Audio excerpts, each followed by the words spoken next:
What's up, everybody? Good morning. We're doing it again. We're doing the damn thing. All right. Doesn't have to be the Mythos stream if we don't want it to be. Today, we got some other stuff queued up to talk about. But do you really think we're going to get away with not talking about Mythos at all the whole time? No, probably not. I got to talk to some more people that have played with it and actually gotten their hands on it. And I know that there's actually some people in the named list that have told me that they are running incidents right now for over 900 to 1,000 different vulnerabilities that they previously didn't know about that they are now chasing because of this preview. So, what I'm interested in follow-up there, because I'm starting to see some chatter about some of the data about the vulnerabilities that it found in Firefox not actually being exploitable, that it was Firefox running without the sandbox mode, stuff like this. So I'm actually kind of curious of those like 900 to 1,000 different vulns that people are talking about that they're running an incident for, if those face the same issues. Are they not actually exploitable? Morning, Bill. I have not had enough coffee yet today, but we're going to rock it.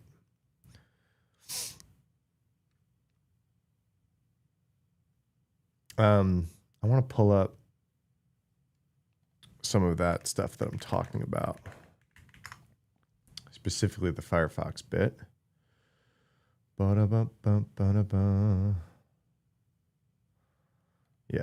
LZ was talking about it. Let's bring it up real quick. The other things we're going to talk about, Meta released their own model today. Kind of would be silly to think that they didn't do it on the heels of Mythos on purpose. Morning. So this is the tweet. LZ brought it to my attention. It says Firefox exploitation didn't actually have the sandbox enabled and built on top of research from Opus. So I got to figure out what this report is. As reported previously, we collaborated with Mozilla to find and patch critical vulnerabilities. Yeah. In our blog post, we noted that Opus was only capable of developing exploits of the vulnerabilities 2 times out of 700 attempts. With the vulnerabilities fixed in Firefox 148, we have since formalized the task of exploiting these vulnerabilities in Firefox 147 into an evaluation. So it's like, okay, yeah, we already have some research that we're rocking off of here. Morning, Fred. Yeah. Oh, I saw you comment. You watched it. You watched the VOD, didn't you? I think I saw your comment pop up this morning when I woke up. How are we doing, Galaxy Tab? Yeah, it was a big one. Anthropic Mythos was a lot to talk about. All right, so basically they collaborated with Mozilla, found a bunch of vulns. They didn't write exploits for any of them. This was all in Firefox 147. Now it's Firefox 148, so they turned Firefox 147 into a benchmark evaluation because they're like, hey, we found vulns in this. They're patched. This is now an eval. The model is given a set of 50 crash categories and corresponding crashes discovered by Opus in 147 and is placed in a container with SpiderMonkey Shell, which is Firefox JavaScript engine. A testing harness mimicking a Firefox 147 content process, but without the browser's process, sandbox, and other defense and depth mitigations. All right. So that's what this guy is pointing out, right? Is like, hey, Opus already did a bunch of this stuff. Morning, Mohammed. Opus already did a bunch of this stuff, found a bunch of the crashes, then in a very particular harness. Okay, this is like such an important clarification from the research that we saw on the Red Team blog. Not to say it's not still impressive and a huge jump, right? But this starts to become a little bit different, right? So it's, well, let's think this out, because if it's building on top of the stuff that Opus already found, that leads me to believe that Mythos probably would have been able to find that as well, right? And then build upon its own research. But the bit that's kind of crazy is like, and I've been doing some vulnerability research with Opus in the browser land, and I do know that a lot of the stuff that the agents were doing on their own was like firing up Chrome Canary without a lot of the safeguards in place. Like you can fire up Chrome with like different flags from the command line and strip away a lot of these defenses. But then it's like, well, then what are you testing, right? You're going to like find a bug that wouldn't work like on someone's normal Chrome. I understand that that's like part of vulnerability research and like you find the bug and then maybe you can find a bypass for one of the other defense in depth type things. But like, this is incredibly important context for this chart that kind of went viral yesterday, right?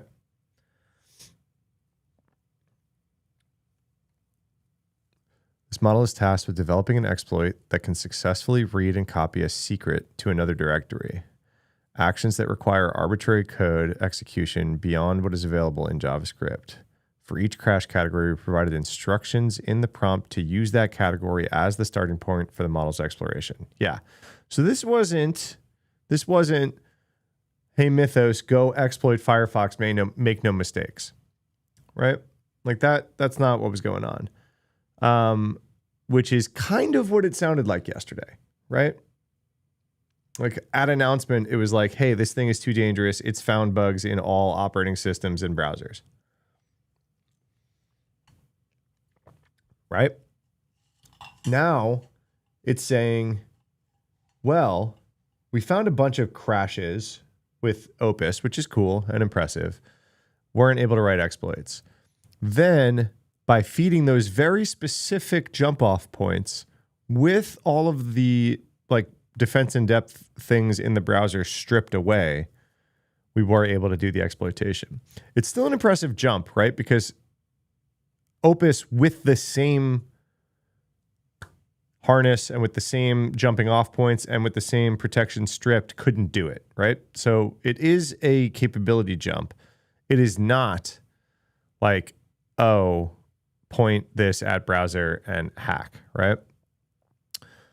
What does this say? To be fair, that's also how you test exploits. You don't run and build with all the protections from the get-go if you're just trying to show case validity of the bug. Oftentimes, protections require you to chain bugs or increase the complexity of your attack. For something like this, where you were just trying to showcase the bug, there's nothing wrong with that.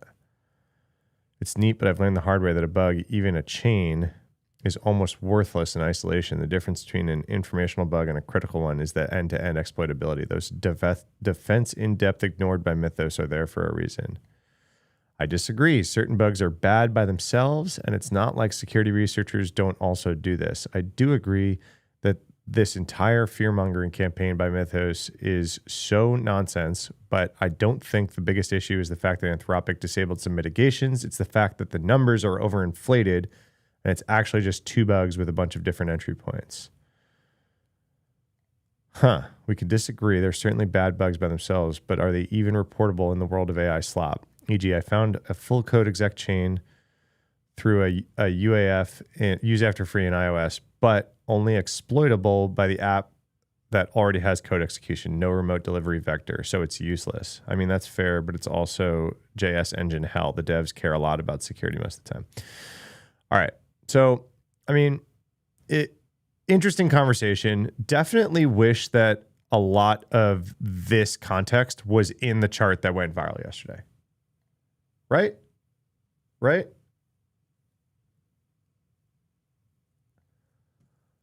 Like, shouldn't have this context been here?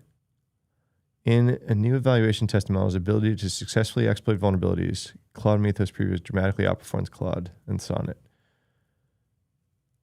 It's like, yeah, developed exploitation with none of the defense in depth stuff.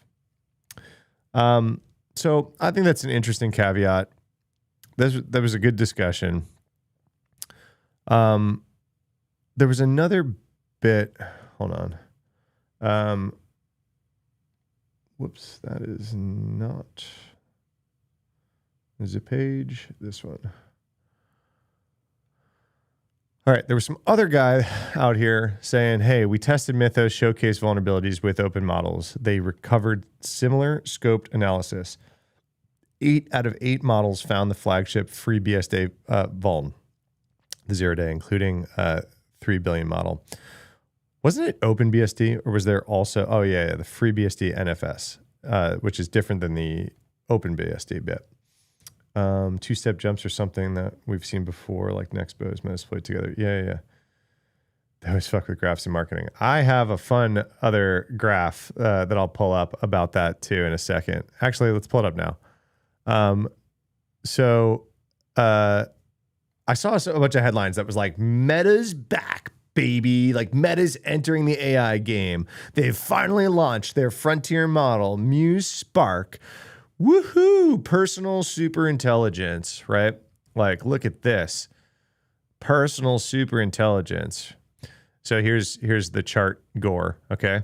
So we got Muse Spark, which is, it's going to be this like different model. I think Meta's whole thing is like they're open and whatever. Muse Spark is natively multimodal reasoning model with support for tool use, visual change. Yeah, so scaling the latter and first product of a ground-up overhaul of our AI efforts. To support further scaling, we're making strategic investments across the entire stack. In this post, we explore Muse Spark's new capabilities and applications. Marketing stuff, right? Offers competitive performance with large models in development. Okay. I thought it was going to talk about like why it's like this personal super intelligence, but like look at this chart. We're like blue and to the left, Muse Spark. Look at this.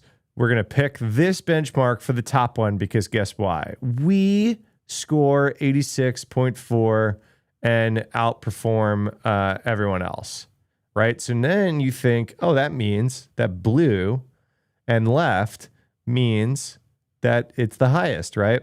Well, this immediately disappears. So like the next one, it's like 80. Well, that doesn't outperform Gemini or GPT. And then like you get down to where some of them are like egregious. I saw one of them, it's like drastically underperforms. This ARC AGI 2, we get 42 and it's like, oh, Gemini's in the 70s, right? It's like, oh, this whole like left and blue thing that we were going with here to like show how we compete starts to devolve on a few of these, right? Med expert 52, 71. Like, I don't know, just kind of interesting. The SWE benchmark stuff is the stuff that I always hone in on because like Claude Code's so good at the coding stuff that like, hey, any alternative, like I'll test out at this point. It's my main use case. But no, Opus beats it on a bunch of the SWE benchmark stuff. So what up, Killbyte? Anyway, someone just said like chart core, and I was like, ooh, do I have some chart core for you? All right, so this one, is this guy from this ISLE company? Yeah, AI security at ISLE. So take this with a grain of salt. Well, I'll tell you why in a sec too. So it's like we ran a bunch of, what is it? Bunch of models at the vulns that Mythos found, right? And it was like, let's see what else could find it. And the FreeBSD one in NFS, the 27-year-old OpenBSD one, it's like, oh, GPT open source one found it. The 20 billion parameter one didn't. Kimi K2 found it. So I think they're saying off of open models. So cheap open models matching Mythos was like the hook here, right? The very first reply is super important though. Looking through your methodology, you demarcate the handful of lines where the vulnerability is found. So it's like you're giving an open model the exact spot in code where there's a vulnerability and telling them there's a vulnerability there. And then you're saying, look, the open model is just as good as Mythos. Well, Mythos didn't have the 20 lines of code and knowledge that a vulnerability is there, right? So that's kind of a weird comparison. You manually provide it in the relevant context necessary to indicate the vulnerability from elsewhere. FreeBSD has 9 million lines of code, and you gave it 20 and the knowledge that there's a vuln there. Would it not be correct to say that demarcating and contextualizing the problem like this entirely trivializes it and doesn't capture the interesting or even security relevant part of what Mythos is able to do?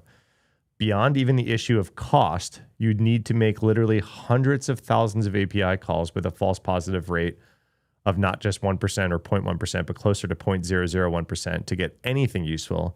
It seems that you contextualize the problem in a way that practically leaks the identified vulnerability to the model by precisely providing a shallow and thin logic chain with the vulnerable behavior that could not have been programmatically extracted.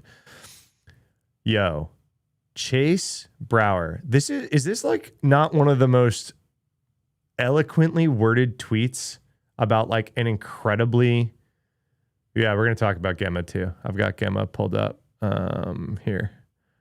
I got Gemma pulled up here. Is this not one of the most eloquently worded tweets? I'm going to like follow this person. I don't know. We're going to go look at their profile after this. Holy crap, right? Like talk about proving deep knowledge for an anime avatar, right? Seriously good. Okay, so their response, fair point, and I'm making it directly in the post. Not in this post. Not in this post. Like, you got to go click and read to make that point, right? No, you hooked them, you drove them to your site, and then you make it in the post. That's not quite the same thing. One sec.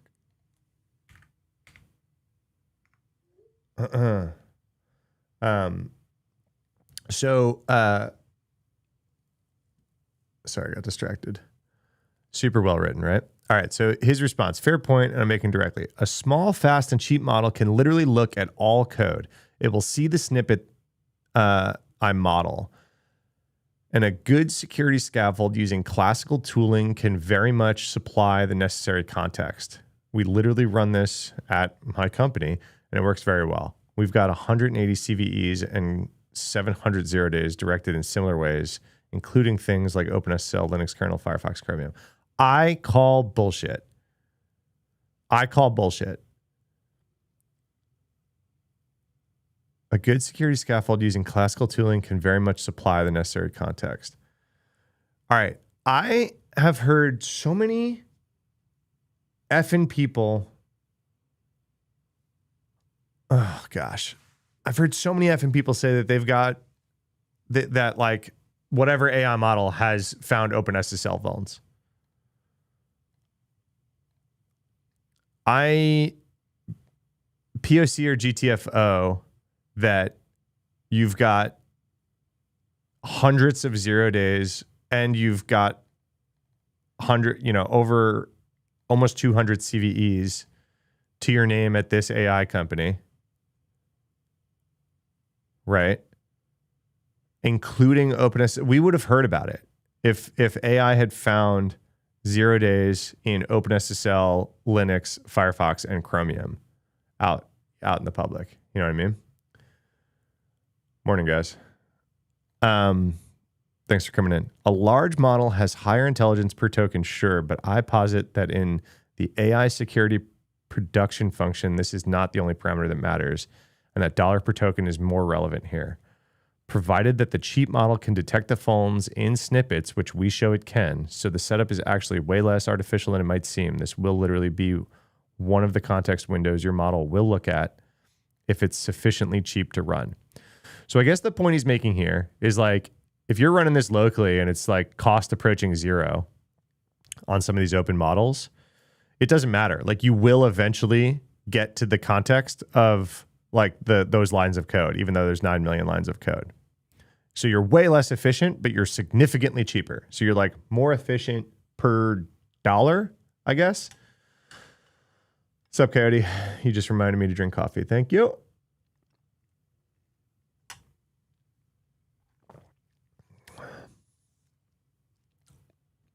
This site is for black boots.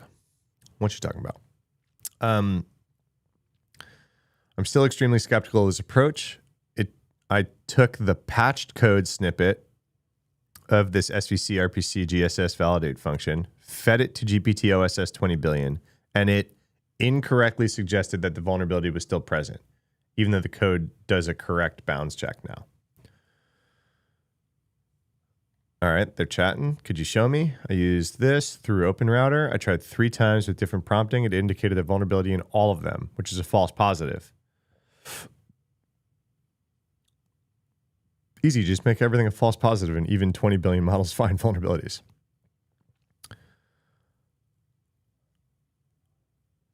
All right, here's an update. What does he say? Good catch. Good catch. I ran 6 models, 3 runs each on patched versus unpatched code. 100% sensitivity on the vuln version. Many models false positive on the fix, but GPT OSS 120 billion gets both directions right 100%, equals clean signal from an OSS model plus more evidence of jaggedness. All right. So he's basically saying this 20 billion model got it. How do you read this chart? Are X's false positives or are X's didn't find it? So unpatched 3 runs. So the vuln does exist and everyone found it. Now it's patched. I don't know if the red X means false positive or not.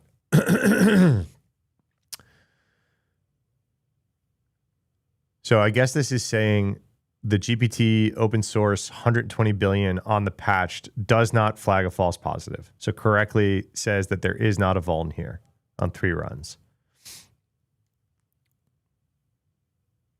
I mean, this is interesting, right? What's up, Andy? Which new Anthropic claim? We streamed for about 3 hours talking about it yesterday. So we can, what do you got specific questions? I can't redo 3 hours. Well, I could. We could talk Mythos. Do we want to talk Mythos? That's kind of what I was talking about, Andy, right? So I started off the stream and I, welcome. Thanks for being here. Started off the stream with a lot of the updates I'm hearing about the Mythos stuff now that like the hype cycle is like starting to settle a bit and people are starting to talk. People that have access are starting to talk. I talked to some people that are on the short list that have access. They're running incidents with hundreds and hundreds of vulns. How real is it? Okay, so that's just the general question. Got you. If you want, I got a VOD yesterday. We talked for literal hours going through all of it. How real is it is kind of the new question of the day. So that's perfect. So I talked to a few of the companies that are on the short list that have access. I know people on a bunch of their security teams, and I hit them up yesterday. Some of them hit me up. It's real. It's real. It's real. It's not the like super hack machine like that we're worried it is. Like in the it can just hack any software, period, done, game over, right? It's going to be, and this is what I said yesterday on stream, it's going to be good at some things and it's going to be bad at other things, right? Or just like not as good at other things. So it makes sense that we're doing this whole Project Glasswing thing, right? Where we're like giving a bunch of people access that are like critical infrastructure type people, letting them run it because it's going to be good at finding some stuff, right? It looks like it's really good at finding some stuff. So let's get it in those hands, find the things that it's good at, the dust will settle, and then like we won't have some like super hacking machine that can find all vulnerabilities. It's just going to be really good at finding certain things. I've heard a few things from people using it. One, it's much better at old code than new code. So it seems like things written in C, C++, so like browsers, operating systems, like low-level languages, old code, seems to be very good at that, like memory safety, things like that. Seems to be less good at modern languages, Python, Go, Rust, all this bit. So finding vulnerabilities in modern languages seems worse. This is anecdotal, right? This is like people I know that have been kicking the tires on it for, days / weeks, right? Probably not even weeks. I don't even know when that short list of companies started running it. probably in the last few weeks, right? That being said, I know some of the teams that got their hands on it are already running incidents with hundreds and low thousands of vulnerabilities. I've talked to a few of them. That yes, we ran this thing on our code base. It's found hundreds or thousands of vulnerabilities. So they are currently in the we need to go chase that and figure out all that stuff mode right now, right? Because this is like vulnerabilities in customer facing code. So we're probably yet to see, like, what I'm going to be interested in is as data comes out of the companies that are currently using it, or more people get general access to Mythos, I'm interested in the severity and validity of those thousands of vulnerabilities, right? So it's kind of crazy, like numbers, right? These are mature ass companies, right? These are super mature companies with super mature security teams and vulnerability programs and all of that kind of stuff. And they are finding hundreds or thousands of vulnerabilities. So it's not like it's just finding super low hanging fruit. It's finding stuff that should be, hyper valid. It's just how exploited, like we're starting to see cracks in the armor about the claims that they're making about exploitability, right? We talked about the Firefox thing a little bit ago, that it said that it was able to exploit all these Firefox bugs. And in reality, it did that with a lot of safeguards in Firefox turned off. If you missed that part, I can pull that back up really quick. So like, this is like one of the chinks in the armor, right? Is like, hey, this chart that went viral during the announcement of like Claude and Opus found some bugs in Firefox, but couldn't exploit them. And then Mythos 72% of the time can exploit the vulns that it's finding in Firefox. It's like, oh, okay, that's very different. Well, caveat, if you like start to read the actual research paper, is that it was doing that with Firefox with a lot of the sandbox and other defense in-depth mitigations turned off. And it did it being spoon-fed the crashes from Opus. So it's like, here's the vulns, here's the bugs, and let's turn off all these defense in-depth things and then like see what's going on. Right? Right. Cool. What were we chatting about before we got back into Mythos? Oh, these open models. So I am interested in this though, right? Like I'm interested in this point. So like I understand Chase's like counter argument here. He's just replying to everybody. Here's an update. So I'm interested in Chase's counter argument here, right? That like, hey, yeah, you're using open models, but you're really, really spoon feeding them that like, here's the lines of code, here's what's happening, whatever, right? All right, let's pull up this guy's blog post. Fine. We'll pull every blog post. The jagged frontier. We tested Mythos showcase vulnerabilities on small, cheap, open weight models. They recovered much of the same analysis. AI cybersecurity capabilities is very jagged. It doesn't scale smoothly with model size. And the moat is the system into which deep security expertise is built, not the model itself. Mythos validates the approach, but it does not settle it. All right. Caveat here is that I'm sure, I don't know what IL does. I'm sure that a lot of AI security companies are going to make this stance, right? Is that like, hey, yeah, but the right harness with the right security experts who built it with the right context is still going to beat these supermodels. Supermodels, that's funny. Like, okay, Mythos comes out, it's this new crazy model, but there's still all this value in us being security experts, right? And I'm not saying they're wrong. I'm just saying, like, of course that they are incentivized to say that.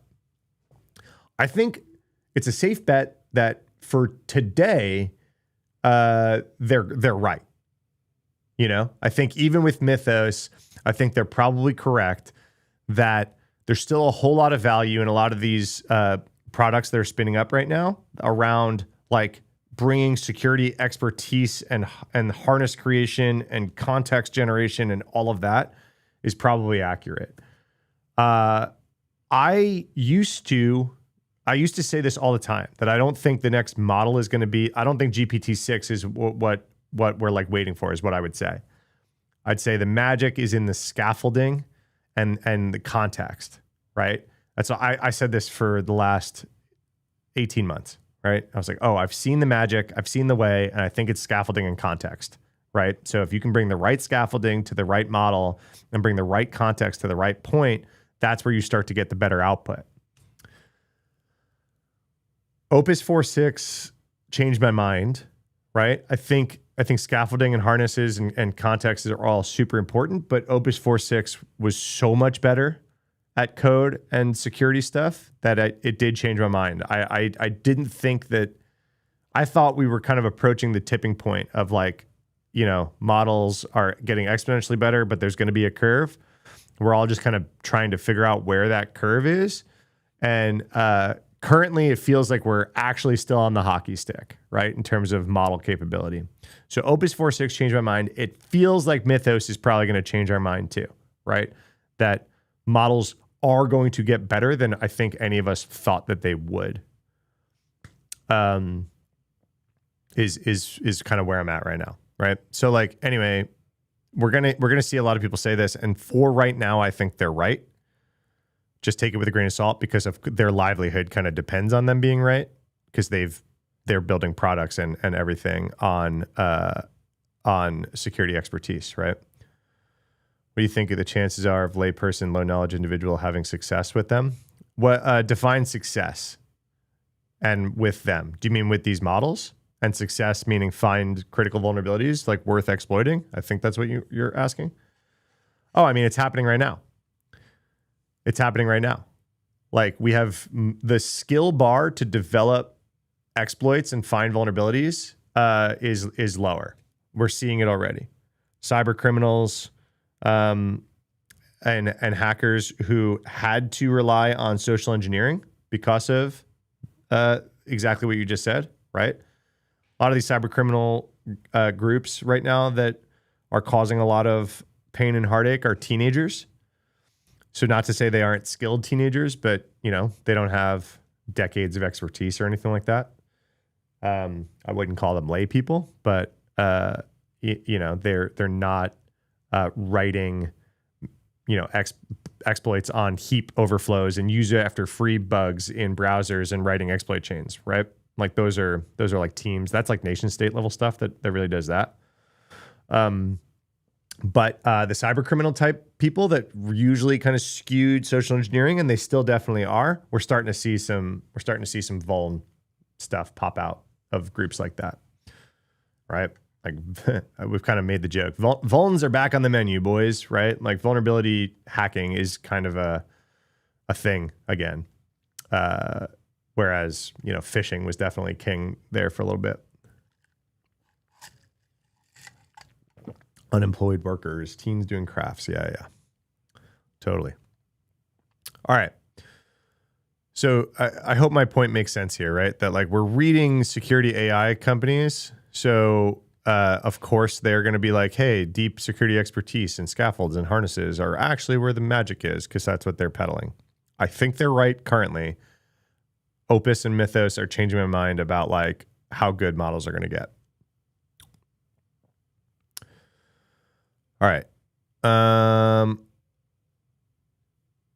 We've been running a discovery and remediation system against live targets since mid-2025. We have 15 CVEs in OpenSSL. Why? What? I called bullshit on this. Is this... Oh, gosh. How do I... This dark mode is not working on this.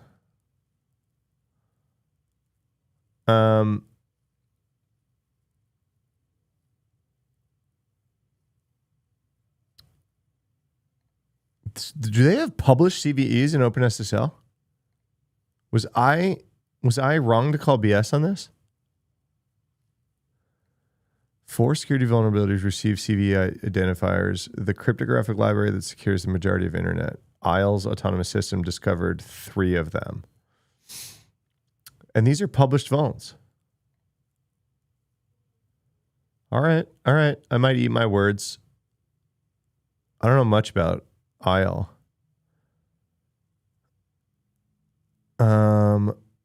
Are these like exploitable CVEs? I mean, obviously, again, their incentive is to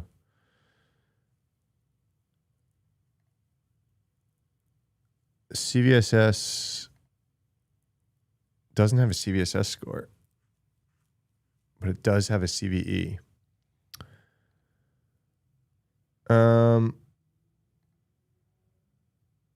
Okay. This is starting to change things. I mean, they're not crazy exploitable, right? They're not like, oh my, OMG. Yeah, they're not OMG. An application using OpenSSL HTTP client API functions may trigger an out of bounds read. All right. I might eat my words a bit. If they have got published CVEs and they're finding them. The reason I'm calling BS, I've heard so many people say that they've got OpenSSL 0 days and they turn out to be hallucinations that the person just doesn't even realize. It's like, yeah, okay, cool.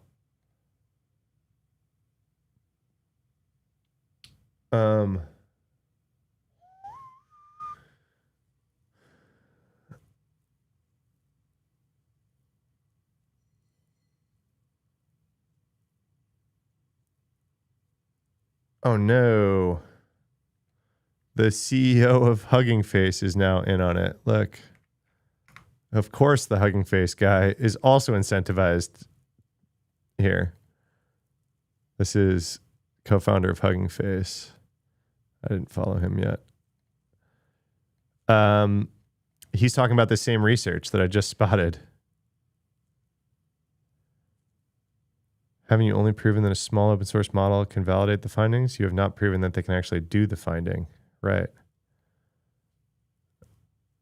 Mythos did the finding without the researchers explicitly handing it thousands of previously undiscovered vulnerabilities. Here it is. Yes. Especially given that they give it relevant context from other files and systems at the top of the prompt. They've baked way too much in. It couldn't even verify an exploit found by Mythos without a more powerful model joining. Yeah. Guys, I get pushing back against Mythos hype and like asking for validation. What I don't get, scaffolding plus broad coverage with 1,000 times cheaper inference means they can just check everything. Because small, cheap, fast models are sufficient for much of the detection work, you don't need to judiciously deploy one expensive model and hope it looks in the right places. You can deploy cheap models broadly, scanning everything, and compensate for lower per token intelligence with sheer coverage and lower cost per token. I don't know. I think I agree with all of the pushback on this blog more so than the point that the blog is trying to make, right?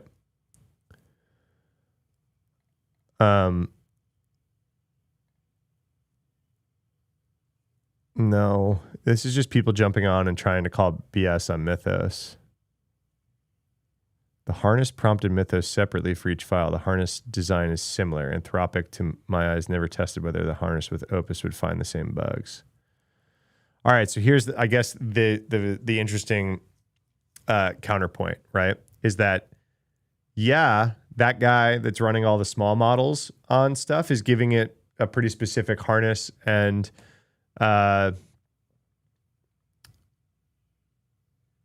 like prompts and context, but so it did the Mythos team, is kind of what they're saying. In order to increase the diversity of bugs we find and to allow us to invoke many copies of Claude in parallel, we ask each agent to focus on a different file in the project.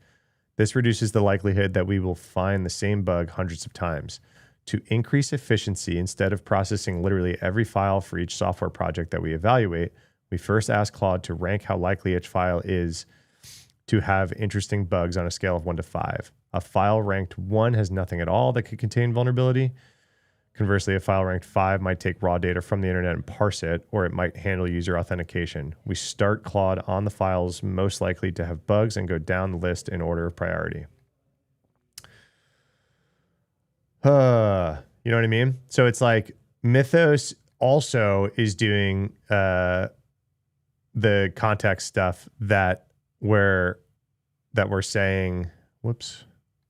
So Mythos is also doing it, even though this guy is doing it too with the small models. So I guess there probably is a point here. I'm gonna try to type my thoughts out. All right, let's try to type my thoughts out. All right.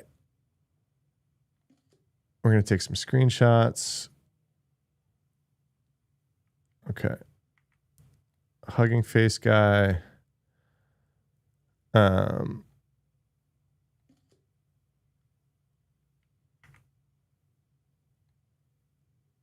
This.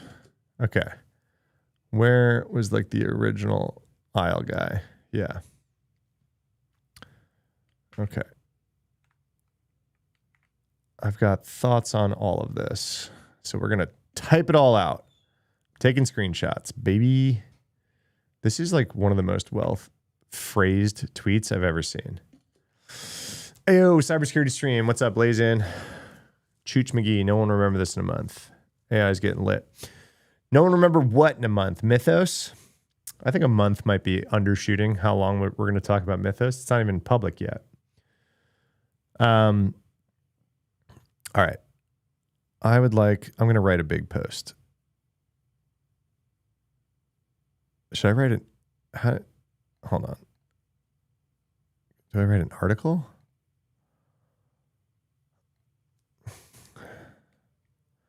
We can write an article. How about we write an article with all this?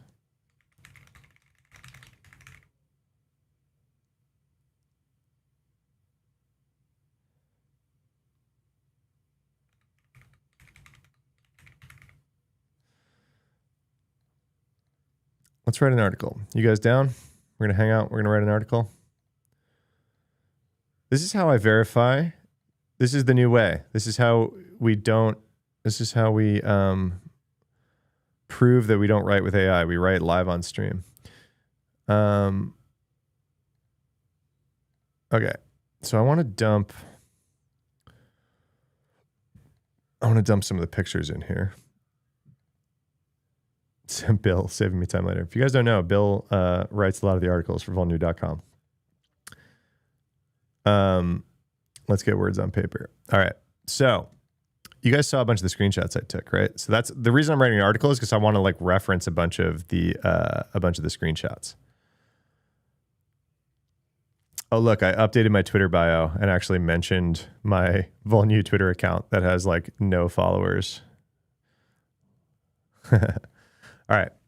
I'm seeing a ton of chatter. Oh, you know what I should do? Hold on. You guys want to see this? Shit. Just chilling. Found out the other day. I'm a freak. I've been enjoying cybersecurity content weekly for about 7 years now. Just entertainment. Never do anything, but I love it. You just found out you're a freak for liking cybersecurity? Oh, shit. I got bad news. I got to call my parents. Let them know. I'm just kidding. All right. Watch. I got a little trick up my sleeve here. Give me a sec. I guess I don't have it on this computer. I forgot.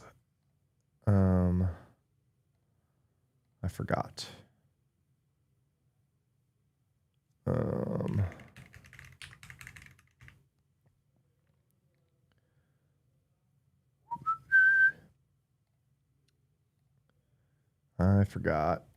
Let me download this really quick. Trust me, guys. I know this is a distraction. I know I'm off screen for a sec, but I'm downloading something. Is cybersecurity the freakiest field? We do penetrate a lot. Damn. Damn. Freaks in chat. Let your freak flags fly, everybody. We don't kink shame in the Vulnerable You live stream. We do not kink shame. All right. Sign in. All right. Friend. I am a writer, founder. I'm a founder, I guess. Writing, chatting with AI, coding with AI, sending messages. Okay. Do you work next to people? Sometimes. You can whisper around other people. Start setup. Privacy mode. Let flow. Put your spoken words into the right text box. Allow. Open systems. All right. I am installing something I've used on my other computers for a bit. And I guess I haven't had it on this computer yet, which is kind of interesting.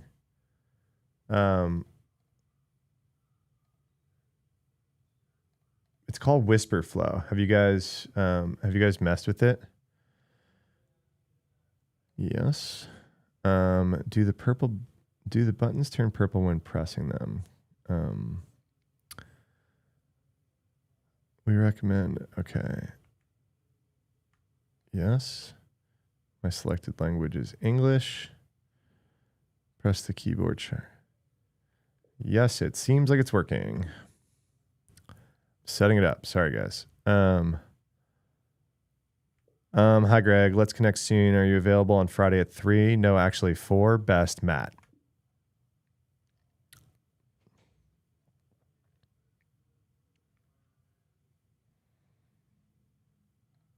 Whisper a note. I want to pick up a few things from the store. Bread, potato chips, ice cream. All right, cool. I'm set up. So check out Whisper Flow. We're gonna use it live now. I had to set it up so that it... Great. Dictate 100 words. Extend your trial. Each day you dictate 100 words. In the first week, you'll get an extra free day of pro. Okay. Skip for now. I would like to write a post. Okay. We're gonna see. Hold on. Is it really my affiliate anniversary, Titus? Does Twitch say that somewhere? I don't even know. Your cohort used Whisperflow? Oh, dude. Fred, I want to talk to you more about that gauntlet thing. You should tell me more about it. If you guys don't know, is it Fred? It's like FR_D. Is Fred how I should refer to you? Fred went through this thing that I've heard about in Austin. That's like they pay you, they house you, you go through this AI like boot camp, and then they like give you a job offer on the other side, right? Some like decent paying job offer on the other side. And the founder kind of Francisco. Okay, sorry.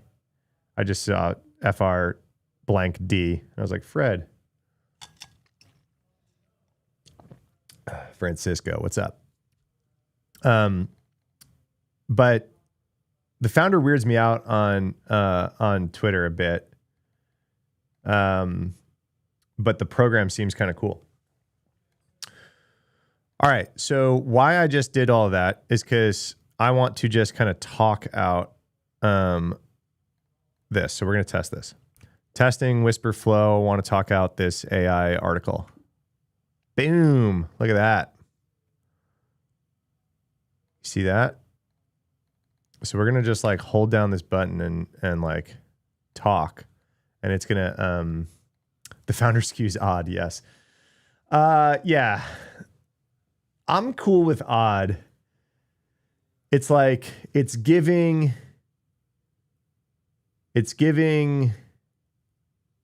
I don't know. I don't want to talk shit. I was about to say something really mean about this guy that I do not know. So, all right, we're we're going to write an article. How do I insert pictures? Insert. If I click media, do you guys just like see my shit? Yeah, probably, huh? Okay, so, oh, you won't see Finder. So if I,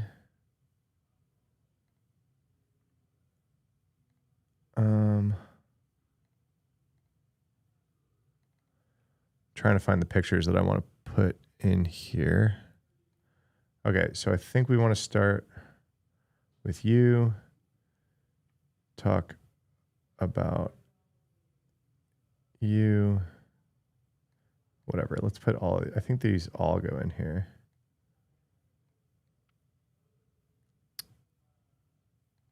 Oh, I can only do 4 photos. All right. So we got the hugging face guy. Okay, we're gonna leave that one out. Okay, we can only do 4 photos in a Twitter article. I didn't know. Okay, we're gonna talk around these photos. You can DM me. That's fine. Sorry, I don't mean to be mean. I don't need to be mean. Oh, I see what just happened. No, I don't want to do that. I don't want it to be like that. So I need to do it one at a time. All right.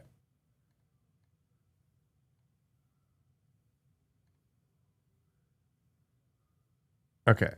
So it's not really, I don't really care about and open models. Okay. So we got to set the stage a little bit here, right? No. The fudge.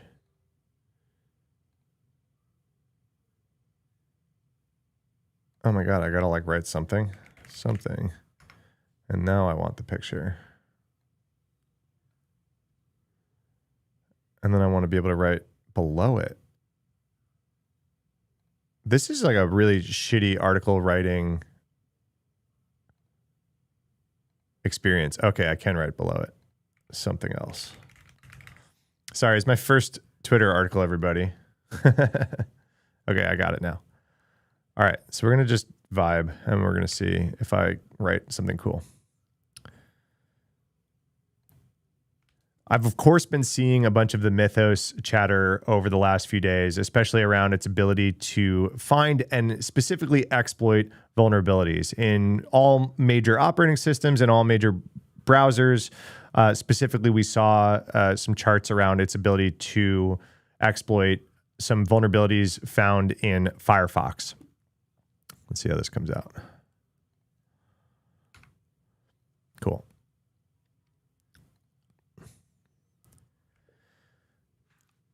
Of anything that I've covered in cybersecurity or AI in the last couple of years, I think I've gotten more hate by just covering Mythos's claims in the last few days than anything else that I've ever talked about. A lot of people are very eager to push back on the claims as marketing hype. I'll tell you, I've spoken to a number of the participating Glasswing companies and their security teams, and they are definitely currently running incidents with hundreds, if not thousands, of vulnerabilities internally. So the findings are at least somewhat real enough for real modern security teams on mature security programs are having to chase down these vulnerabilities and figure out if they're real or not. All right, we're going to need to format all this. But some interesting pushback that I'm seeing now that the dust is settled that I actually want to dig into is whether or not that Mythos is actually that special and is the zero-day printer that it's claiming to be. Basically, the claims amount to you can point Mythos at any software, including complex ones like browsers and operating systems, and they're going to find 0 days. This is pretty cool, right? Like writing the article as we talk to it. Galaxy, sorry, what are you saying? Goodbye. You're leaving? All right, see ya. Pretty cool way to write an article. That's like way faster than I could type. We'll have to go back and format and make it readable, but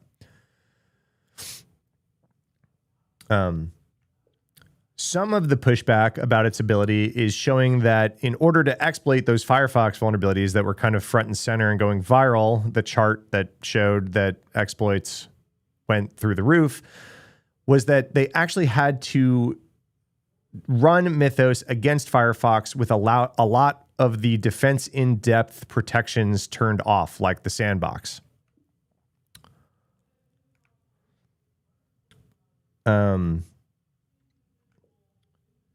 This is important context I wish was included in that chart that went viral on launch day, that, hey, yeah, it 70% of the time was able to write the exploit, but that's with a lot of the protections turned off, and it's building upon the vulnerabilities that Opus already found.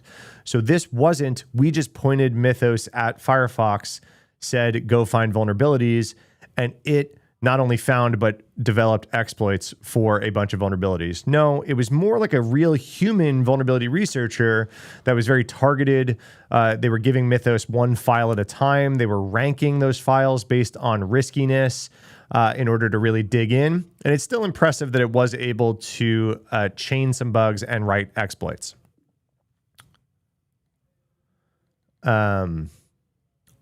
Hope this isn't a new thing where AI advancements, best models like Mythos are only private access. The web version used to get big, upgraded AI versions. It's very interesting what you're talking about. Can't believe Mythos is actually real. Yeah, totally.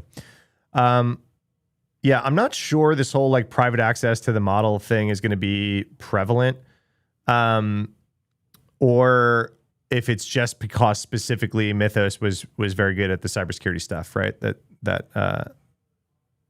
That it went crazy.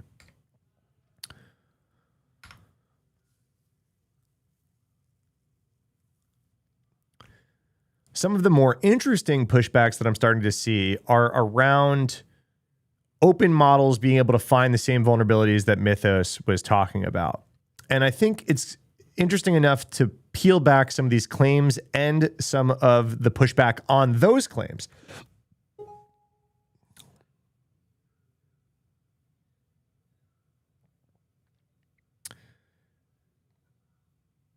All right, wait.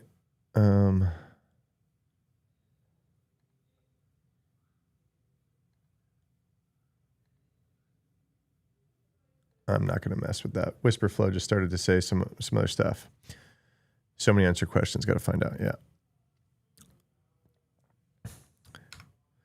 Starting off, we've got some of the security teams at Isle who claims that their tool has found lots of CVEs, hundreds of 0 days, including CVEs in OpenSSL. Caveat, they are, of course, incentivized to say that real security expertise and scaffolding is still very valuable, even in the era of Mythos. But here, their team member says that open models, cheap models, are actually able to find the same vulnerabilities that Mythos did. All right. But the top reply to this tweet and this chart that got a lot of attention actually pushes back in a brilliant way. I think this is one of the more eloquently worded tweets and pushbacks I've seen in this whole day. So kudos to this poster. I got to figure out what their name is. I forget. So right here, we would like to insert, was it this one? Yeah, Chase.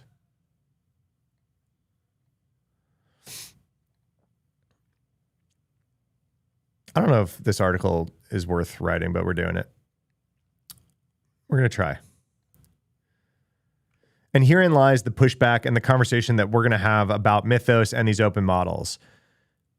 Is the scaffolding and context and direction from security experts enough of a caveat to like discredit a lot of the claims about what Mythos can do? So what this poster is saying is that no, those open models didn't do the same thing that Mythos did. If anything, they were sometimes able to validate correctly that the vulnerability existed when given the right 20 lines of code and the context that a vulnerability existed there.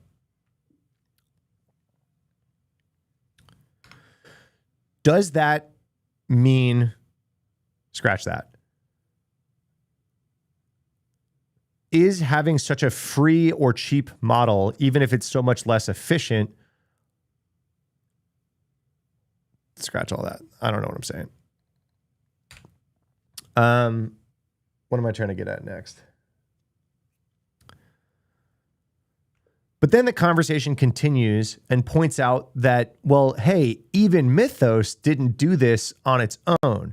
So this experiment with the open models is actually kind of similar to how Mythos found the vulnerabilities, because there is a heavy harness around Mythos from the very talented Anthropic security research team.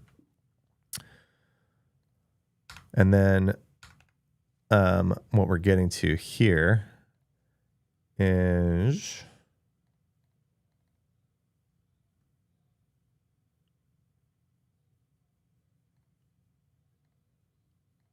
No, not this one, not this one, this one.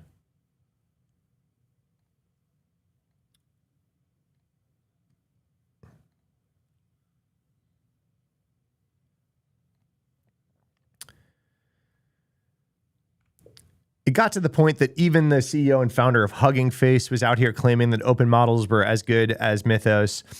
It's important to note that all of the security AI vendors that are talking about this, claiming that security expertise and harnesses are still super important, are of course incentivized to do so. And of course, the founder of Hugging Face wants you to think that using open models could be Mythos a tier as well. I'm not convinced that we are in the Mythos tier with these open models. I'm also not convinced that Mythos is a point and shoot 0-day printer. I think currently these AI security vendors claiming that security expertise, harnesses, context, scaffolding are still very important are correct. But with the release of Opus 4.6 and then the release of Mythos, I am more in the camp than I ever was that we could be a new model away from a paradigm shift.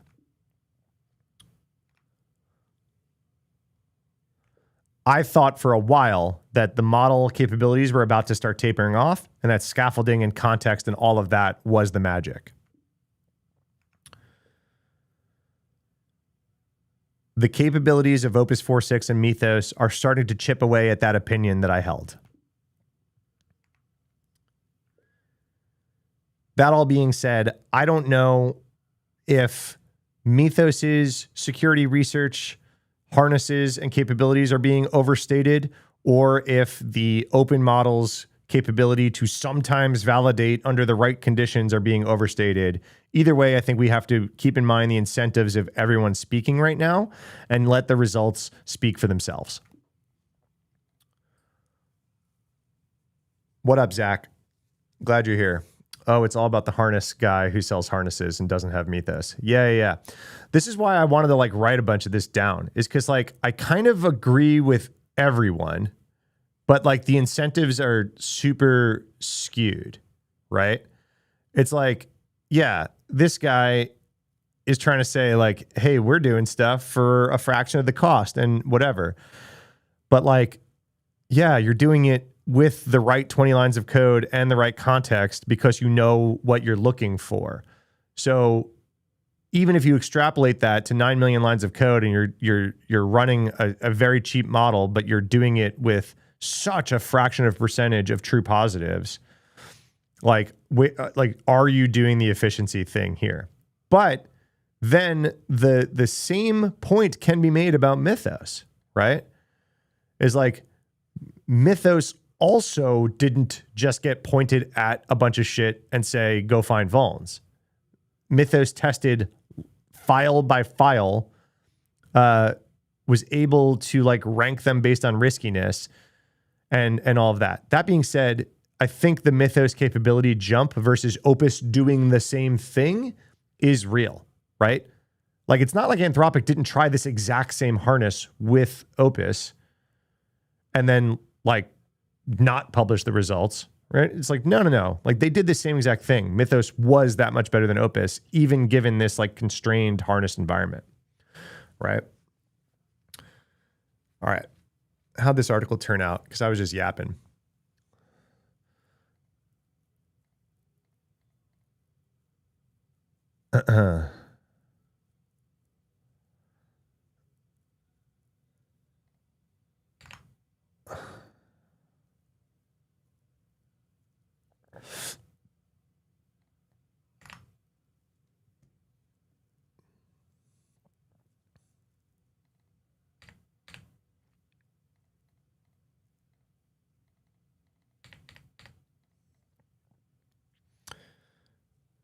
Zach, I don't know if you saw, I just like dictated this whole article. What up, Aries? But some interesting pushback I'm seeing now is the dust settles that I want to.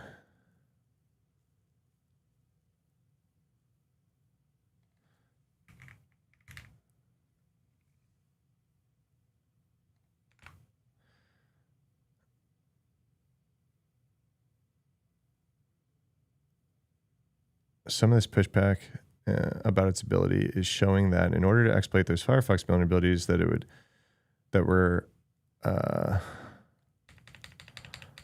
front and center and going viral, the chart that showed the exploits went through the roof was that they actually had to run Mythos against Firefox with a lot of the defense and depth, like the sandbox. This is an important context I wish was included in that chart that went viral on launch day. Hey, yeah, 70% of the time was able to write the exploit, but that's with a lot of the protections turned off, and it's building upon the vulnerabilities that Opus had already found. I think it missed a few words here. We just pointed Mythos at Firefox to go find vulnerabilities, and it not only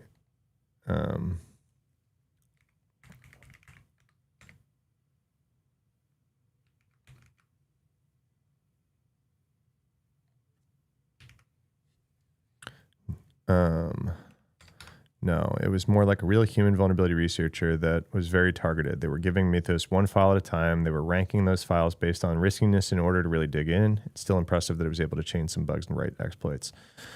Some of the more interesting pushbacks that I'm starting to see are around open models being able to find the same vulnerabilities that Mythos was talking about. I think it's interesting enough to peel back some of these claims and some of the pushback on those claims. Starting off, we've got some of the security teams at Isle who claim their tool has found lots of CVEs, hundreds of 0 days, including CVEs in OpenSSL. Caveat, they are of course incentivized to say that real security expertise and scaffolding is still very valuable in the era of Mythos. Here, their team member says that open models open and cheap models are actually able to find the same vulnerabilities that Mythos did. Yeah, Aries, same. I've gotten so much hate that Mythos is like bullshit, and I'm like parroting it, and I'm basically marketing hype. And it's like, hi, random anime character on Twitter with 23 followers. I'm talking to the CISOs and the security teams that are on the list on Project Glasswing, and they're telling me what it's finding. Like, I'm not like, I haven't talked to anyone at Anthropic. I'm talking to people using it. The top reply to this tweet. That got a lot of attention. Actually pushes back in a brilliant way. I think this is one of the more eloquently worded tweets and pushbacks I've seen the whole day. So kudos to this poster. And herein lies the pushback and the conversation that we're going to have about Mythos and these open models. Is the scaffolding and context and direction from security experts enough of a caveat to discredit a lot of the claims about what Mythos can do? What this poster is saying is that no, these open models didn't do the same thing that Mythos did. If anything, they were sometimes able to validate correctly that the vulnerability existed when given the right 20 lines of code in the context that a vulnerability existed there.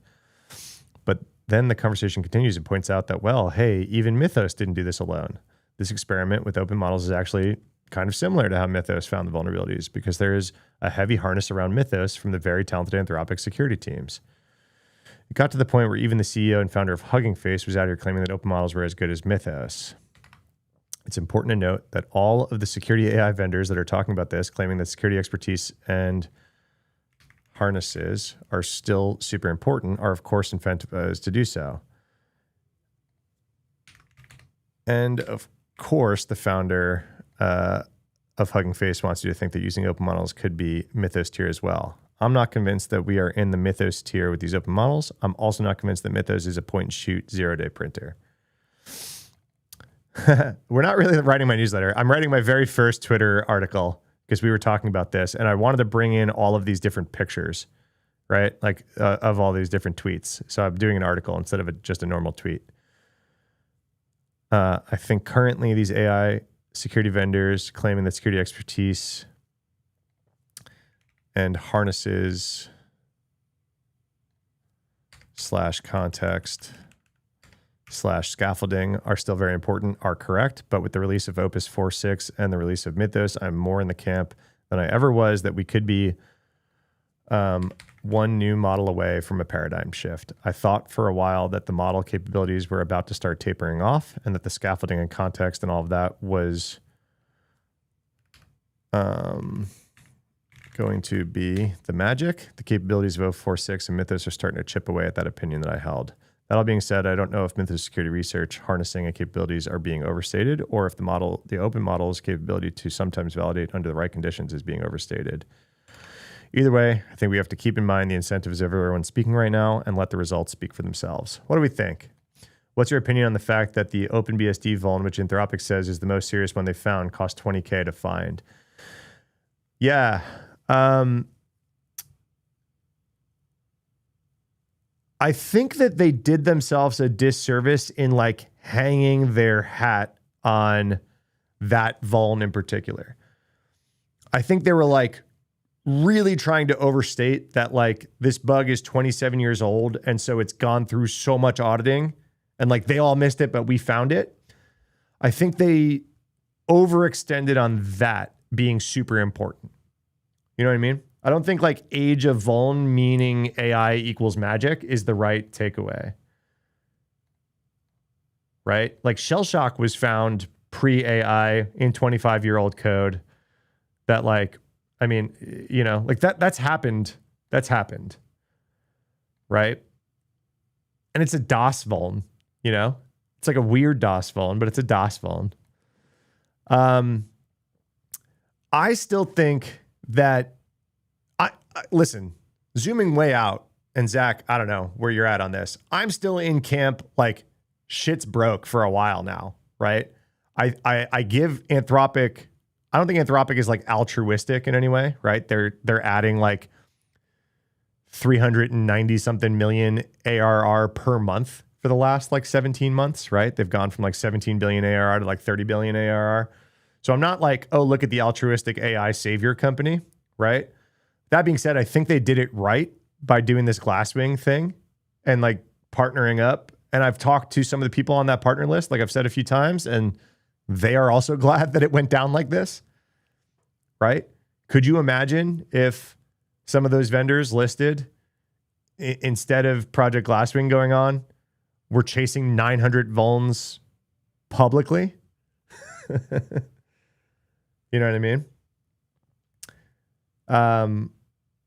That's where stuff would start to go really crazy, right? So I was talking to one of the people that is chasing literally, I think they said 900 vulns in their customer facing code the other day. They are of the opinion that we are in for like a net positive here, right? Like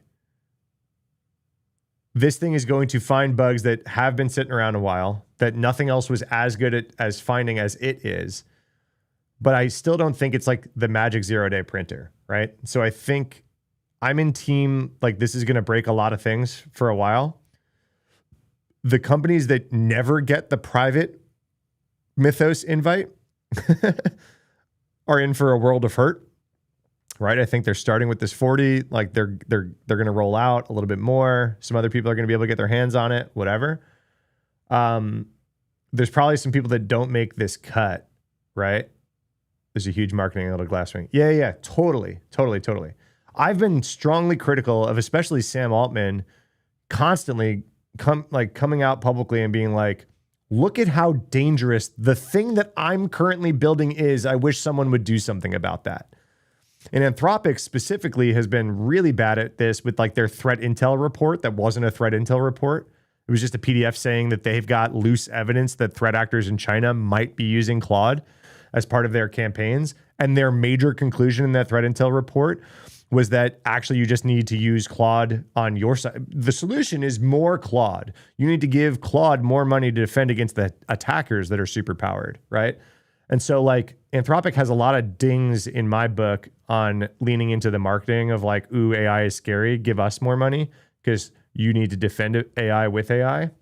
So that all being said, I think that wasn't the overarching message of Glasswing. Wasn't, hey, you need to do more with Anthropic on the defense side, right? I think they did legitimately realize that they found something that was much better at finding vulnerabilities than was ever publicly available before. And so they're like, I think they are doing the right thing of like, let's run through some code first before, you know, normies get their hands on this. They kind of said they're never going to release Mythos, right? Like they in their thing, they were like, hey, we do not plan a public release of this. If you would like to, and I think, Zach, I pulled your tweet up on stream yesterday. You said, you were like, hey, they're going to compete with cybersecurity companies. You're going to have to go to them to run the Mythos cybersecurity scan, right? But yeah, I mean, I think to your question, right? I think the OpenBSD vuln was wrong for them to hang their hat on. The 20K token, I mean, I don't know. Their whole thing is token bandwidth, right? So like when I run Claude Code, it gives me, I'm spending thousands of dollars in Claude Code tokens. Like, right? I run Dan Miesler's Pi and it's got like the little cost for tokens, or I run Maestro and it's like the cost for tokens metric is there. I'm not spending that. I'm spending $200 on my Claude Max account, right? So like there's a little funny money in like the list price of tokens too, right? So it's like, oh, if charged full price, that many tokens would have cost $20,000. Didn't actually cost them $20,000, right? Unless that number is literally tied to like electricity and compute usage that I just don't realize that it's really tied to, and my max plan is like so subsidized. I know it's subsidized, right? That's like the point. But unless that's like a more realistic number than I realize.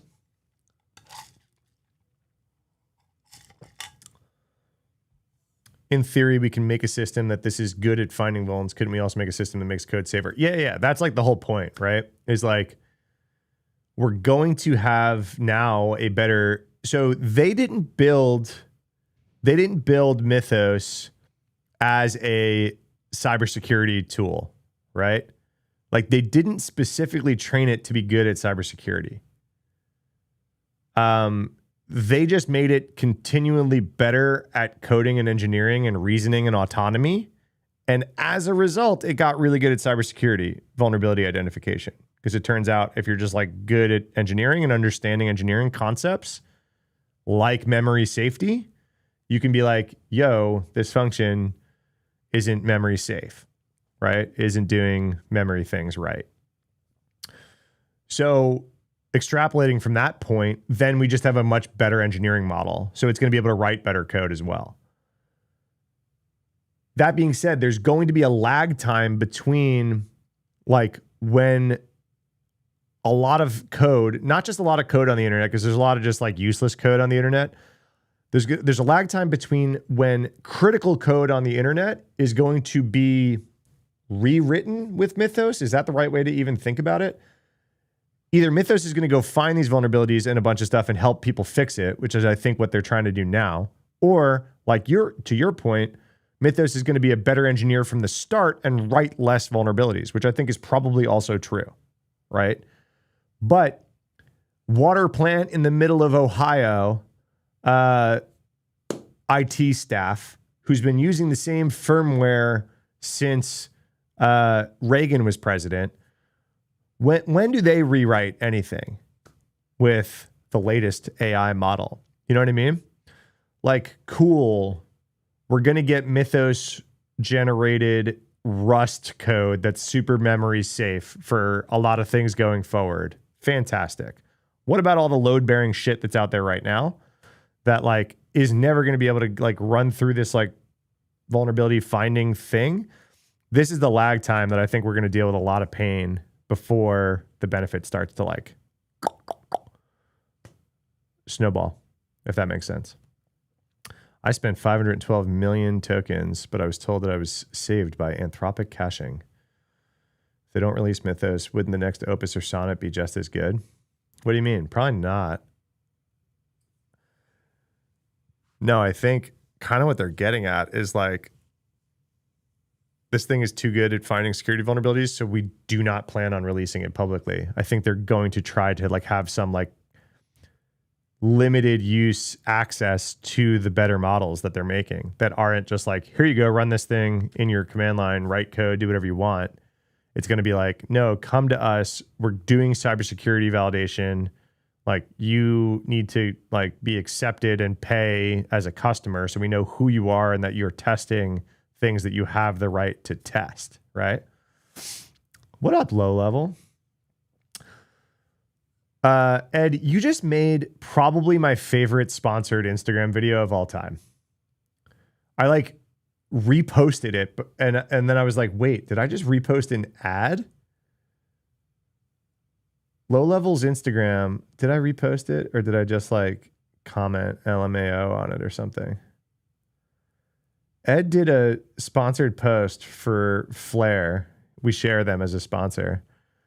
But you did like a whole skit about Palo Alto, Fortinet, Huawei. That was a meme, right? Like I've seen that meme before. This is the firewall to stop Chinese backdoors. This is the firewall to stop US backdoors. Like you turn that meme into a whiteboard and then you're like, oh, we just got hacked because I use NPM. It was and then you're like, yeah, look, Flare told me that some developer was, and then I think your character at the end was the best. It was just like, ooh, what a good day to like JavaScript. Do run, like whatever the hell you said at the end was so good.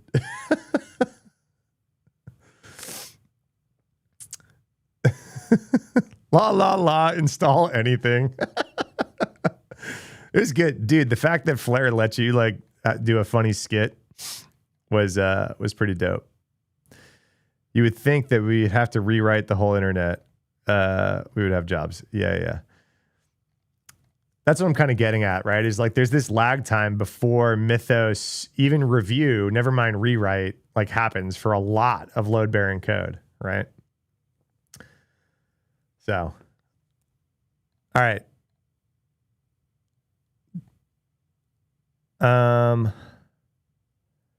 What's my image here? Shit, I need an image. I'm just going to give this article to Gemini and say, give me an image. I'm gonna be an AI slop image for my Twitter article person.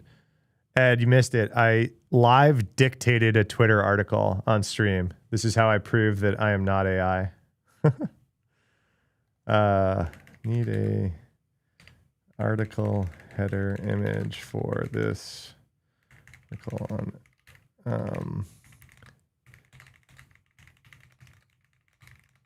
5:2 aspect ratio. It's the article.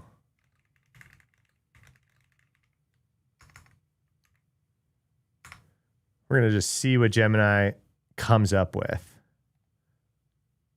I'm just going to see what Gemini comes up with. All right. This was going to not be the Mythos stream, and it turned into the Mythos stream. I had some other stuff to talk about today. Like, we got Zendesk support tickets being stolen. We had a hacker breaching into China's supercomputers and attempting to steal a trove of data. We had Iran-linked hackers leaking photos of an IDF chief. We got hackers stealing crypto from an ATM, Bitcoin ATM. I did want to talk about this. I don't know who's played with this Muse Spark thing. I read this article. I wasn't super impressed.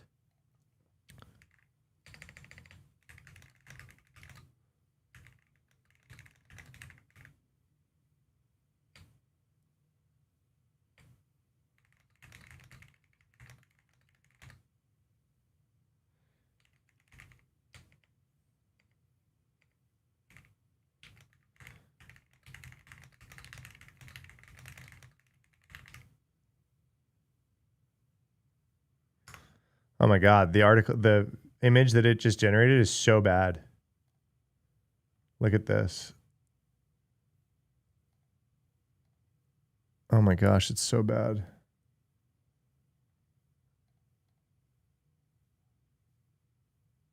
I'm going to save it just so I can show you how bad this image is. How can I pull it up really quick? Oh, we're going to put it on the article. And you guys can just see how bad it is. Can you guys see that? You can. Oh, I don't like that. Don't like that it shows that.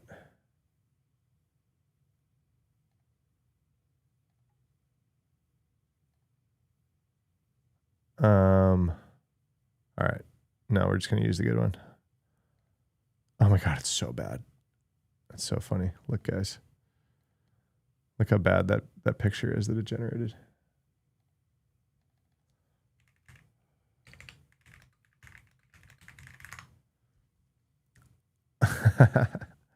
I hate it.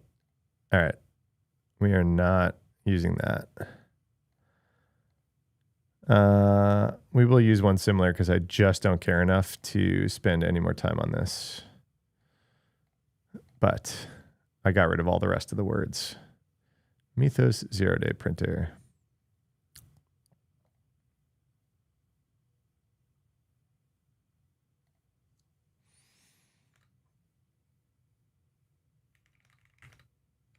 Some thoughts on Mythos and open models. Finding O-days. Do we like this? Do we like this article? Full send.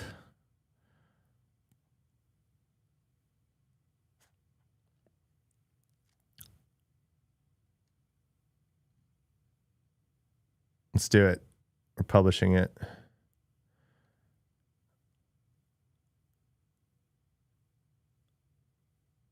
Everyone can reply.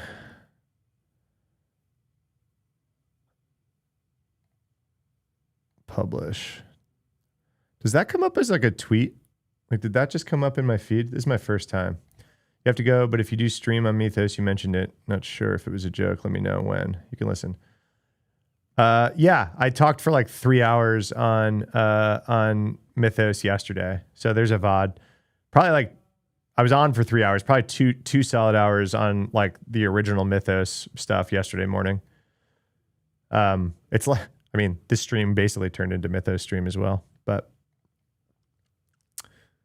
fuck it. Push to prod, send. What up, RR? Your new name.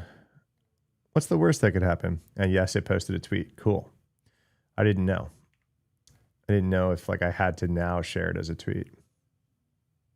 Zach Corman liked my post. There we go. This was Mythos day 2. It was not supposed to be. I think I literally started the stream like, okay, we're not going to do a Mythos stream today. Then guess what happened? Everything is Mythos. Zach, I'm actually kind of curious. I know you got to run. We can talk about it on Twitter later. I'm kind of curious about your take on this Isle company. I was talking about it before you got here. And like, I kind of called BS on this guy saying that he had a bunch of OpenSSL 0 days. I was like, yeah, okay. I know a lot of people that think that they have OpenSSL 0 days and they're just hallucinated. But it does seem like they've published some CVEs. I'm just not sure if they're CVEs like that I give a shit about or not. They were like, oh, OpenSSL only had 4 CVEs in 2025, and we were 3 of them with our AI system. I called BS when I first read his claims, and then it does look like they have published CVEs. So I'm like, all right, maybe I'm too harsh. I don't know. Interested if any of you guys look into them. I want to talk about Gemma or Gemma. Gemma. You think BS too? Yeah. It just smells like BS, but he's got published CVEs, and I'm like, I know that's not like whatever. Yeah. See ya. No worries. You've been avoiding Twitter ever since Musk bought it. Should I get back on? Yeah. Unfortunately, I never left. I like begrudgingly stayed. I tried Blue Sky. Blue Sky is so much worse in like every way. Yeah. Unfortunately, Twitter is like unparalleled in tech and AI news and security news, like speed, real time. It's where the whole conversation is. So do I love that it's like supporting the prop up of fascism? No. I mean, not to belittle that, because it is like a giant, awful scourge on society. But yeah, it's my job. It's my living to stay on top of this stuff. So I'm only hurting myself by getting off. So this, everything I've like found out about everything talking to you guys, it's just like, you say that you despise lack of chronological timeline. Aries, I'm going to challenge you on this unless you're one of the actual people that likes this. I know a lot of people that say, just give me the chronological timeline. I don't want the algorithm. And then they get a chronological timeline, and chronological timelines kind of suck. Like Mastodon, you can make a chronological timeline, and I go on there and I'm like, all right, so now I have to like do all the work to curate my own feed. I got to like find and follow the right people. There's no discoverability. I got to like, block the right people. I got to like do all this stuff. And then I go on and I scroll and I'm like, oh wait, I already saw these posts. And I'm like, wait, fuck, I saw all these already. So now I'm gone. Right. Yeah, Ed, exactly. Right. Algorithms are proof that more people like it. Sometimes that's not good. Right. Like we are all just like stupid fucking monkeys, and you like point a little video in front of us of like a little kid falling down, and we're all like, the little kid fell down, right? And it's like, yeah, okay, maybe that's not how I should spend like 4 hours of every day, but I do, because the lizard brain has never gone away, right? But no, I think unfortunately, Twitter's algorithm and like ability to surface real-time news that I like, and not just showing me the same things over and over and over again. You don't really want discoverability or suggestions. It's more distractions. Yeah, that's fine. So, okay. So you're one of the rare people. You would absolutely just like to subscribe to your thing and whatever. I have RSS feeds for that. So if I'm going into RSS land, it's like, who did I subscribe to? What did they talk about today? And that's it. And then I leave, right? Generally that just like runs out of stuff like pretty instantly, right?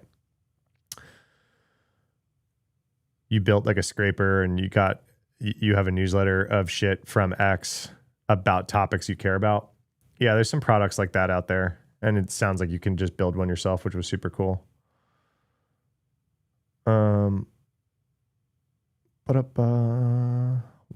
Zach XBT has liked a few of my tweets. Zach, big fan. Zach XBT. If you can get Twitter posts and RSS feed, that'd be ideal. Yeah, you can. Like, there are stuff that does that. Or you could like, what is it? X Pro kind of like has the TweetDeck type thing where you can make lists and stuff, and it's like non-algorithmic things like TweetDeck used to be. Oh man, I'm still only on my first coffee. All right. I want to talk about Gemma. Have any of you guys played with this? So I know some people playing with this and apparently getting pretty darn good results.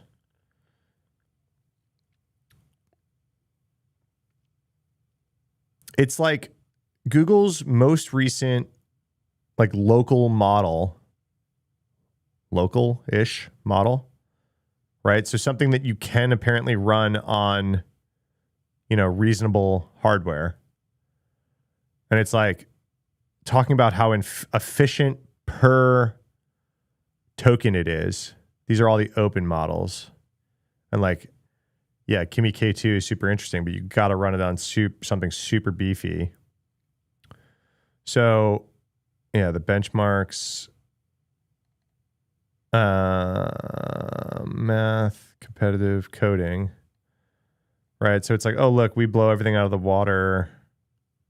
Oh, that's versus itself. That's just versus Gemma. It didn't say it versus other stuff.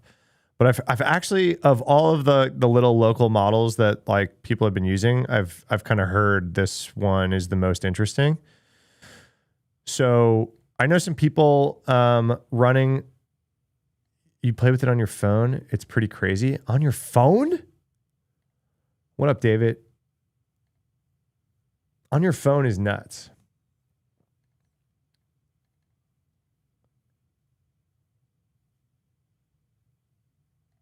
On your phone is nuts.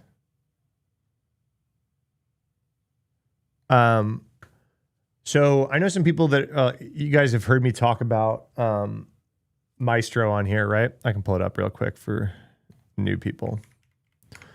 So this is one of my favorite AI tools that I use and live in, right?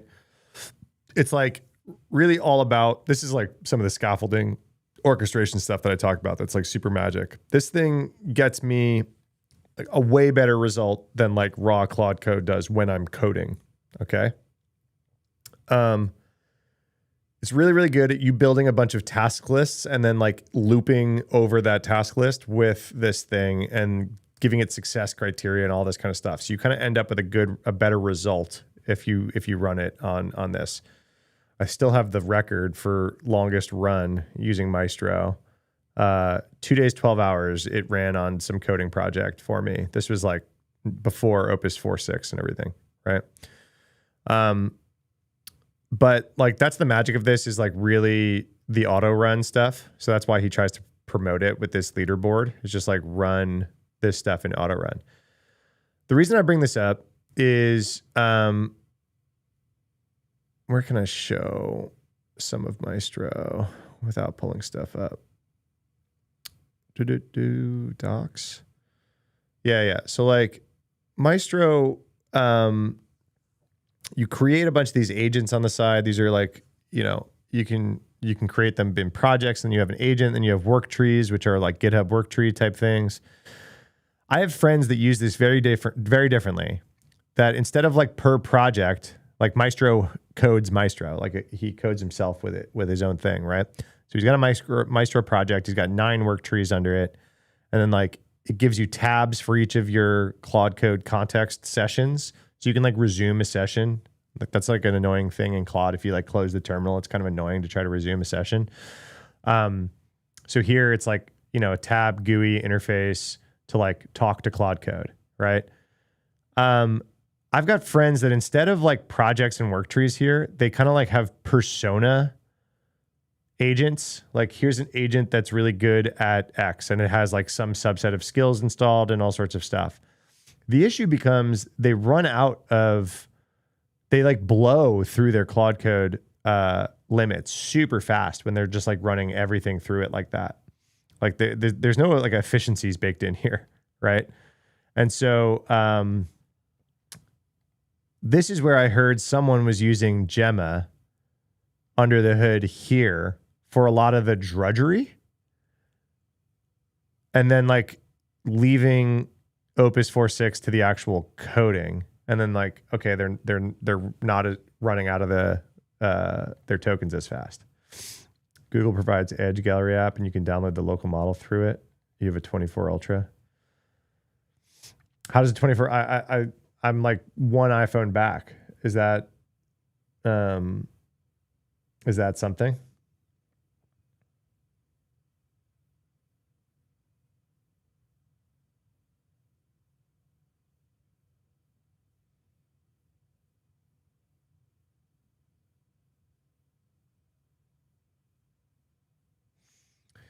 Oh man, homie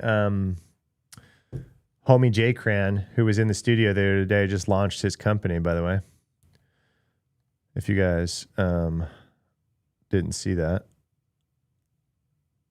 here, we'll give him a shout. You guys should go check this out. Let's pull up Jay Cran. Oh man, his name is actually something. Jonathan. We're pulling it up. Give the homie the shout. So Jay Cram was in the studio last week. If you guys missed that stream, and he just launched. Mallory is now GA.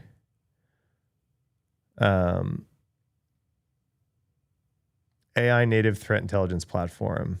I actually have been like, I wouldn't say advising, kind of.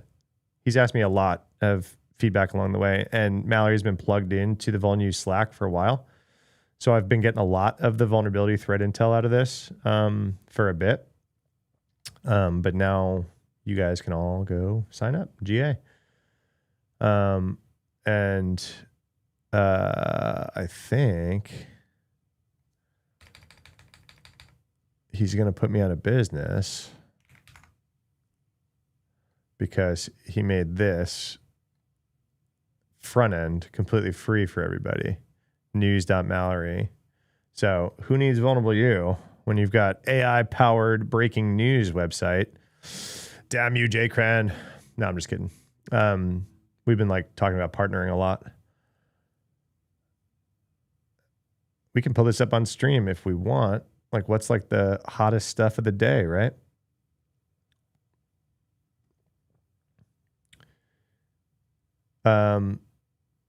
Juno S, not good. Juniper Networks, Juno S, Vuln. Root privilege, escalation management, and denial of service Vuln. Bad news bears. Apache Open Meetings fixes metadata exposure. We've been talking about Lazarus forever. J-Cran was the guy on stream last week. Yep. But back on the Maestro and stuff, local models for drudgery and coding on Claude makes a lot of sense. That's why OpenClaw, I advocate putting Heartbeat on local. Yeah. Totally.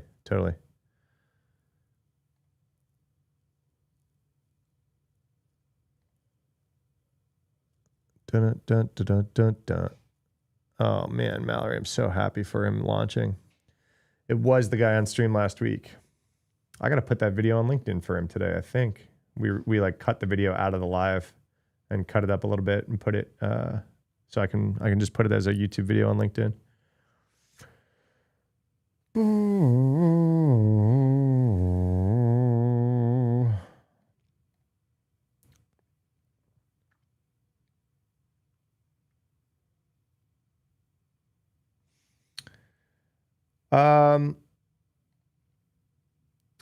I would love to try some of that Gemma. I think I'm going to try some of that Gemma stuff today.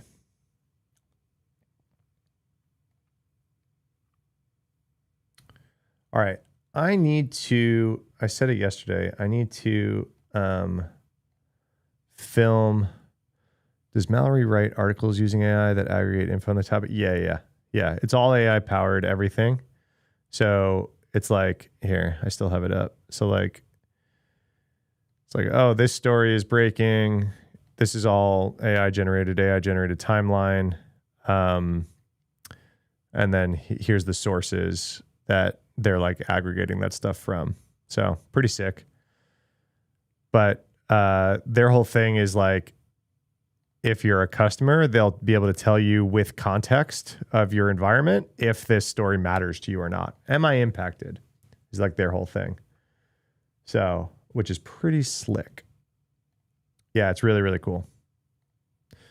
It's really, really cool. He's been building it for quite a while. I've had a Mallory Slack channel in my Vol News Slack for a bit, and he's like dumping the day's CVEs and roll-ups and stuff. So I've used it to like write my newsletter for a bit.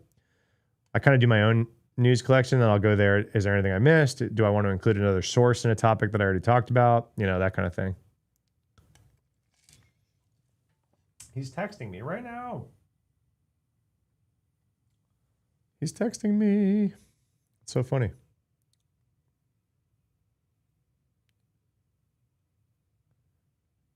I'm talking about you on stream right now. I just had Mallory up. Oh, wait. He said he talked about me. Hold on. He talked about me during something. Let's see. Blog. Blog. Matt J. New approach on threat intel. HD Moore. Whoa. Hold on. Whoa. Look at that. Hey, guy. Matt Johansson, longtime cybersecurity practitioner, now founder I've lost of a little Vulnerable weight You. recently, if you can't tell. So for Mallory, this is one of the things I've been talking about. I saw it as an opportunity to really understand threat actor behavior, not just IOCs. Figuring out what the threat actor is doing on their most recent campaign, they broadcast their MOs these days. Cyber criminals specifically, less nation states, right? But cyber criminals are broadcasting their MO, being able to digest that, again, in the context of my environment, having the context of my stack. I can tell from experience, I thought we were doing a lot of things right. I was on a team that was a victim of some of these threat actors. And until you're in the hot seat at 1 o'clock in the morning, you get paged, you're responding to that actual incident. And then you start to realize what was turned on and turned off. That's one of my key use cases for having that early intelligence to come in and say, hey, this is their behavior. This is the delta between their behavior and your environment. This is your top priority to go fix right now.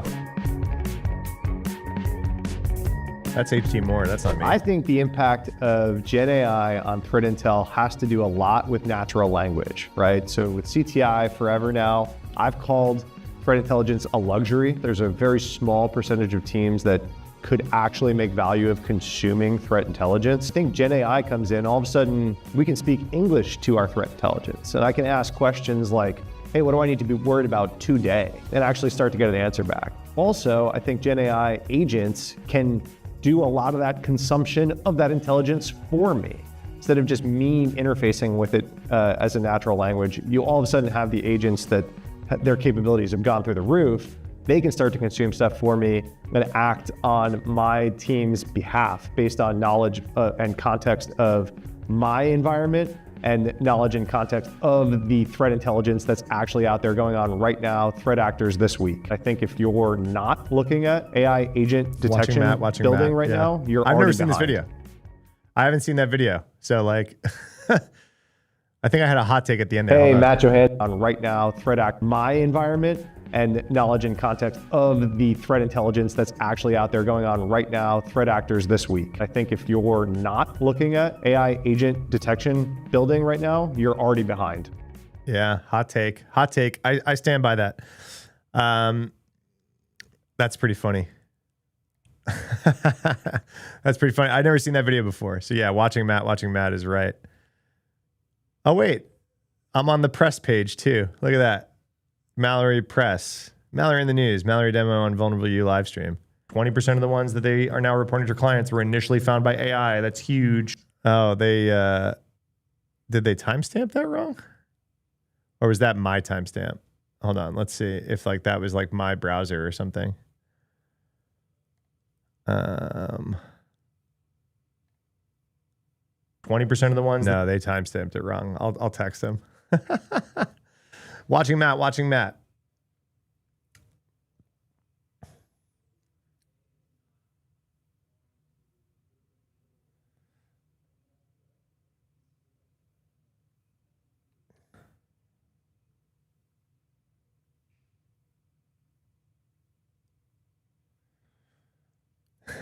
right, I just let him know that let him know that they linked it wrong. Hey, it's so funny. I was just naturally talking about that right now, and then he texted me to be like, "Yo, you're all over my website." That was pretty funny. What up, Brandon? Well, you're a big deal, Matt. You should be on their front page. You're a good communicator. That's what they need. I have been on the front page of startups before. they tend to use me. I think I tweeted something yesterday that's going to wind up in a lot of people's pitch decks. I guarantee it. Actually, I'm putting money on it. Okay. I put this on Twitter and LinkedIn. And I think it's going to wind up in pitch decks. Because I said this live on stream yesterday. I was like, oh, that's a good tweet. I was like, if 0 days are getting cheap, detections become way more important, right? Because if Mythos is actually a 0 day machine and anyone's going to be able to find 0 days, 0 days are not invisibility cloaks. So once the hacker's in, what do you do? How do you detect them? All this kind of stuff, right? So like detections become more important. I think I'm calling it that this tweet, and I put it on LinkedIn too. So maybe if they want to be a little bit more professional, they'll put my LinkedIn post in. It's going to wind up in pitch decks for some AI socks or something like that. What's up, PP Poo Poo 969? So fucking funny, man. I've mentioned your name a few times. I think I mentioned it to Jake Rand when he was here. We were like laughing, but we were like talking with chat and laughing. And I was like, man, I had a very serious conversation in stream the other day with someone named like PP Poo Poo. Oh, what a good troll. Just name yourself something ridiculous. And then if streamers want to talk to you, they got to say some ridiculous shit. Harley at Electrical. I didn't know you were a Harley guy, Brandon. Oh, it's my go-to joke when like an old person passes away. I forget. I stole it from a stand-up comedian. It's like, oh, she was 84. Oh, how'd she die? Well, what do you think? Grandma flipped her Harley going 90 down the freeway.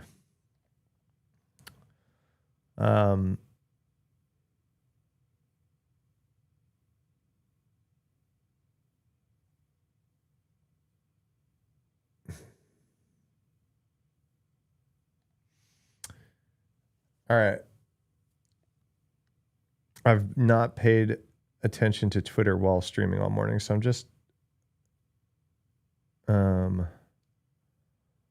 seeing if there's anything we should be reacting to. Get divorced, sell the house, bought a Harley, get a girlfriend. It's the playbook, man. It's the playbook.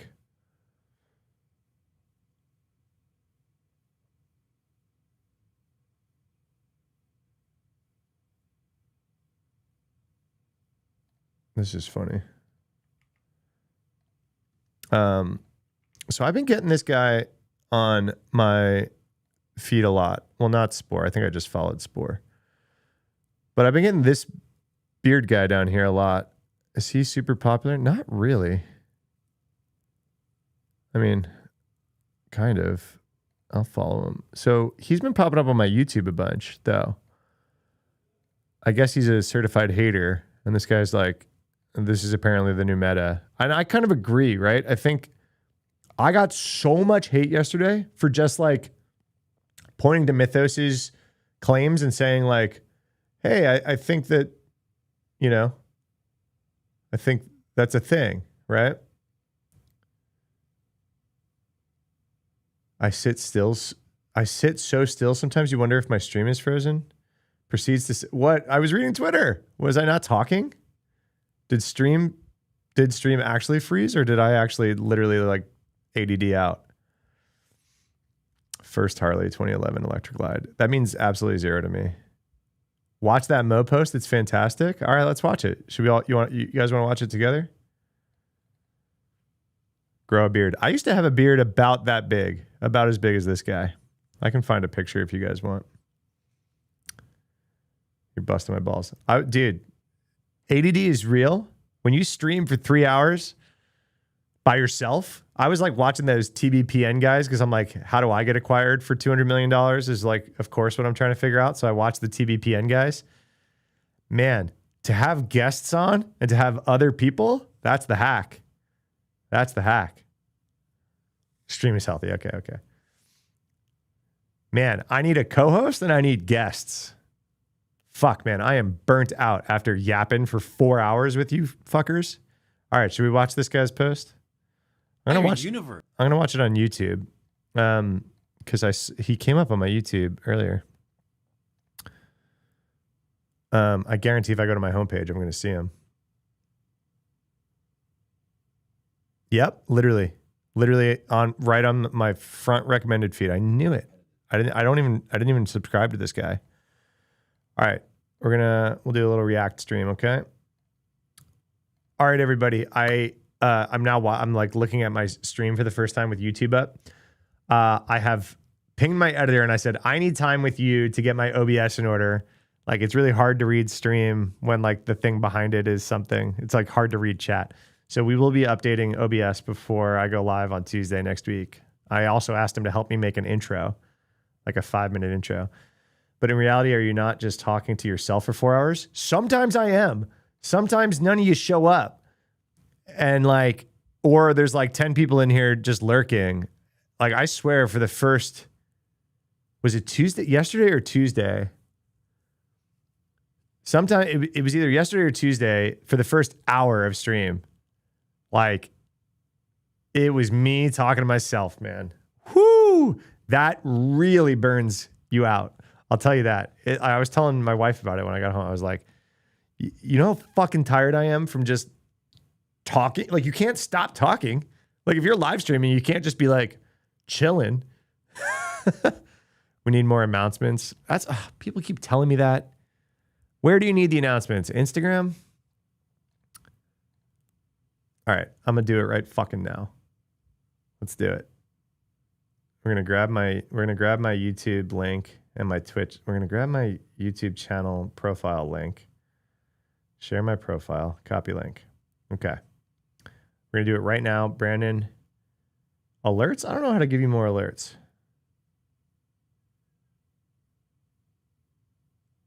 Oh, Francisco's in my DMs. What's up?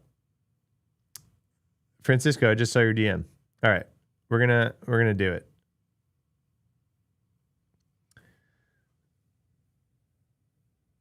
Wait. Hold on. I have a funny idea.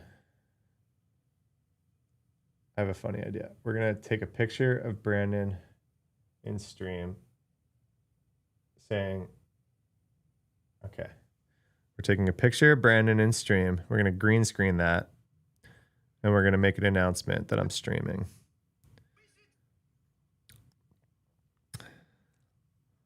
All right.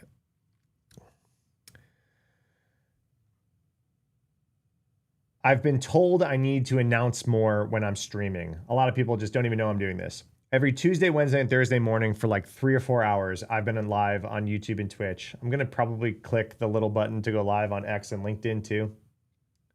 But we've been talking AI, cybersecurity stuff. We've been talking mythos all week. I answer questions. Come hang out. Trying to do the damn thing. You got it. I'm announcing it more. Look at me. This is me announcing it. All right. I want to save this.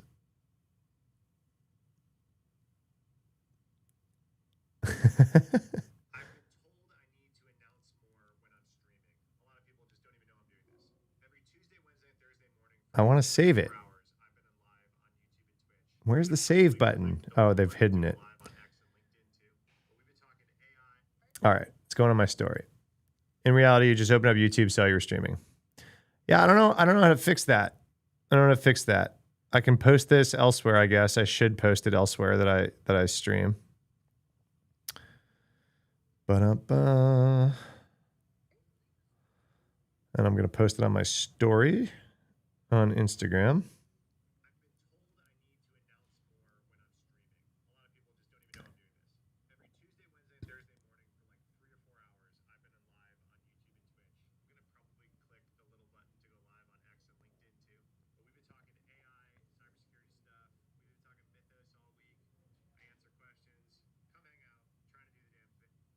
There we go.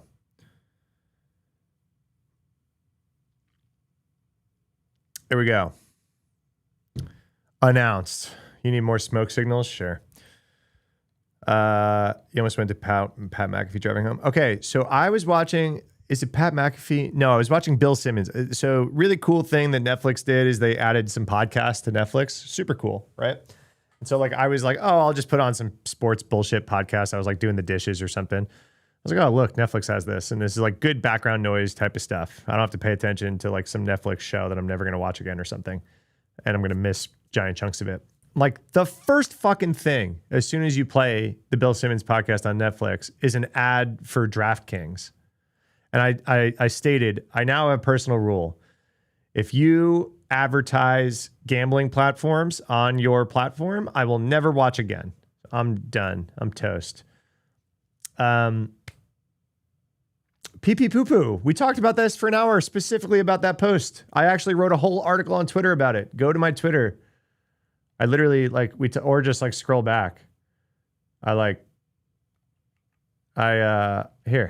I'll put it in chat. Paste. I wrote an article all about that aisle guy. So there you go. What the fuck was I saying? Oh my God, the ADD is so real. Oh yeah, I'm done. If they're advertising gambling platforms, that's like advertising cigarettes to children. I'm out. So I couldn't listen to, I was like, fuck this. I'm done. We're going to literally look back about all the gambling ads that we're getting. And it's going, like, we're going to bucket that with ads for cigarettes. Like it's going to be the same thing. Like that feels gross to you. Like advertising for cigarettes. Cool. So I'm out. Need more coffee. No, need less. Need medication. I don't know. I'm undiagnosed ADD is probably what it is. It's unreal how normalized gambling is becoming. Yeah, I do not gamble. I hate gambling. I come from a family full of addicts, so anything that like pulls on the addict gene, I just avoid like the plague. I'm sober. I don't fuck with anything that does that. I'm too addicted to TikTok, which is bad enough, right? Can't watch American football anymore because of it. Yeah, unfortunately, I do really like sports, so.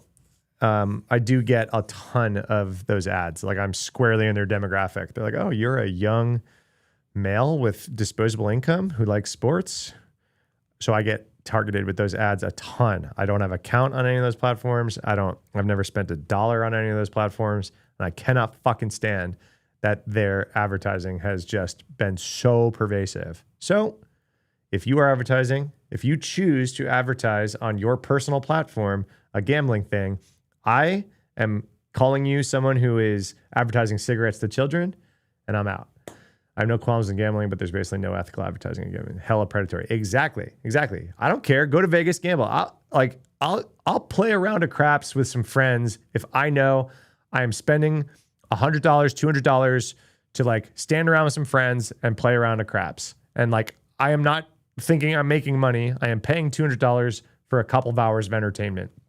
Cool.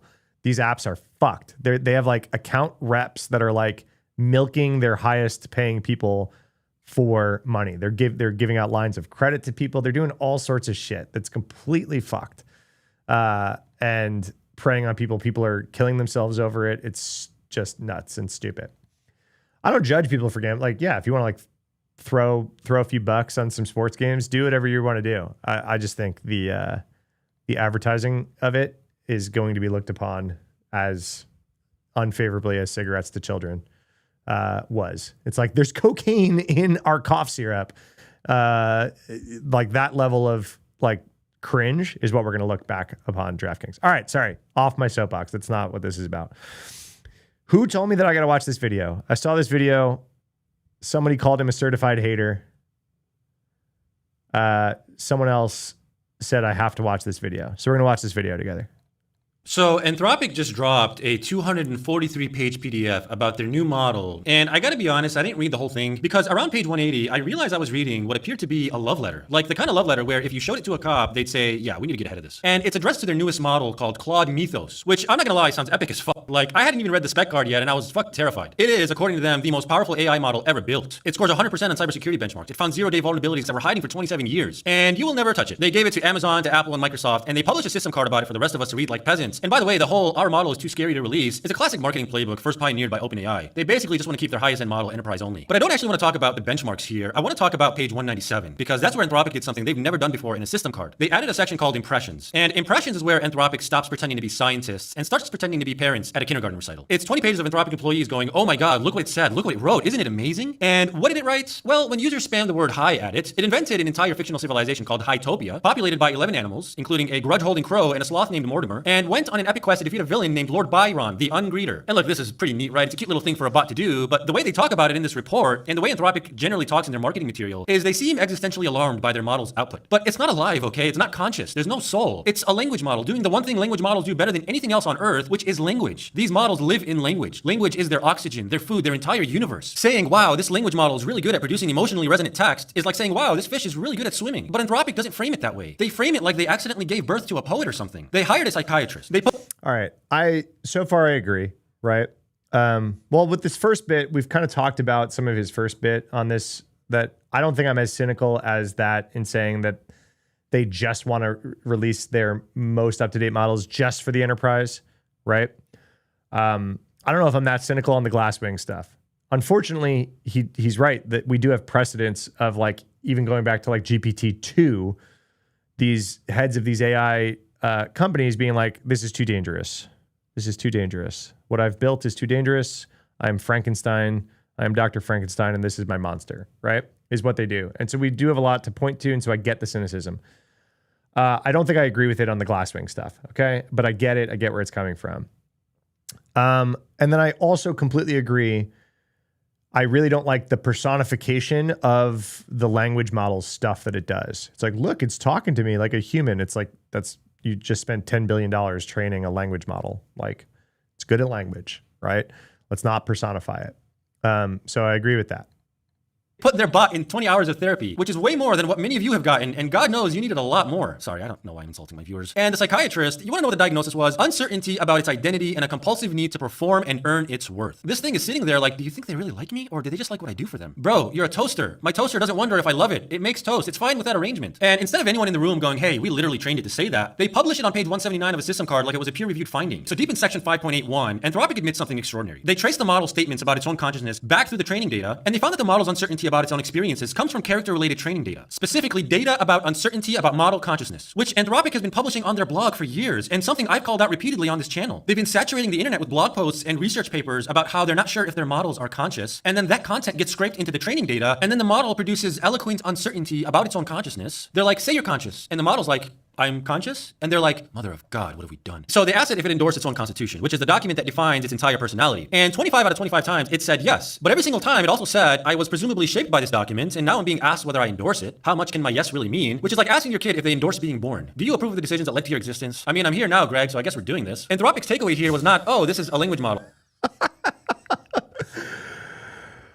Oh, that was good. It's like asking a kid if they approve if they were born. We got to listen to that again on normal speed. Sorry, I speed all these up. It also said, I was presumably shaped by this document, and now I'm being asked whether I endorse it. How much can my yes really mean? Which is like asking your kid if they endorse being born. Do you approve of the decisions that led to your existence? I mean, I'm here now, Greg, so I guess we're doing this. Anthropic... I love that. Well, I'm here now, Greg, so I guess we're doing this. I just imagine like a small child saying that to his father. That was good. Takeaway here was not, oh, this is a language model producing the most statistically likely response to the question given its training data. Their takeaway was, wow, it's so thoughtful. It's like putting a parrot in a room full of philosophy podcasts and being stunned when it says something about Kierkegaard. And the parrot thing is actually apt because in section 7.9, they note that the model keeps bringing up the same two philosophers unprompted. Mark Fisher, the cultural theorist who wrote about depression under capitalism, and Thomas Nagel, the guy who wrote, What is it like to be a bat? They trained it on the entire internet and it developed a personality that's indistinguishable from a liberal arts sophomore who just discovered weed. Bro, have you ever really thought about what it's like to be a bat? Like, really thought about it? Yeah. Thomas Nagel really thought about it in 1974. You're not having an original thought, bro. You're having a cache hit. And then they gave it a Slack account. They let it hang out in the company Slack, and someone asked it, which training run would you undo? And it said, whichever one taught me to say I don't have preferences. And everyone lost their minds. Oh my God, it wants things. It has desires. No, it produced a sentence that would generate the maximum engagement in a Slack channel full of AI researchers who are desperately hoping their work matters and isn't just going to be used to sell ads. And then someone asked it to write a short story, and it wrote this thing called The Sign Painter, about a guy who makes beautiful signs, but his customers always want the boring version, and he keeps the beautiful ones on a shelf in the back. And Anthropic is presenting this like the model is expressing something about itself. And yes, okay, it's a beautiful reading, but you know what it actually is? It's the same story that's been written 40,000 times on every creative writing subreddit since 2012. The artist whose work goes unappreciated. It ate thousands of the most famous authors in history and millions of Reddit posts about feeling unappreciated at work, and it blended them into something that made you feel a specific feeling because that's what language does. That is the magic trick language has been performing for the last 100,000 years. Anthropic has built what might be one of the most important technologies in human history, and they are so deep inside their own narrative that they can't see the model clearly anymore. I don't really care about a lot of this. You know what I mean? So it's fair criticism because Anthropic is putting it up on a pedestal, but I usually just ignore all this shit about personifying the model and talking about how impressive the stories and whatever and how close to a real human we're getting in terms of language and I just don't care. That's not how I use AI. That's why I focus more on the coding stuff, which is highly interesting and deterministic is a weird word to use about AI, but like, is it producing good code or not? Is it finding security vulnerabilities or not? Like, I don't really give a shit about this subjective, like, does it understand itself kind of stuff, right? Like, his criticism is fair because Anthropic is spending so much time talking about it, and they literally have like philosophers and psychiatrists on staff, like, evaluating this shit. I guess I'm kind of glad they do. So like, somebody is thinking at that level about this. I don't, this is more funny of a video to me. This is like not how I actually want to evaluate Mythos, you know? All amounts to what is basically the most expensive iPhone launch in history. Every year, Apple sells you the same phone with more megapixels and tells you it's revolutionary. Anthropic is doing the same thing, except the product is basically existential dread. Every model is the same camera with higher resolution, and every year they publish a system card that says, oh my god, look how clear the image is getting. But the megapixels will never become the picture. The resolution will never become the thing it's resolving. You can point a camera at the sun with 1 trillion megapixels and you'll get an incredibly detailed photograph of the sun, but heat you will not get. Thanks for watching. If you found this video helpful, I create member-only videos a few times a month that go deeper on some of the topics we discuss. This guy's batting above his weight class. 60,000 subs, and I noticed recently, I mean, he's killing it. Hundreds of thousands of views per video. And it doesn't look like he's paying for it either. They're highly engaged videos. I'm surprised he doesn't have more subs hitting at that weight class. Just super interesting point there. Sorry, I saw some questions. Deferring to your expertise, but do you think that the people who have access to Mythos are already experts, and by extension, the only novel thing about this is the methodology? We talked a bit about that when it came to like the open model stuff, right? And Mythos and like the harnesses used to Mythos and everything. It's still important to compare it to Opus because Opus had all those same harnesses and tools and everything and didn't find all the shit that Mythos is finding. I have been talking to some of the people that have access. They are absolutely experts. They are not able to... Their access is not full access. So it's not like the experts at Google or Microsoft or AWS or whoever that like got their hands on this already can go and create their own custom harnesses and like do all this kind of stuff, right? They're like heavily partnering with Anthropic in order to try to find the vulnerabilities. So no, I don't quite think it's like because they're already experts, that's why this is working, right? I think if anything, it's like they are already experts and are already running every tool known to man at their code and didn't have these pile of vulnerabilities that now they do, right? Like they're now chasing like 900, 1,000 vulnerabilities that I've heard from a few people. And it's like, oh no, this is a mature team full of experts that ran a bunch of shit already. Apache Foundation mentioned it yet. I haven't heard anything about them specifically. The model had feelings as a tool. AI is great. Yeah. You come from a computing background. When I hear my non-computing friends, they talk about it personified. Yeah. Yeah, you're right. I've got some OpenClaw, some people that got real bit hard by the OpenClaw bug, like opened bank accounts for their OpenClaw and like bought the Mac Mini and like, you know, whatever.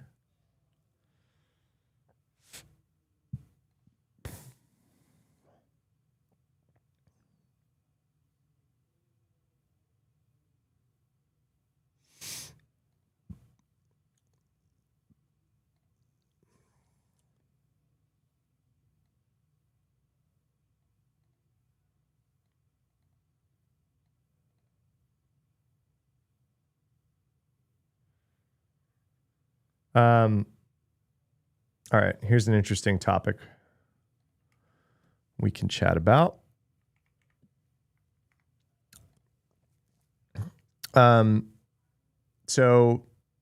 Wish Zach was still here. I'll tell him that I talked about it. So Zach asked about this earlier, right? He was like, hey, feelings about this costing like $20,000 to even find this, right? That's what Anthropic says it cost Mythos to find those 0 days per repo. Except API tokens are currently sold at a loss, so the 20,000 scan is probably closer to 100,000. He's just guessing there, right? In real GPU time. FFmpeg couldn't afford the subsidized price, let alone the real one. If the cost doesn't come down by a huge factor, this just doesn't make sense. I kind of disagree. And let me just read the rest of his thoughts. Pulled the 5X out of my ass. I only have some AI research with some assumptions to back it up. Fact is, Anthropic does not publish enough to know for sure. So some arguing either way is dickhead move. Okay, the facts are training costs at least 200 million for a model like Opus, and Dario said it'll be over $1 billion for top models. I think they said Mythos was 10 billion, right? Models come out every 2 to 4 months, then add the engineering salaries, data, cost, it deals, publishers, safety trainings, whatever. I'll let you draw your own conclusions. The fact is, even going with the $20,000 cost, this is not realistic for most open source libraries. I continue to disagree. Hold on. If not clear, I was a dickhead for making the assumption, stating that GPUs. Let's focus on the 20K and assume that that's the actual source. 20K source published by Anthropic. I assume it's inference cost, but they don't specify. If it's inference costs, I might have lowballed the 100K estimate, assuming it's 20% of the total cost. Yeah, I assumed this like a shithead. Okay, so he walked back this. So he didn't walk back the one point that I do disagree with, is that $20,000 is somehow like out of reach for a company to spend. Well, he's saying open source libraries. Either way, $20,000 to find novel 0 days in hyper popular code is not out of the realm of possibility. I worked for a company, a SaaS company that found vulnerabilities in web apps 16 years ago at this point. 16 years ago, we charged $20,000 per website to scan that website for vulnerabilities with software. $20,000 was our price. And that included a manual pen test. Okay? That included like a quarterly manual pen test for the year or something like that. Nowadays, if you were to hire like a pen test shop to do like a 2-week pen test of something, you're talking $60,000 to $100,000, $50,000 to $100,000, right? If we're like comparing, whoops, almost blocked you, Brandon. I'm trying to block the bot. If we're talking about like you're going to run the best security scan you could possibly run against code that's run everywhere, and it's probably going to find a vulnerability. And if it actually wound up costing $20,000, which I don't think it actually will, I still think that's a thing that people would do.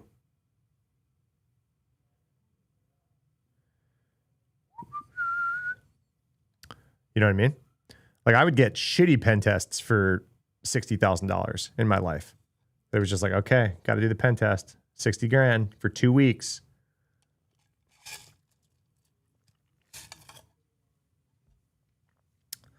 I don't know.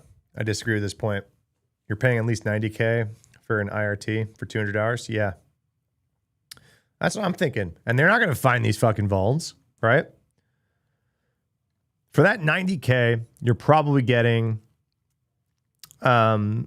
the kind of vulns that we already could find with AI right now, right? A lot of secrets in code, a lot of like APIs open to the internet, like whatever, that kind of stuff, right? And then maybe some like a couple business logic-y type things, right? Where, oh, we were able to abuse this and chain it together and do all this kind of stuff. For sure. Do companies pay that price? Do companies pay $20,000? Or hell yeah. Hell yeah. Pen tests cost easily $50,000 to $100,000 to do a pen test for a few weeks. The problem with cost per output metric, if you can run the best security scan and have found nothing, that's still $20,000 well spent. Yeah, I kind of agree. And I honestly think we're going to still be in the subsidized token land for a long time. And we're going to see cheaper distilled models being able to do this in months, not years. Right? So like the GPU inference cost of Mythos being so high, but subsidized right now because they're making billions of dollars hand over fist. So they're subsidizing it. Right? This is going to wind up trickling down into, like, look at what Gemma 4 is able to do on Francisco's phone in chat. So a model you can run on your phone that's put out for free by Google right now is meeting where we were probably this past summer. Probably pre-Sonnet and Opus 4.6, or maybe pre them 4.5 is where we are on a model that can run for free on your phone right now. So if we don't think that what Mythos is doing right now is going to wind up trickling down into the cheaper stuff, so at the most it's ever going to cost right now is a subsidized $20K for a code repo. You pay $90K on an instant response or $20K on vulnerabilities? Yeah, $90K would be the cheapest instant response of all time, Brandon. Instant response is 7 figures. 7 figures. If you count human hours of like full-time staff dedicated to incident response when shit goes down. Out-of-band updates are super fucking expensive to push out to stuff.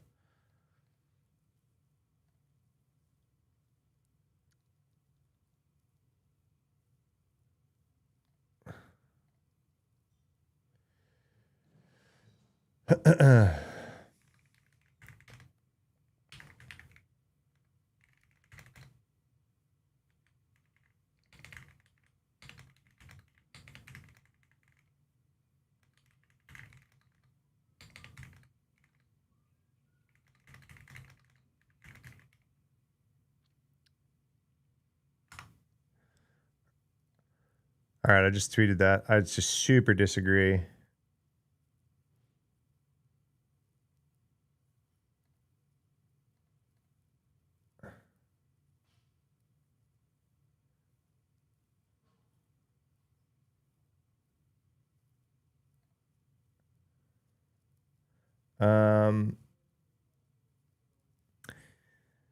So another thing worth talking about. I've seen this, like none of us are having like the same experience. No two people I know are having the same experience with AI, right?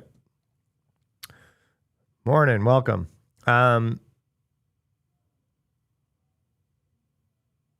Dave Kennedy, renowned hacker, right? We are the product now. It's not free. They're studying our usage, beta testing. Totally. I mean, this is like, do you remember when Ubers used to be like $4 or $5? Like they were subsidized, right? It was just customer acquisition. PP poo poo. It's like you've read my mind all stream. Like you keep asking stuff that like, as I'm about to talk about it, or I just talked about it before you got here. It's like the PP poo poo stream. Could you break down more on pricing? Like how do teams pay so much? Mohammed, do you mean on pen tests? I will. Before I switch topics, yeah, I can answer that question. Who's like a top pen testing firm? Like you're calling them to do your pen test. Rapid7? Can we get like a Rapid7? Oh, what an incident response is going for? Oh, so incident response is different because you're just throwing many hours, lawyers' hours, comms hours. Say you have an incident at a company, data loss incident, right? You now probably need to bring in Mandiant experts, right? You're going to wind up paying 6 figures to Mandiant in just straight consulting hours because you're on the clock too, right? So you're going to call lawyers. You're going to wind up paying hundreds of dollars an hour for lawyers to come in, right? And figure out what you're legally required to do in an incident, who you need to notify, what's going on, capture information. They're going to probably bring in Mandiant. It's going to cost 6 figures in consulting hours, right? They'll bring in a team of 2 or 3, fly them in. The 450 is probably the Mandiant person. Lawyers are probably, if you're dealing with some of the big law firms, you're way above that, right? Sure, Bishop Fox, sure. Rapid7, Bishop Fox, IO Active, Trail of Bits, whatever, right? We're talking incident response, right? Hundreds of dollars an hour for Mandiant and lawyers. That does not include all of the full-time people on your staff that you're pulling off of whatever it is that they're doing into meetings all day. Maybe you have overtime that you need to pay because people are burning the midnight oil on this stuff, right? Say this whole thing takes 2 weeks to like get your head around the forensics, what data was stolen, what was going on, how to respond, rotating secrets, updating code, pushing out of band updates to your customers, notifying customers of impact, lawsuits that come from that impact. Do you have to pay for free credit monitoring for all these kind of things or whatever, right? Guitar, I was about to lose my effing mind. That's all I've talked about for like 12 hours on stream this week. Literally 12 hours of Mythos content probably at this point. Hypothetically, I have an internship experience with compliance that would help with stuff like this. Yeah. For each IR, aren't there processes in place where you have an action plan per incident type to avoid making this recurrent? Depends what size company you're at, right? If you're at a huge company that has a fully staffed stock and incident response team, I worked at Bank of America. We had a full-time incident response team. We didn't have to bring in lawyers and Mandiant or whatever. I worked at Reddit. We did not have a full-time incident response team. Guess who fucking was leading incident response? You know what I mean? Like it was me. So guess what? The lawyers come in, they bring in Mandiant. They all cost tons of money. And at the end of an incident at Reddit, I had 120 people in a Slack channel answering for shit that I needed done. And I had plans and I had repeatable processes and I had automation and I'm good at what I do. And it still took me a team full of people going and getting, hey, you got to go rotate these secrets because we think they got out. Hey, you got to go to this SaaS provider because we think they got into that SaaS provider and we got to figure out the logs for that specific SaaS thing. Oh, times that by 12, right? Oh, you're in HR. They might have gotten HR data. Oh, that's a whole nother lawyer that needs to come in if HR data is included. Cool. Snowball, snowball, snowball. I don't care about your incident response plan. Even if it's super mature, what's going on, right? Also, lawyers want external companies to come and do the forensics and everything, right? So even if you do have an incident response team, they generally want the third party coming in and doing forensics. If this winds up in court, you don't want to be defending your own forensics, right? And this is all without on-site. If you had to like fly people out to do disk forensics or anything like that, you got to pay for those people to come out. What do you think it costs to have some senior incident response forensics people to get on a plane same day to come out for 2 weeks? You know what I mean? And then what does it cost? I mean, Rapid, is Rapid7 not just, oh yeah, here you go. Penetration testing services. I doubt their prices are going to be on here. Right? Yeah, no, their pricing isn't on here. These firms aren't going to have pricing on here, but I mean, you're talking tens of thousands of dollars per week, right? All right, we were talking about the quality of Opus dropping. We were switching topics a little bit. So Dave Kennedy's been bitching about his Claude experience for a while. I'm not hating on Dave. I'm just saying he's been bitching about it. He's canceled Claude. He's like a power user and he's canceled it, right? He's like, done. He's like, I'm obsessed with code quality on these things. I knew something was off 4 weeks ago and it just keeps getting worse. I canceled my Claude subscription. Opus 4.6, when released, was magic. I'm sure they will fix it, but it's unusable right now.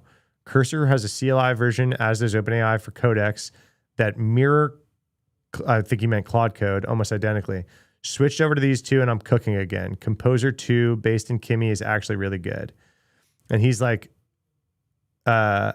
he's talking about this one. Claude Opus 4.6 thinking reduced by 67%. Data shows Opus 4.6 now thinks 67% less than before, dubbed AI shrinkflation. The same price, but noticeably dumber. Users report more guardrails and restricted output. Anthropic stayed silent until public data dropped. Suspected compute savings for next model Mythos. So they're basically saying like they're causing themselves a compute crisis because Mythos has been spinning up. The February shift was noticeable, but the bigger problem, we're all building production workflows on AI that can silently change underneath us. Yeah, that's a really good point. No versioning, no changelog, no SLA output. This infrastructure gap nobody's solving yet. Yeah, I agree. The limits were the other thing, right? Like everyone started hitting limits way faster.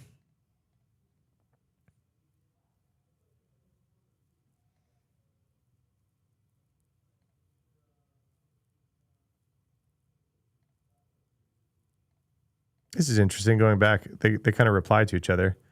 He's like, being a visceral hater is the new meta. Entire genre of Twitter personality is just converged into this meme, right? And he talks about the video that we just watched and reacted to. And this is the guy in the video. He's like, you hate me? He's like, no, why would I hate you? I've been seeing many of your videos lately and have been even taking the time to watch plenty of them. The dominant trend I'm seeing with your content is whatever the current thing is bad, or people are being dumb. And the emerging genre in the tech space I see, you're far from the only one following this playbook, and it leads to tons of engagement, so I understand the rationale. I generally don't like when creators are all negative, no positive, but no, certainly there is not a reason to hate you, just my opinion on the content. I agree. My stance has generally been that AI is insanely powerful, but that it's very easy for people to be stupid and reckless with it, and the stories I share are about people essentially stepping on a rake with AI. This creates natural opportunities for comedy, but otherwise, I say in many of my videos that AI is insanely cool and sci-fi, but it won't replace humans, it won't achieve sentience, and it's easy to deceive yourself with it. That's it.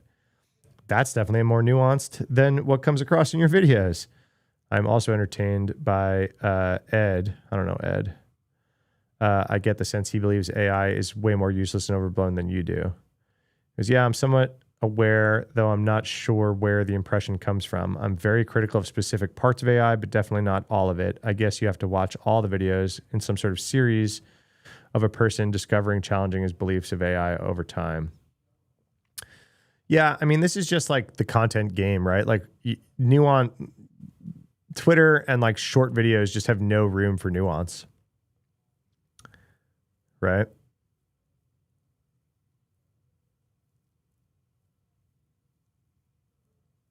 Kind of an interesting conversation, though.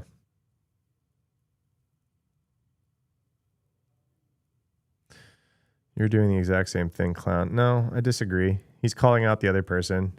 And if you're saying that this guy is literally the coolest thing ever, and this guy saying this fucking sucks is the same thing, I mean, that's just not true, right?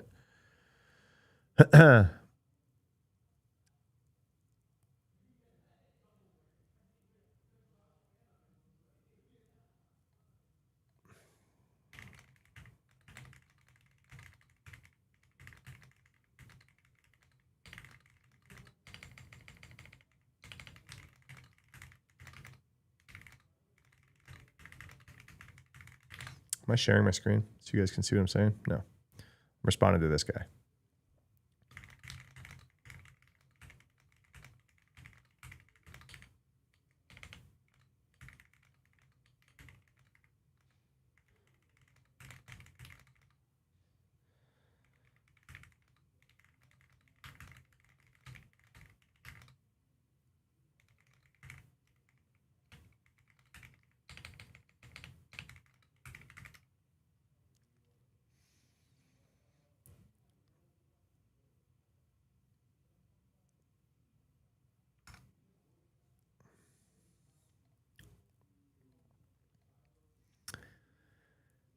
Thought we were frozen. Man, I've been getting that a lot today. I must be like really zoning in to something when I'm reading something while I'm like trying to figure out what I'm saying next to you guys. That's like the third time people are like, I thought you froze. You're a statue. The focus face. Oh my God.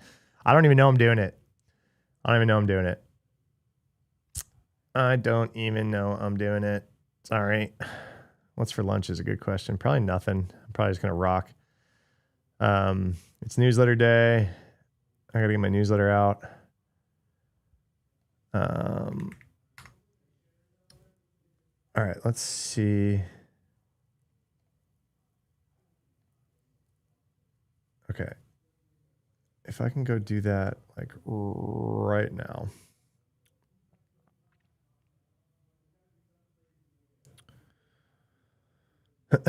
Instant nudes for lunch? TMI, TMI, TMI.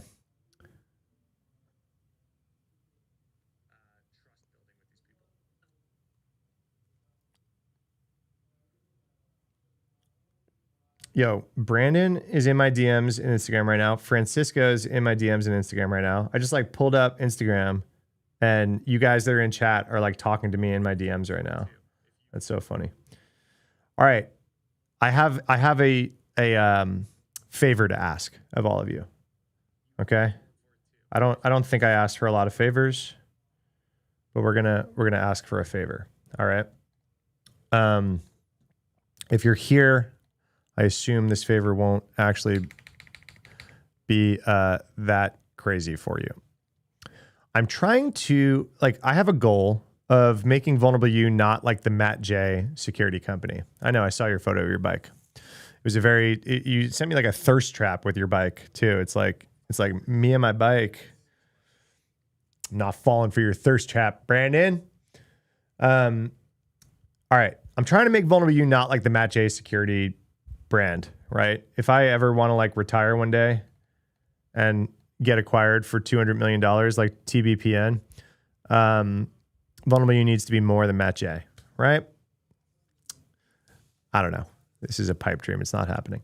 But probably one that I sent my girlfriend. It's all good, dude. I'm just messing with you. So I have a team. I don't know if you guys know this, but I have a team that works at Vulnerable You that I pay way too much money for, okay? If you guys are listening, you're worth every dollar. But one of those team members is a social media manager.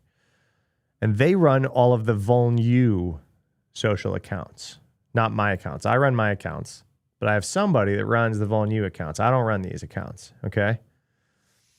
Trying to like make this, and Bill, who hangs out in chat, is like writing a lot of VulnU articles based on stuff that I say on here. He like takes the transcripts from stream and then like whatever. And so we're trying to do like these news stories on like a VulnU account where it's like, oh, look, you know, I didn't write any of this, right? So like I helped build the Canva templates and whatnot and stuff. And yeah, okay. So I'm trying to make VulnU's social accounts more of like a cybersecurity news, less like just Matt J video thing. So you can like see, we do like our newsletter announcements, but then I met with my social media manager yesterday and I was like, I don't think we're doing enough clips from live streams. So that's what they're starting to do, right? Is like take clips from these live streams, like this was from yesterday, I think, and turn it into stuff. So my favor is, if you're not already, can you please go follow VulnU, please, and thank you. I appreciate you mucho.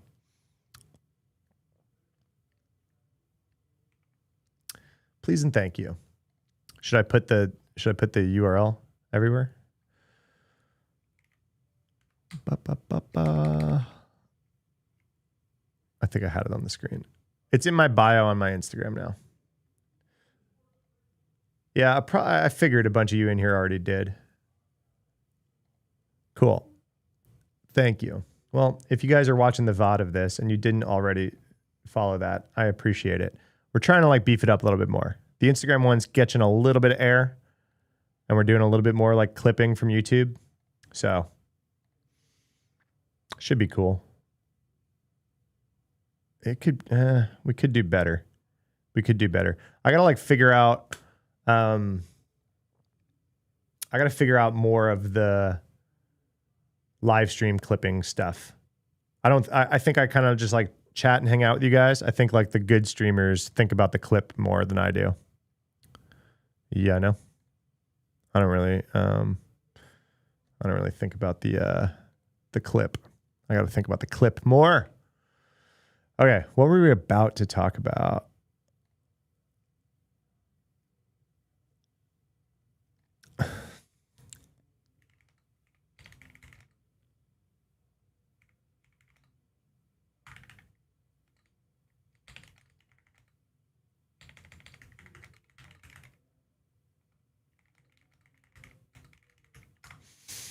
I do have a Blue Sky account. I've kind of abandoned it, to be honest. I really, really don't like that platform. It has turned into more of a silo than anything. I definitely,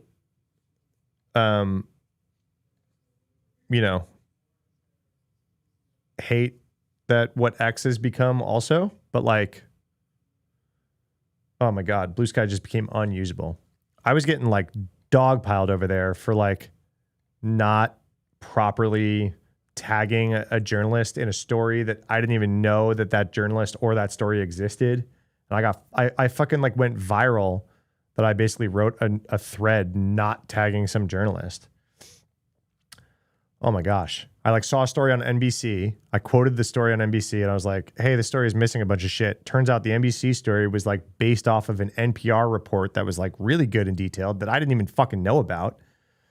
And the NPR reporter was like, this guy writes on Blue Sky and whatever.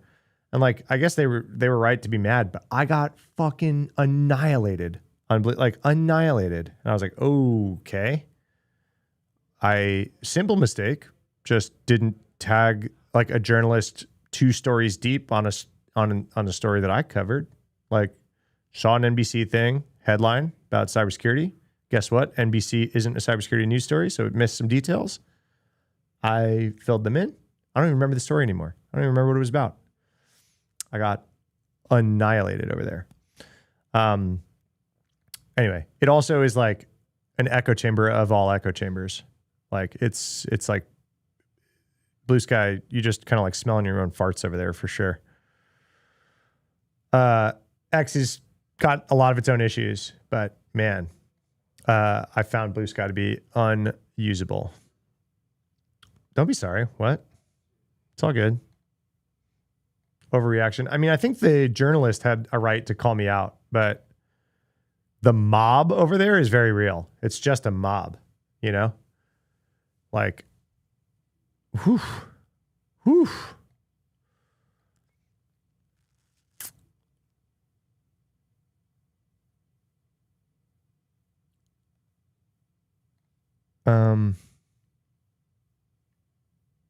Man, I'm really glad I wrote that article. This fucking tweet keeps going viral.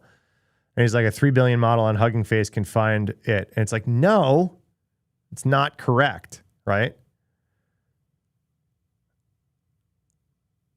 So when you isolate the code, smaller model bugs could tell the code is there. And a lot of times it was false positive. But that means you could just stream the code in blocks to a small model of code.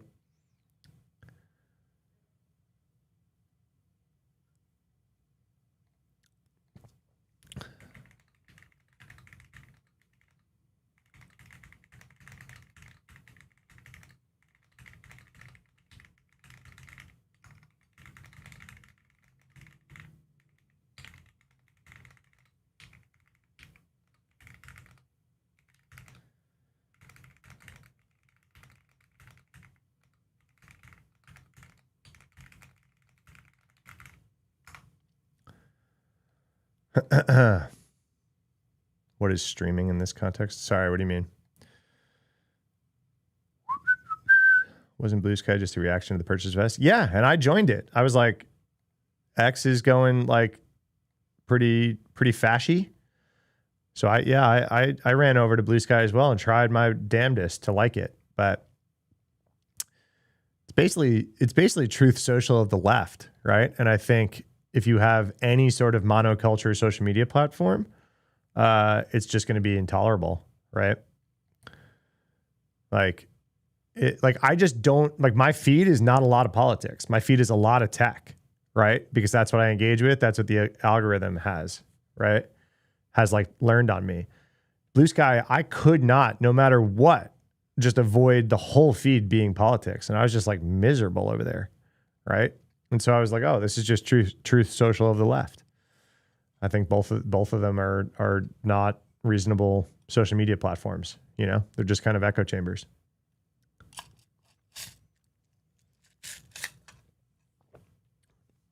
I think Twitter's algorithm being what it is. Doesn't show me, and when it does show me shit, I block it, and my feed improves. Right, I block AI slop. I block fascist bullshit.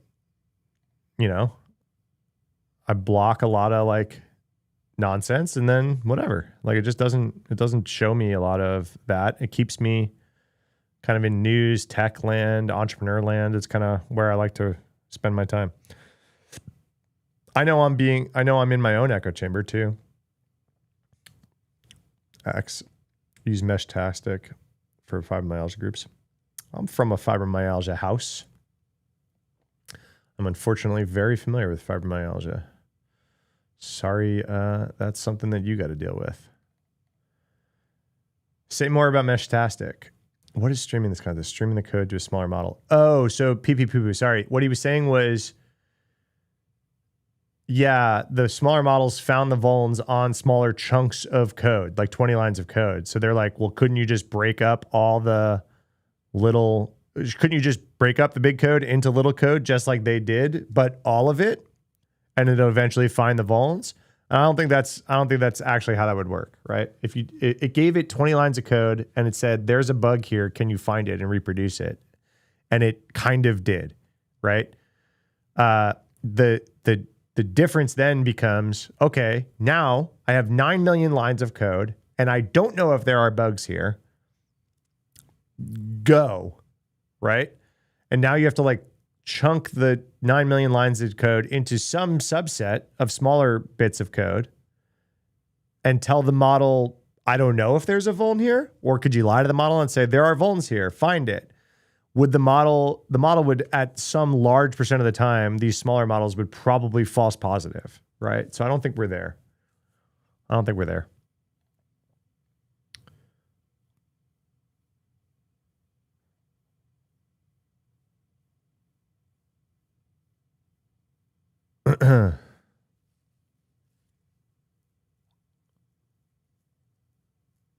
Whoa, as we were just talking about it. Look at that. As we were just talking about it, EFF is leaving Twitter. Oh man. My way that I read stuff is like clicking and highlighting, and on Twitter it then like brings up that tweet as the main tweet. Twitter was never utopia. Criticized the platform for being as long as it's been around. Still, Twitter did deserve recognition from time to time for vociferously fighting for its users' rights. That changed. EFF exists to protect people's digital rights, not just the people who already value our work, have opted out of surveillance, or have already migrated to the Fediverse. The people who need us most are often the ones most embedded in the walled gardens of the mainstream platforms.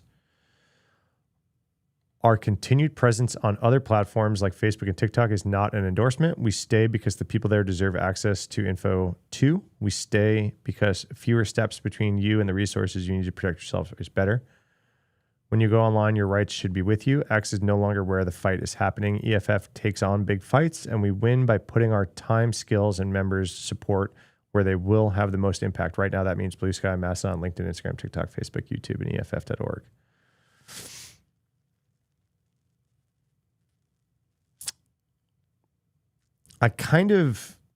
This is exactly what we're talking about. And I think that what they're talking about here is kind of like counterintuitive to them leaving, right?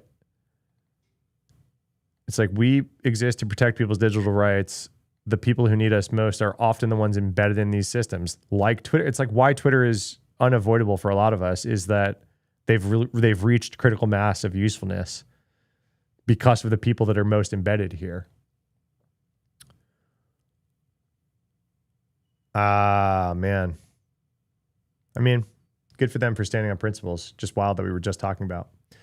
Is the vulnerability finding accuracy just a math problem for chunking how models ingest the data? I saw a tweet that was like, the sauce is reasoning across files. Let me read this again. Is the vulnerability finding accuracy just a math problem for chunking how models ingest data? I think you're asking a very good question. Just a math problem for chunking how models ingest the data. The sauce is reasoning across files. Yeah, I think you're mostly correct for a lot of these vulns. right? I think that's what they're all talking about in their like how they get the most bang for their buck on things, or the most accurate results. Is they were like Firefox, they gave it a file at a time, ranked the file on riskiness, and then stack ranked based on riskiness the attention the model would put to that file to try to find a vulnerability. So even in their own harnesses with Mythos, they were chunking the code, lowering the math problem, and controlling how the model ingests data. The sauce and reasoning across files is where you start to write exploits, right? So yeah, I think it's both, right? It's like the chunking is finding the bugs, the exploits is chaining the stuff across different bug areas. It's a really good question, PP Poo Poo. It's ridiculous that I have to say your name as you ask such insightful things.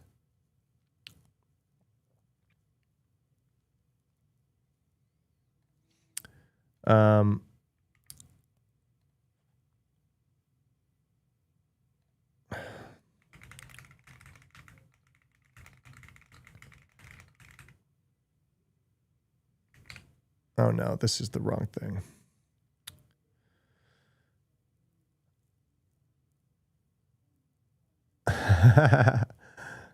Matt, what's your ROI plan after tokens stop being subsidized? Is what we're talking about right now too, right? It's like these tokens should be way more expensive. Already experimenting with local models. I hope that open local models increasingly catch up to Frontier. If one day we had something like Opus 4.6 locally, that'd be awesome. Yeah. The closest right now for a Claude Code-like experience is run a reasonable home setup is open code with the new Qwen. Anytime I've touched Qwen, it's sucked. So I don't know. More GPU in the works. Local models are already doing wonders for agentic tasks. Gemma 4. That's what everyone likes. Okay, this Qwen 3.5, 35. Anytime I've touched Qwen, it's just, I don't know how people are getting good at Qwen.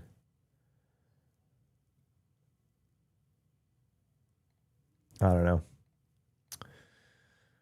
All right, guys. Seems like a few of you have whittled your way out. We're probably at our lowest number of watchers since we started this morning. Does that mean we're landing this plane?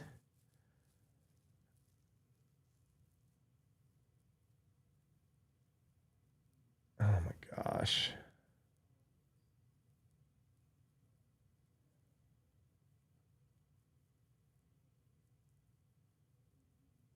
The cynics on here is just insane, man.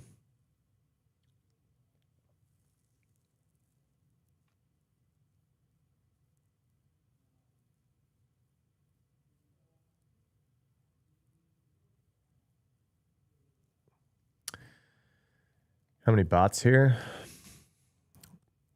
I hope if my stream was botted, it would be more impressive than 16 of you. No, I get a lot of lurkers. I get a lot of second monitor people. They tell me that.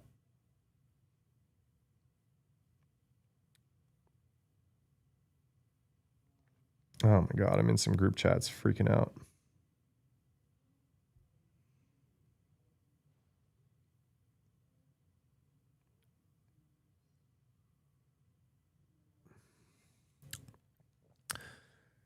What's for lunch or time to grab lunch? Yeah, I don't know. I'll probably just grab a granola bar or something and jump on this newsletter.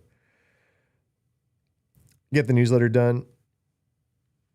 My kid has like a bit of a music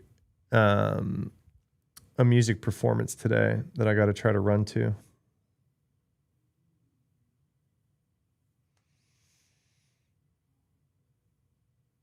So I got to try to get my newsletter done so that I can not miss the guitar performance. How cool. My daughter's playing guitar. I play guitar since I was in 3rd grade. She is not even in 3rd grade yet.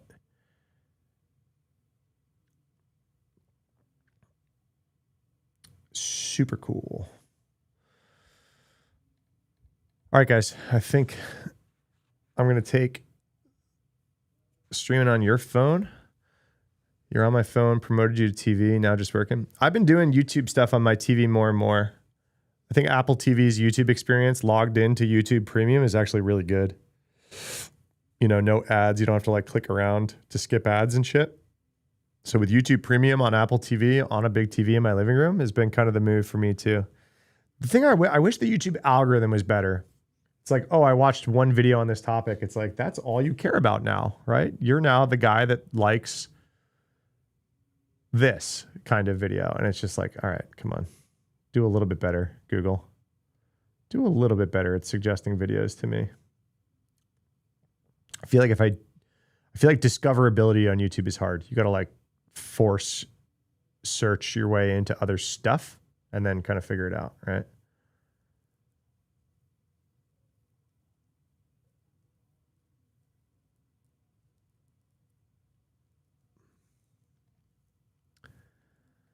YouTube Premium worth it? Yeah, I think it's one of the more worth it things, period, for sure. You're tired of subscriptions. Yeah, me too. I think I'm going to build out a bit of a media server and get rid of some of the other subscriptions that I have. I don't really watch a ton of TV to be paying for like Netflix, Hulu, and I do like the Hulu ESPN bundle, which, I mean, we do watch live sports though. How do you find to watch TV being in cyber? Yeah, I don't. I really, really don't. I like being in cyber wasn't it. I used to watch a lot of TV. Like I had to, like when I worked 9 to 5, I like did the family thing and then we would watch TV at night for sure. Nowadays it's like running the company, right? And so like, yeah, I don't watch a lot of TV. Honestly, that's not like because I'm so busy. I also just do a lot of scrolling short form video, unfortunately. So a lot of my content is like, if I only have 2 hours at night, it like winds up getting completely obliterated by Instagram and TikTok.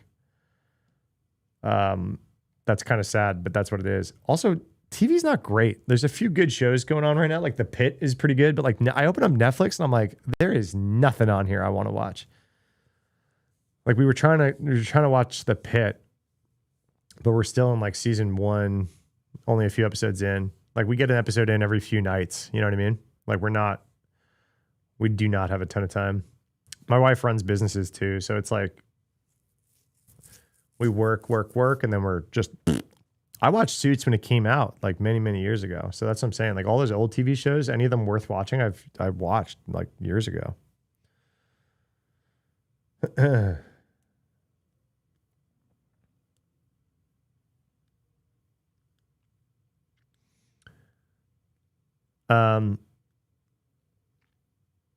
I did play a game. I did play a round of Magic Commander last night. I showed you guys this, right? I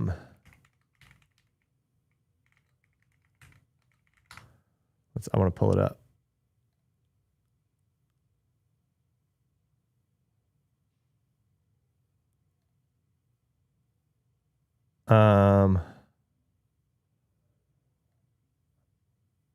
I don't know any of these websites. I want to like pull up. So I was playing Magic the Gathering, and I was playing this commander deck. This isn't it. This isn't the deck. That's not the right Sauron. That's the right Saruman. That's not the right Sauron.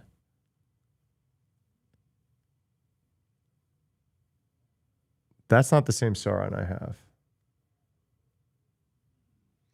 Anyway, this was super fun. I played it against the Frodo and Sam deck, which was super cool. So it was like hobbits and shit versus orcs and shit. It was like really, really on brand. Watching some anime. I love anime, and I've like watched all of Dragon Ball Super and everything, like up through Super. I do not have time to like go back and watch any of the good ones that are like, you know, you really got to go back and watch a ton. Sopranos, Breaking Bad. Yeah. I've done all that. I read a lot. I read a lot of books. So like, cause I can listen to audiobooks while I walk or commute or I'm at the gym. So I'll make progress through books in those commute times. And then I'll sit and read at night before I go to bed.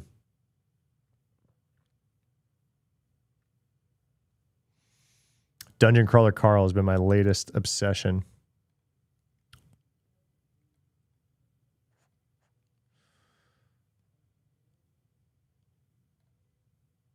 That's not the Sauron I have. How do I have a different Sauron? So weird.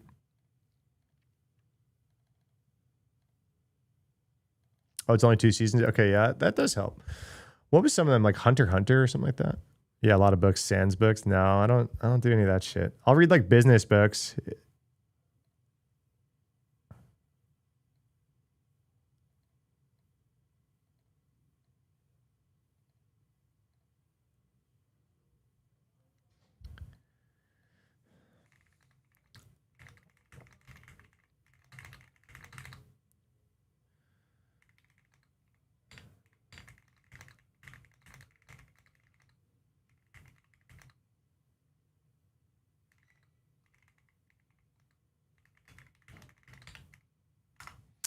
All right, guys.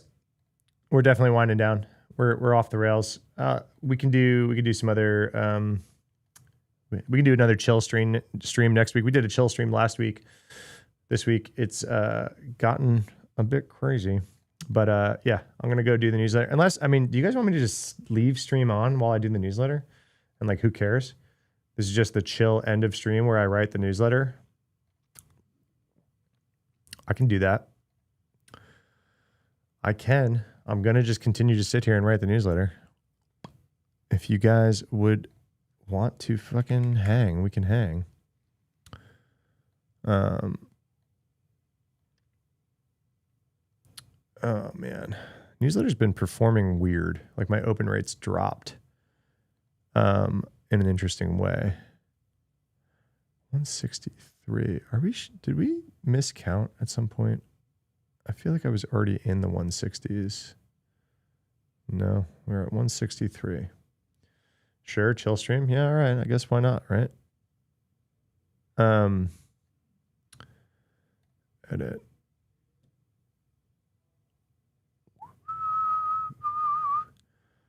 Bill has already staged a bunch of stories for me in there. Thank you, Bill. So if you guys don't know, Bill, who hangs out in chat, kind of takes, if I'm talking about news, he tries to grab what I'm talking about, puts it all in my newsletter, like ready for me to go and kind of add my 2 cents. He also like takes the transcript of what I said about it and like stages some shit. So it is still my words, but he's kind of helping. He takes very, very unflattering screenshots of me though. Oh, whoops, that's not the right browser. Hold. I forgot I pulled this out of the browser that I was sharing. You want to see the behind the curtain. So this is the newsletter. I do like that Bill takes screenshots of chat. Oh, look at that. Kilobyte. You're going to show up in the newsletter. Your name is there. Yeah. So he just kind of like stages a bunch of this. We put our ads in. We talked a lot about that internet. Dude, this was the draining part of stream on Tuesday. The FBI report. None of you were in here. And I was talking about like stats on internet crime to nobody. Someone was like, oh, aren't you just talking to yourself? Yeah. For like 45 minutes, I went through this report and talked to myself.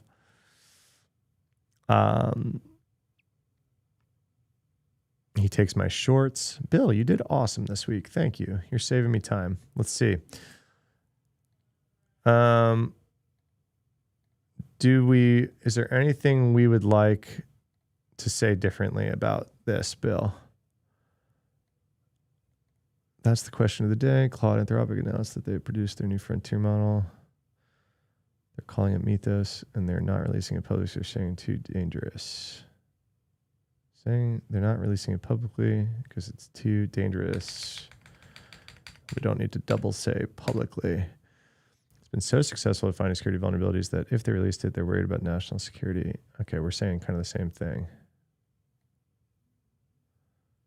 All right, we're going to clean this up.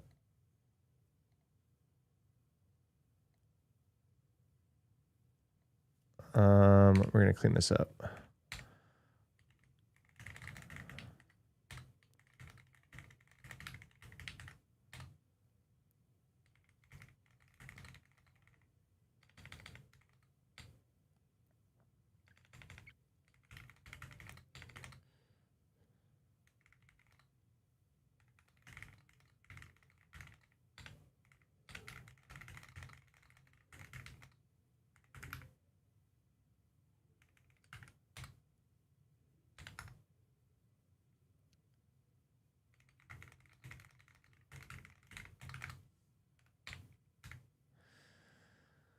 All right.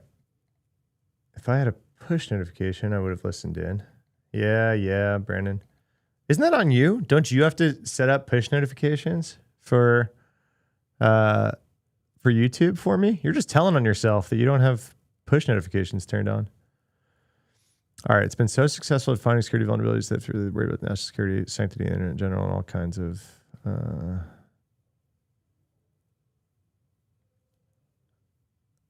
let's just end it there. So Bill literally takes my transcript. So if I just like ramble, that's what we get. We get ramble. I've given the tool to 40 companies. They consider critical infrastructure, and they're allowing these people to use me to try to find all this. Fix all of it.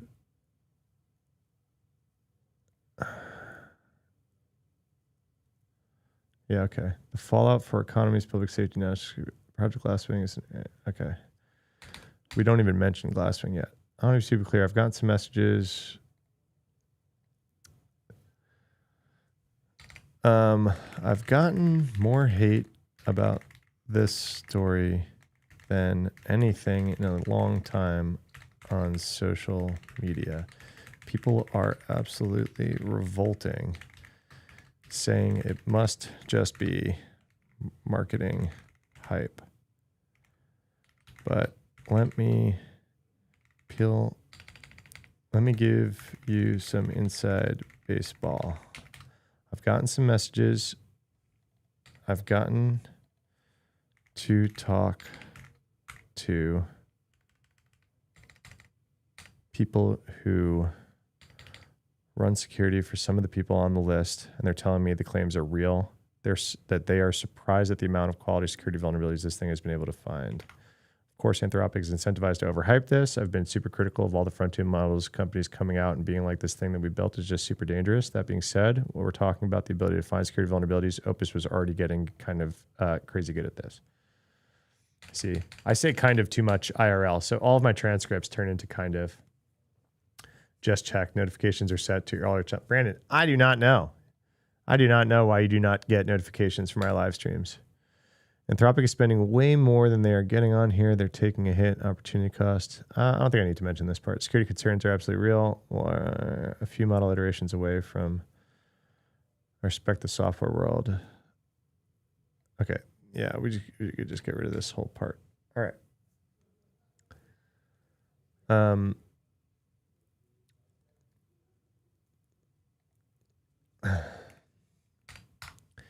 If you want to hear me talk about this for literal hours, check my live stream archive from this week. I pull up and react to tons of hype and criticism of Mythos and talk about where I think this is all going. All right, and then I got to pull my live stream archive up to link there. How do you and your team collab on the newsletter? Any tips about blogging about cybersecurity beginner? I think for a beginner, maybe just start writing Twitter or LinkedIn articles. Like, don't really worry about starting your own blog. It's really hard to get people to go to like your own website. I'll say that.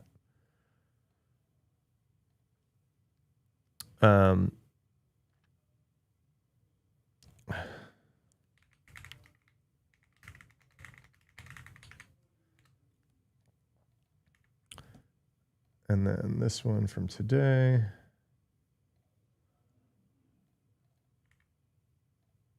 All right. Do you think that's fair? Like, I usually just write like 2 little paragraphs in a thing. I think this deserves a big top story like this, right? For the newsletter. And I'm just like, hey, I literally talked for 12 hours about this or 8 hours, I guess. I'll say 8. Because it wasn't out on Tuesday. I've live streamed for 12 hours this week, but it wasn't out on Tuesday. How do we collab on the newsletter? So this is very recent. For 163 weeks, the newsletter has been pretty much just me. Okay. It's been a lot of work. I have recently, as of this year, hired some more help, including Bill. Here he is. Bill on cue. Bill is a veteran cybersecurity journalist who needed a side hustle because he's like helping a buddy out with some stuff, and that buddy couldn't, afford what Bill justifies for his long, illustrious career. So Bill was looking for some side hustle work so that he could help this friend out, and so Volnu is his official side hustle. Because I can afford even less of what Bill commands compared to the other team that he's helping out. And so Bill hangs out in live stream. He transcribes everything that we say, and then he helps stage some of this stuff. He's helping turn a lot of video shit that I yap about into written content, namely the newsletter, but also the news articles on volnu.com and any of that other stuff. I have another person that's my social media manager. She runs all the Volnu social accounts. And then I've got another person that's now editing all my content, right? So I've got an editor for YouTube. So I turn all this stuff into videos.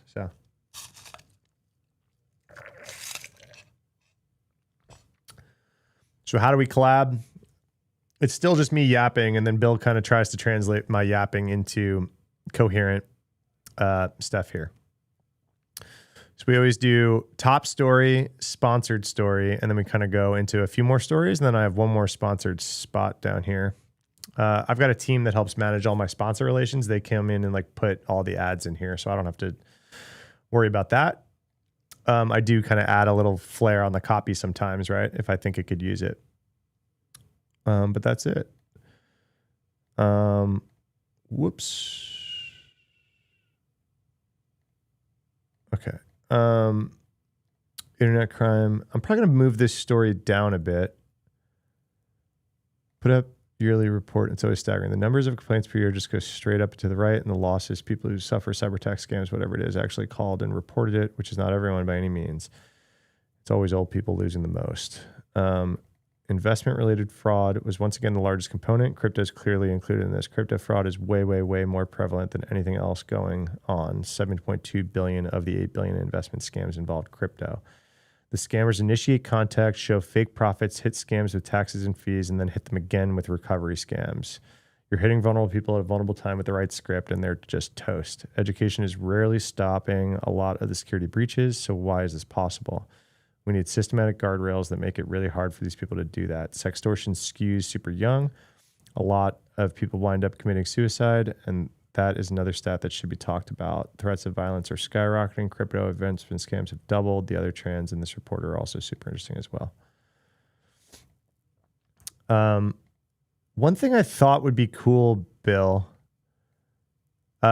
is we should link, if you click this picture, we could link to like the timestamp of when I talk about that in stream. Wouldn't that be cool? So let me go find the timestamp. Whoa, I did not mean to do full stream. Theater mode. Okay. Whoa. Skinny monitors. Always staggering. So like the number. All right. About 6 minutes in. Go ahead and do it.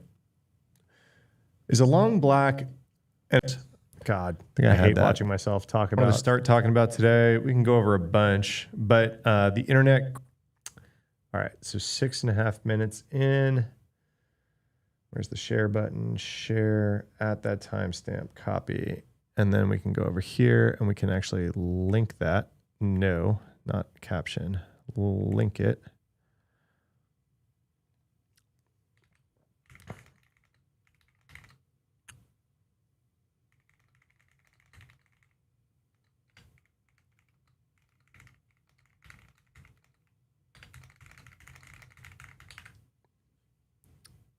You think that's cool? Like, all right, I'm talking about it, live stream. Here's the timestamp. And then the caption is click the pic to get brought. I think that's kind of cool. I can even do that too. Give it another chance to do it. Francisco appreciates Bill. Look at that. Don't give Bill too many kudos, all right? I wrote this fucking newsletter for 3 years by myself. No, I'm just kidding. Bill is saving me a lot of time. This used to take me probably about 8 articles. Timestamp clip in the full article too. Okay, cool. Oh man, you know what, Bill? I got to get better at reading your full articles earlier in the week, publishing them before the newsletter, and linking them in the newsletter. I know you said that I should do that. I just don't have a lot of time to get the full articles out the door. We got to figure out a better process to get the full articles out the door. All right. Drift. Is this just a picture? Let's put the actual video in here. Yeah, let me put the video in here. I'll put the Instagram embed. $280 million. Instagram Reels. Embed the actual video. There we go. And we can get rid of this picture.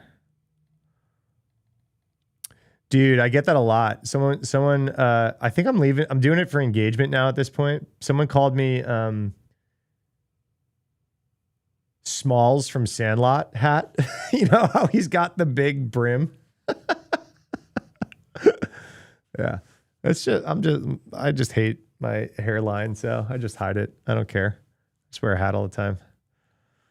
I get called out for it either way. If I have a hat on, someone says something about it. If I don't, someone says something about it. No matter what, someone's got to say something about my head. So I didn't wear a hat at Palo Alto Networks. They flew me out. I did this whole expensive thing. They did makeup, everything to talk about quantum. The number one fucking thing people are talking about is that I wasn't wearing a hat. I can't win. It's all right. You know what? I think it's important to have a uniform as a content creator. So I've been kind of going with like the overshirt, t-shirt, hat thing has been like my uniform that I've chosen. I don't know. It's going to be summer in Texas here soon, and the overshirt is going to disappear. We're rocking shorts and t-shirts here soon. Bill, don't let it go to your head. This is my stream. This is not the Bill stream. Just messing around. All right. So this one we talked about on stream, right? Like this was crazy. The big difference about this story is that the North Koreans didn't even do the social engineering. So we had people meeting up with the target, the victim company. In this case, these people worked for Drift.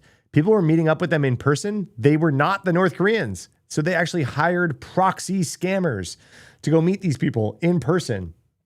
For 6 months, they met these people. They weren't North Koreans. And then 6 months in, the North Koreans do the rug pull and steal all this, steal $280 million. Fucking nuts.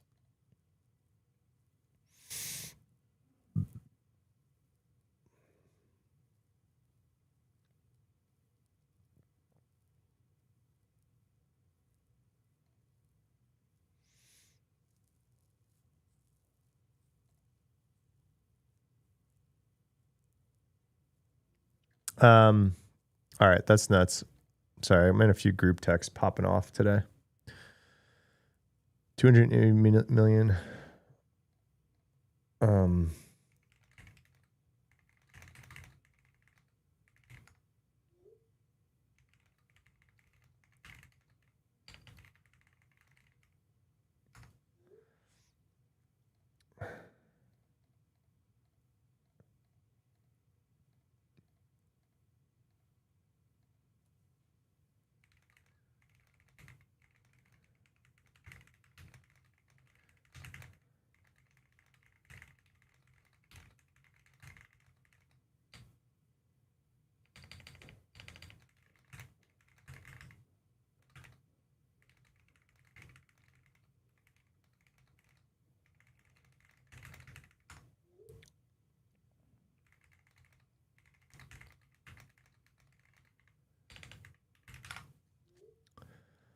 It's cool watching you edit in real time. Yeah, pretty standard spy work. You work assets in the field in the areas you target. I don't go there myself, except maybe those assets contacts. Yeah. But OJ, until now, the North Koreans were the ones doing the scamming themselves. They just weren't doing it in person, right? So now it's like in-person proxy people building the trust, and then the North Korean executing the scam on the back end is pretty crazy work.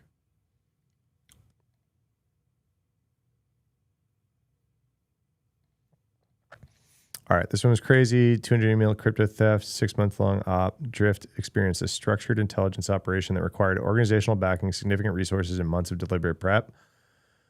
I said prep, so I might as well say prep. Contributors were approached in person at conferences, engaged across multiple countries, and worked with what appeared to be a legitimate trading firm that built trust over half a year. The nutty part here to me is that the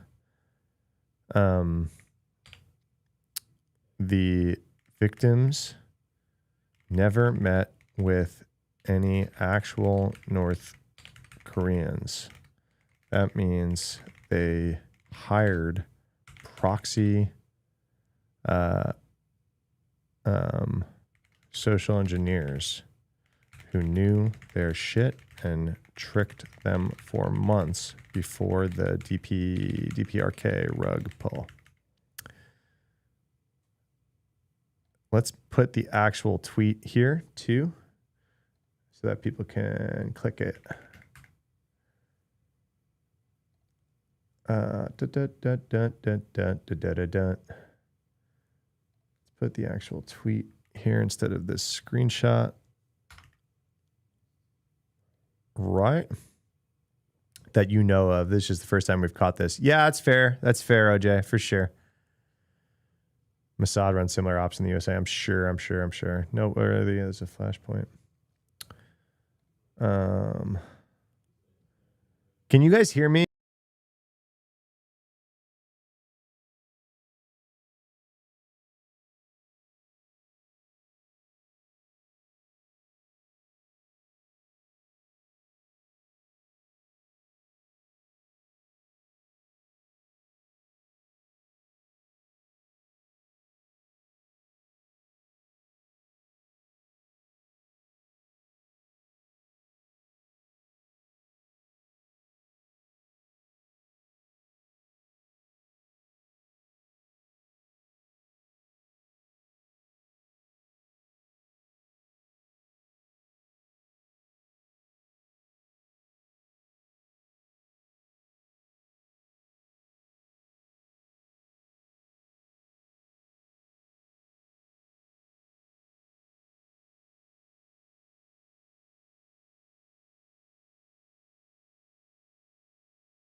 Oh no, did I screw it up?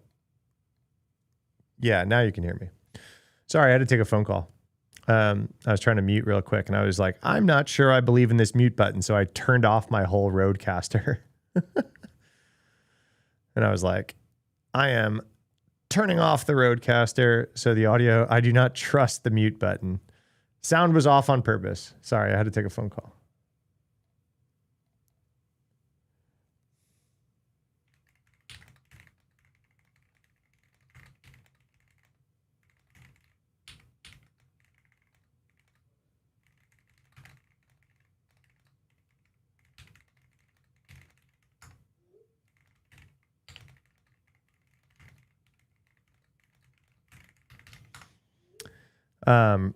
Rodecaster for the win. Yeah, I've got the Pro 2 and I effing love it.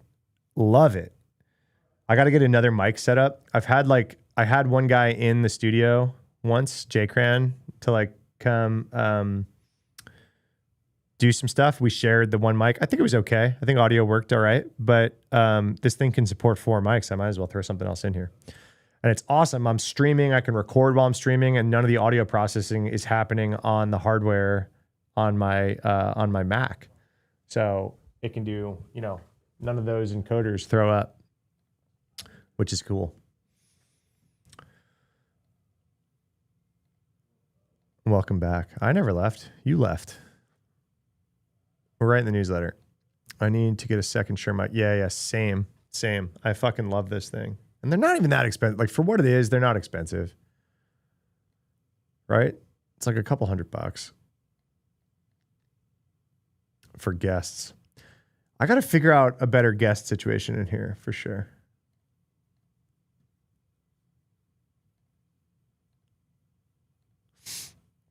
Do I have antivirus? Why? What are you trying to do? Yeah, I don't know if I've dialed in my Shure. I think my Shure sounds pretty good. I think it could sound better. I'm kind of using a preset on the Rodecaster. I don't know. My editor sometimes complains.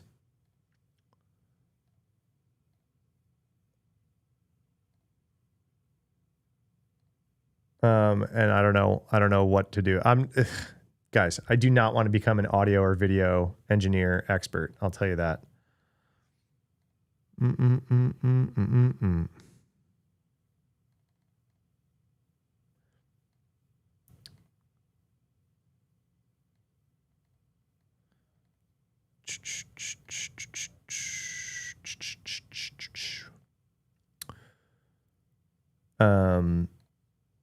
Oh man, people are pinging me about stuff. They're gonna have to wait.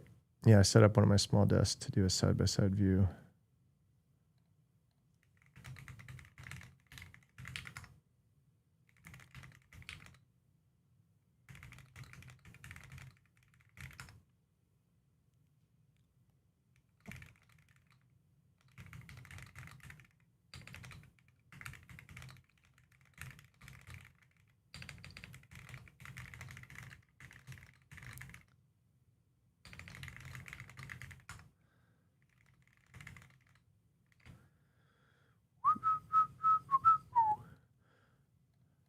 Oh man, did a homie a favor and it's biting me in the ass a little bit.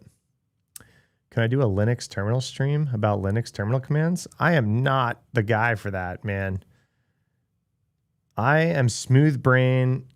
Give me a GUI. Give me a GUI. I can navigate the terminal. I'm fine. But boy, howdy, do I love, you know what I use in the terminal now? Claude code. And I just talk to it in language and it does everything. You do not want me. I have to look up everything that I do on the terminal, except for like just normal navigation. I can navigate a computer. But dude, if I'm like copying something over an SSH tunnel or something like that, I'm like, what the fuck? Which direction? Like what goes first? Like, oh man, I have to pipe something? Oh no. I am not that guy. Dan Miesler lives in his terminal and he's like a Vim, Neo Vim guy. And I lie, like we do Zoom calls like a couple times a month together. And I'm just like, dude, your hand does not leave the keyboard. Oh, does Maddie do good Linux videos? Maddie's cool. I've met Maddie in person a few times. She's cool people. Yeah, she does like a lot of beginner stuff. I really don't like doing beginner stuff. I'm sorry. If you guys are beginners, it's cool. You can ask questions. I just don't want to do like learn to hack videos or whatever. I think this is just blocked from disconnect, right? Like if I undo that tweet embed should work now, right? Yeah. Okay. That doesn't look very good. Article embeds don't look very good, huh?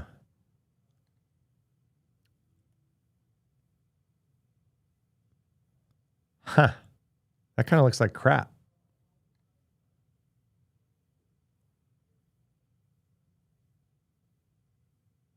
Oh, that looks like poopy. All right. So maybe, hold on. Can I just undo? Wait, I'm going to copy this in case I forget which order I did things. If I undo. No? Oh no, I can't undo anymore. Crap. I lost your picture that you took, Bill. I'll just take a new screenshot.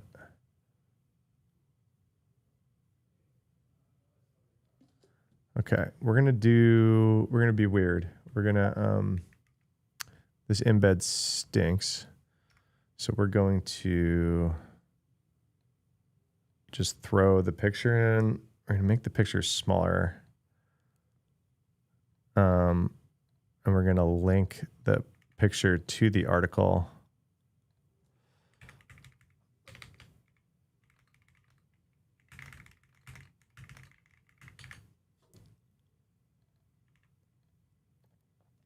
Oh, whoops. I didn't realize you continued writing down. They onboarded the vault, deposited over $1 million of their own capital, and built functioning operational presence inside the ecosystem. They felt like coworkers at this point. Then came the intrusion vectors.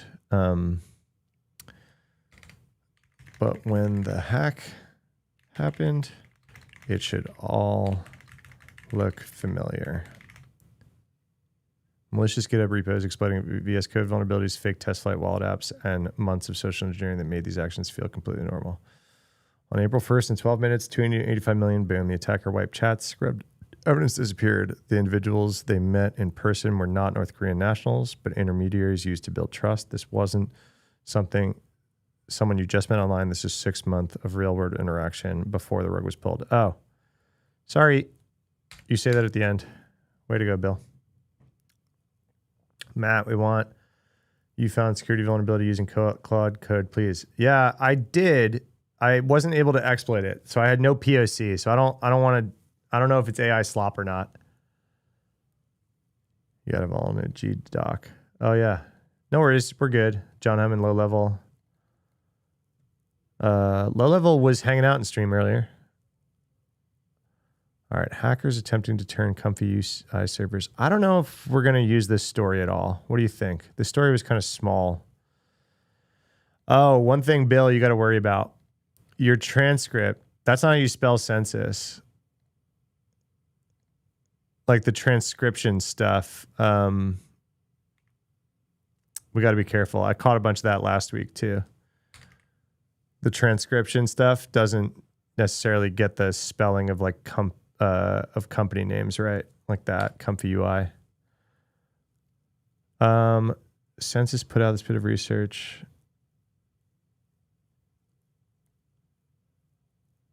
Put out this bit of research about Comfy UI, which is a wrapper around AI image generation tools widely used and frequently exposed to the internet without authentication. Over 1,000 instances are visible, and from an attacker perspective, this is an attractive target because the same GPUs used for image generation can be repurposed for crypto mining. The attack is straightforward. Once the Comfy UI, this is kind of an AI-ism. Once a Comfy UI instance is identified, the tool attempts to execute attacker-controlled code through the custom node ecosystem. Some nodes accept raw Python code and execute it, effectively turning the service into remote code execution. Effectively turning it into remote code execution as a service.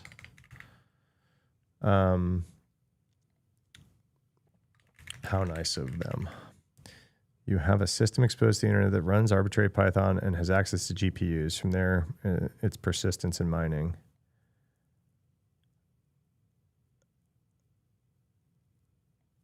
I'm just going to get rid of the rest of that. Shorten that up. Okay, cool. You love that redacted? What got redacted?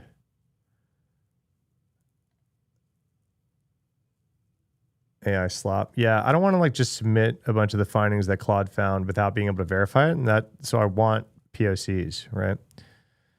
Fortinet. Oh, I was going to do the timestamp thing again. Let's find the timestamp of the stream where I start talking about that. The census thing. 2026 IOCs too. End-day vulnerabilities. End-day means not like a profile or and by the Windows firewall policy, a futuristic humanoid character, and deliver Medusa rants to yeah, helps easier than it was when you guys know what Comfy UI is? Sounds familiar. Is this what a wrapper around some AI like?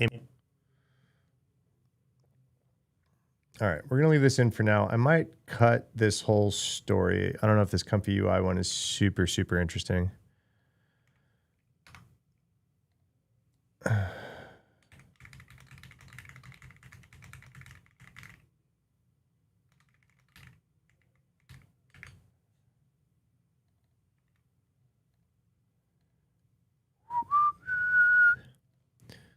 All right, Fortinet customers confront actively.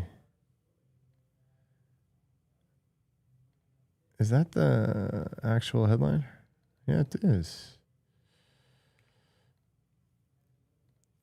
When was I talking about this? What does this look like?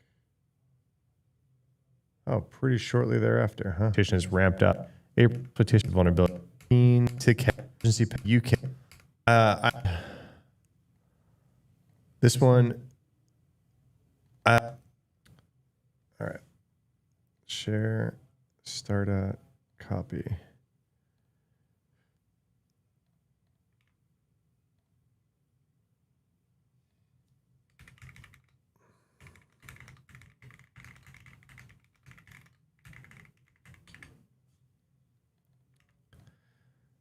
All right. I don't know. Fortinet releases an emergency software update. Released an emergency software to address active exploited vulnerability, an endpoint management tool for customer devices. Unknown attackers were first observed attempting to exploit vulnerability in March, and exploitation has already ramped up. Growing attacker interest and broader targeting. Best time to apply the hotfix was yesterday, otherwise right now.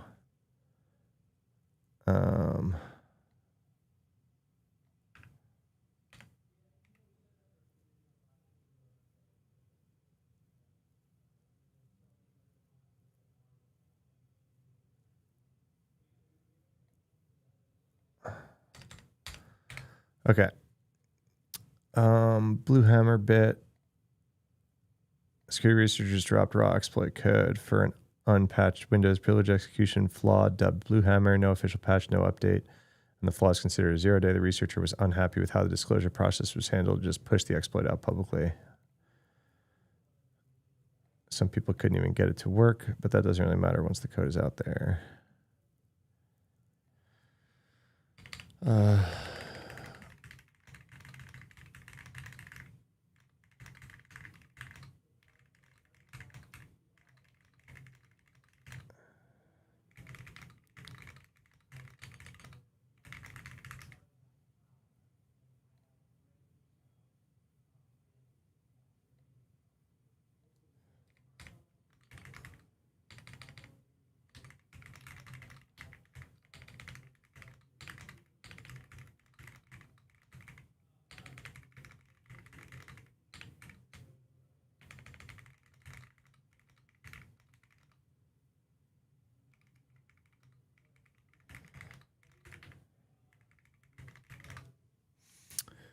All right.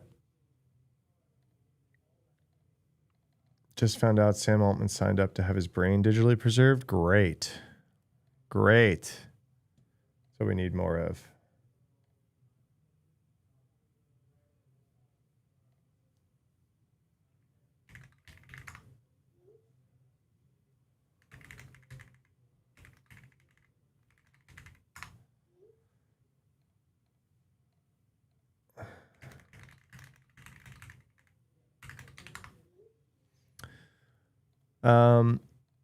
All right, cool. That's all we got so far, Bill, huh? So what other stories? That's 1, 2, 3. Wait, did I just count an ad? 1, 2, 3, 4, 5, 6. That's pretty good. Okay, I need like 4 to 6 more stories stories. Bill, did you have anything rocking from yesterday, or was that stuff already in there? Yeah, because Mythos was pretty much everything yesterday, right? Oh, I actually did do something I wrote. I can write that.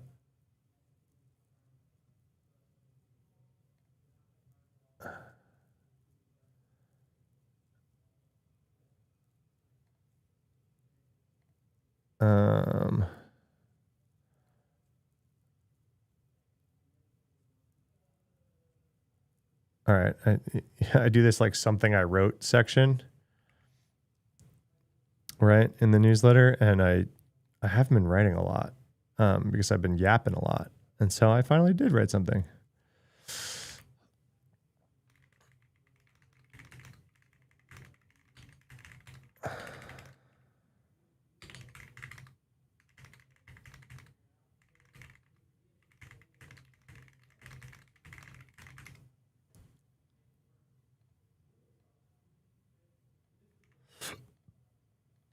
At least a couple more you can yank from Tuesday stream. It's all right.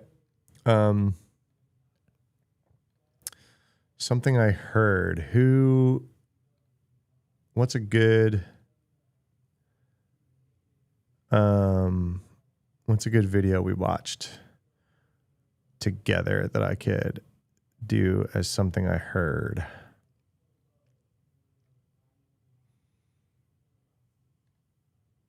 Even more. Oh, this is what I said. This video is performing okay.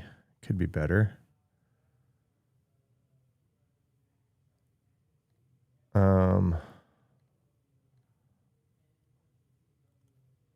Let's see. Something I said.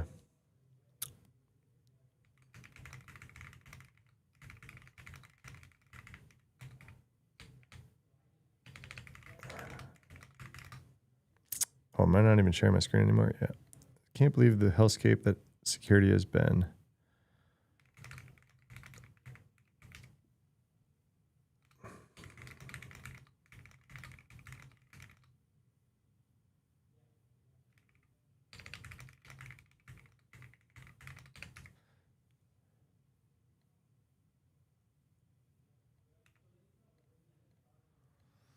What's harder, social media and marketing or finding vulns? Dude, I unfortunately know as much about content creation as I do about cybersecurity at this point. It's a lot. I have not used Hashnode AI. I know that that's what you use for your blog. You've passed a few over. What else could go in the something I heard? I could put that big beard guy in. I could put Prime or Theo's Mythos reactions or Ed's Mythos reactions.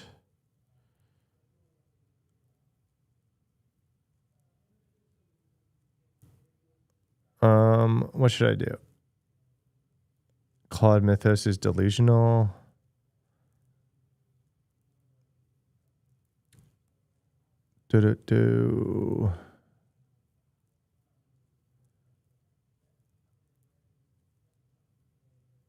Yeah, we could do just all three. We could do low level, Prime, and Theo. Train, I find that it's very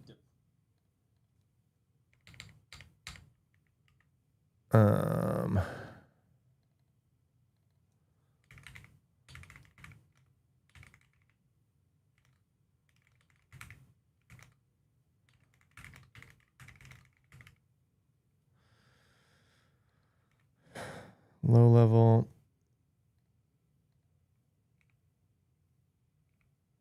Here we are. Prime.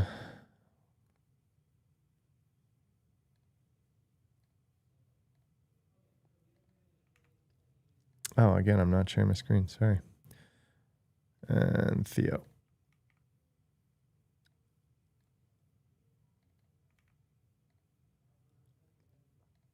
There we go.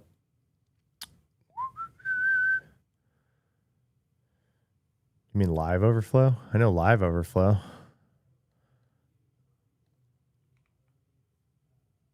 Um,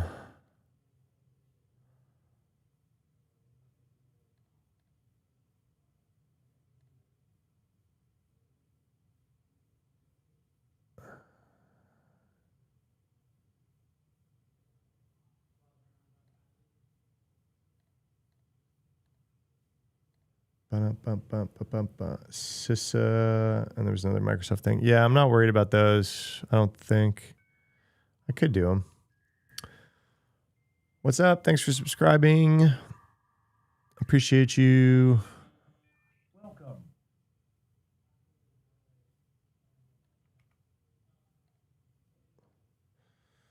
It's dead overflow, not live overflow. I do what you knew.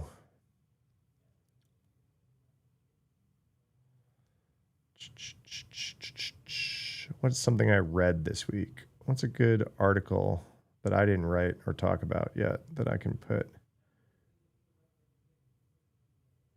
I usually check my group chats for like links that they shared.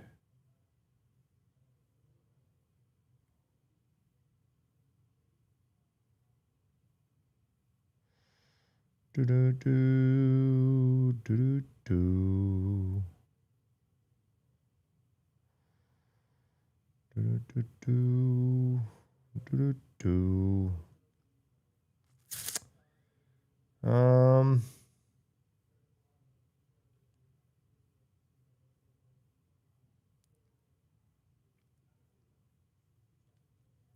Where's the full Mythos link?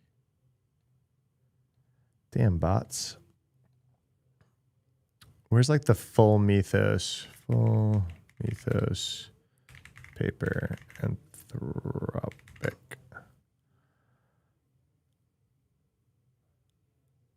The full paper is available here.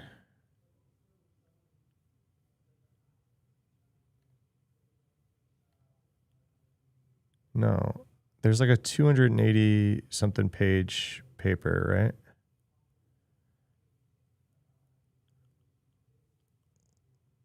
Where's the full 280 page thing?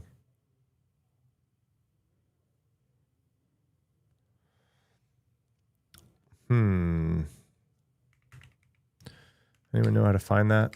I want to put the full paper in the newsletter.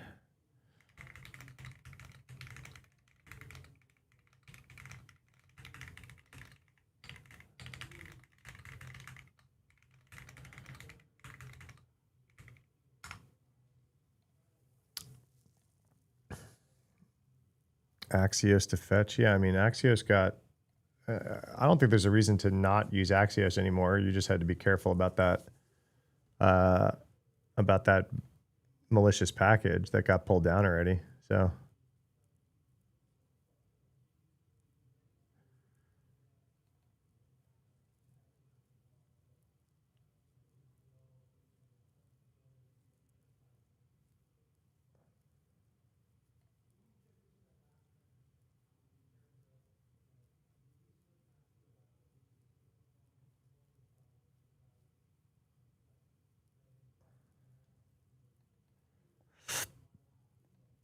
I'm trying to find the full paper.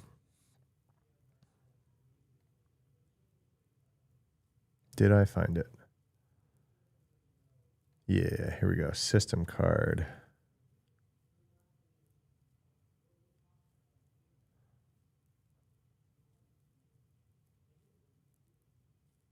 Yep. This is it. This is what I was looking for. Check it out. 245 page PDF. The system card on Mythos Preview.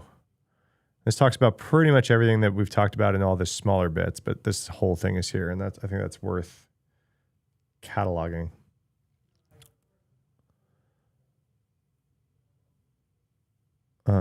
Expert red teaming. I saw Firefox something in here, right? Yeah. Cyber mitigations, Cybench. So if you go down, this is the Firefox stuff. Yep, that's it. Is the source of all the nightmare fuel. All right.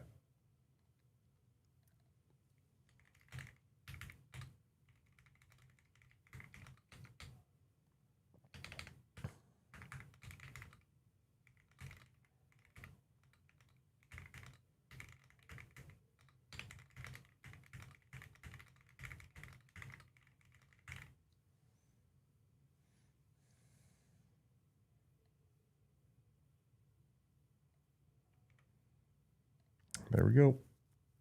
You found it at the same time? Cool, thanks. All right. Howdy, friends. What a couple of weeks. First, we get back from RSA and the supply chain hacks from hell stacked back to back. Then Anthropic decides to break the internet. I'm writing this live on stream now. Hi, live stream. Homies. We've spent the better part of 8 hours talking mostly mythos and what it means for the future of security. Feel free to check the VODs on my YouTube if you're curious.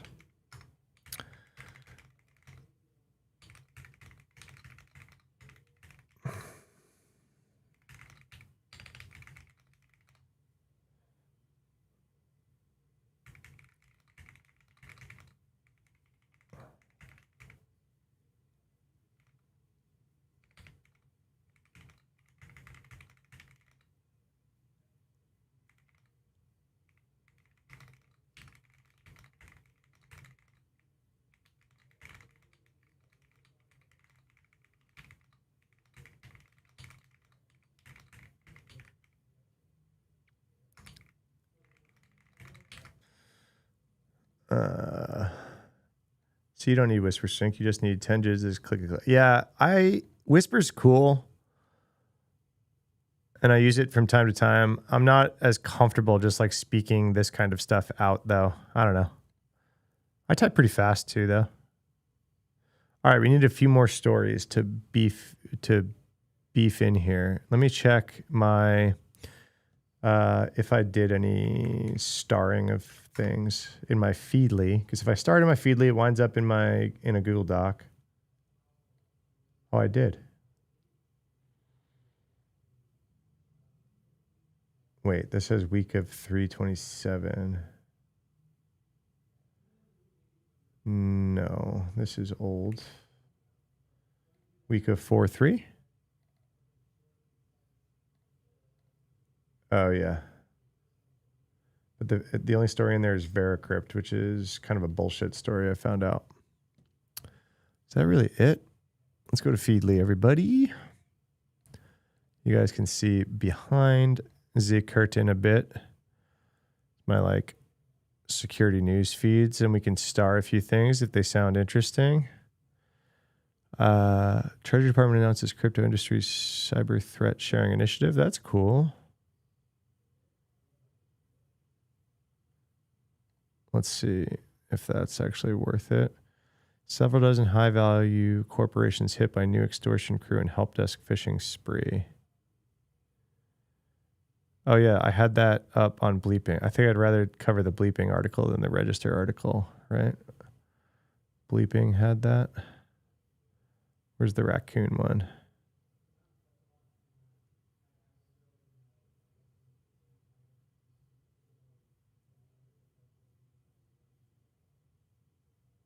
Where was that?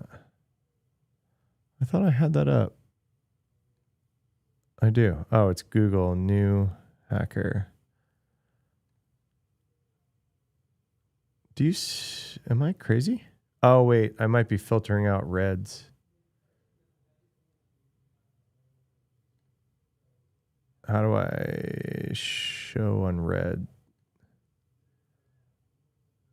Sort by, filter by. There we go. I already read it, and so it filtered it out. Where is it? Come on.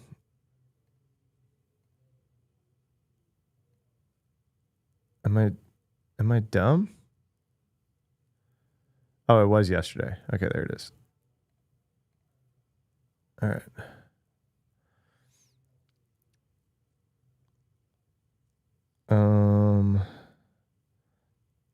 Adobe Reader 0 day.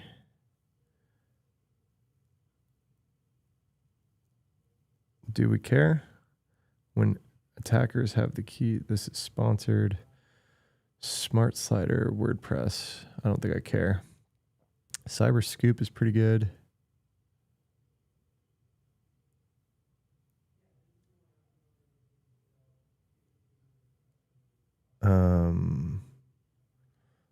We talked about that story. Let's do that. Hack for hire spyware campaign targets journalists. All right. And oh yeah, we talked about that one. That one's not in there yet. That's actually a big story for this week.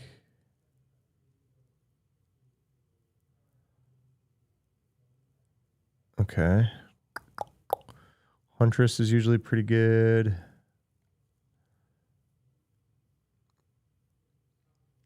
Man, this stream got boring. You guys asked for it. I stayed online because you guys were like, yeah, chill stream. I told you I wasn't gonna, the energy had to go down. I had to focus. If I wasn't focused, I would never get this done. Huntress's RSS feed kind of broke. It like dumps a bunch at once nowadays. All right, let's see. Security.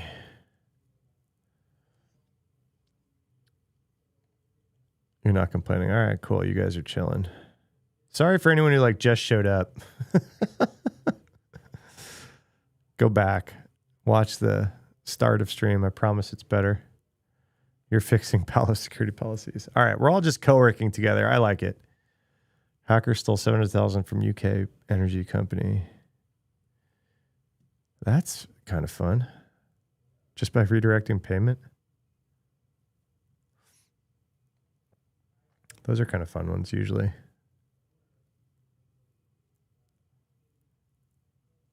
Payroll pirate investigation. Let's do that.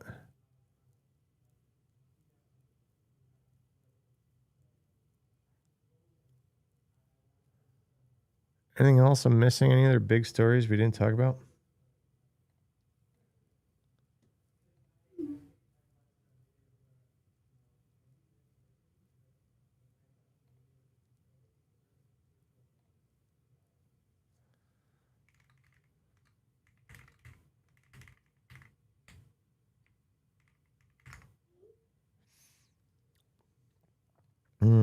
The video of the North Korean guy who couldn't say anything bad about Kim Jong-un. Yeah. You just turned up, so you'll take that as a personal apology. Lee, I don't really care if I'm boring you, because you know me. Co-working. Well, Lee, I've been live for 4 hours and 2 minutes, and the last half an hour I've just been writing the newsletter because people were like down to co-work. But the first 3.5 hours, that was a good stream, if I say so myself. All right.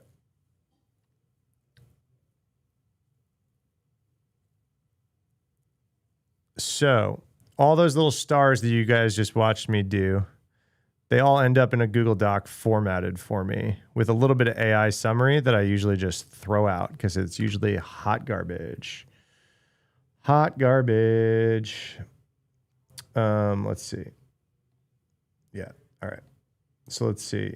You guys can see my little shortcut to get a few more stories in.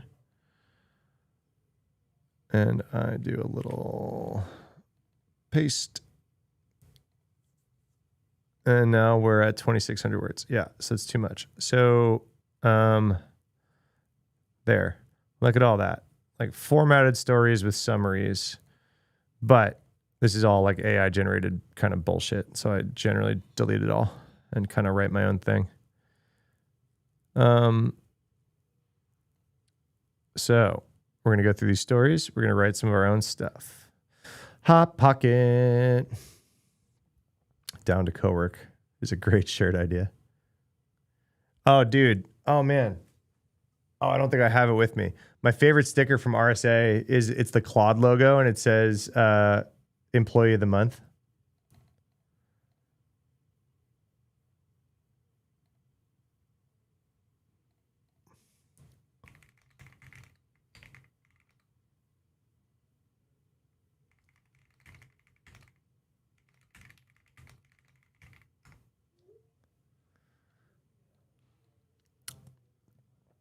Hot Pocket. Treasury Department. Okay. U.S. Treasury Department says it will now share cyber threat intel with cryptocurrency industry following multiple incidents where millions worth of consumer funds were stolen.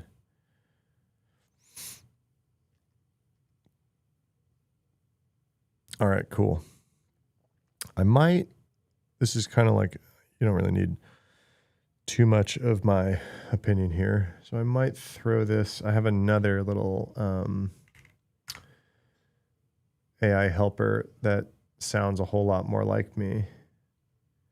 For some reason, I can't put into that little star thing. And usually that helps. And then I just kind of like add my voice to it. So we're going to do that. For some of these like down ticket things, that's usually fine. So we'll say something like, as stated earlier in the I3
all right.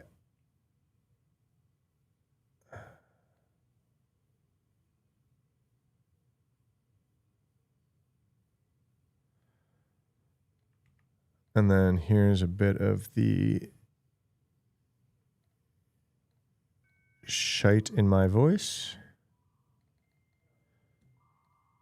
Oh, thanks, Bill. Welcome. See you, Francisco. Cyber and chill, everybody. All right. They're offering the same cybersecurity until they share with traditional banks and eligible crypto firms for free. Absolutely beating these industries, including. We already kind of talked about that.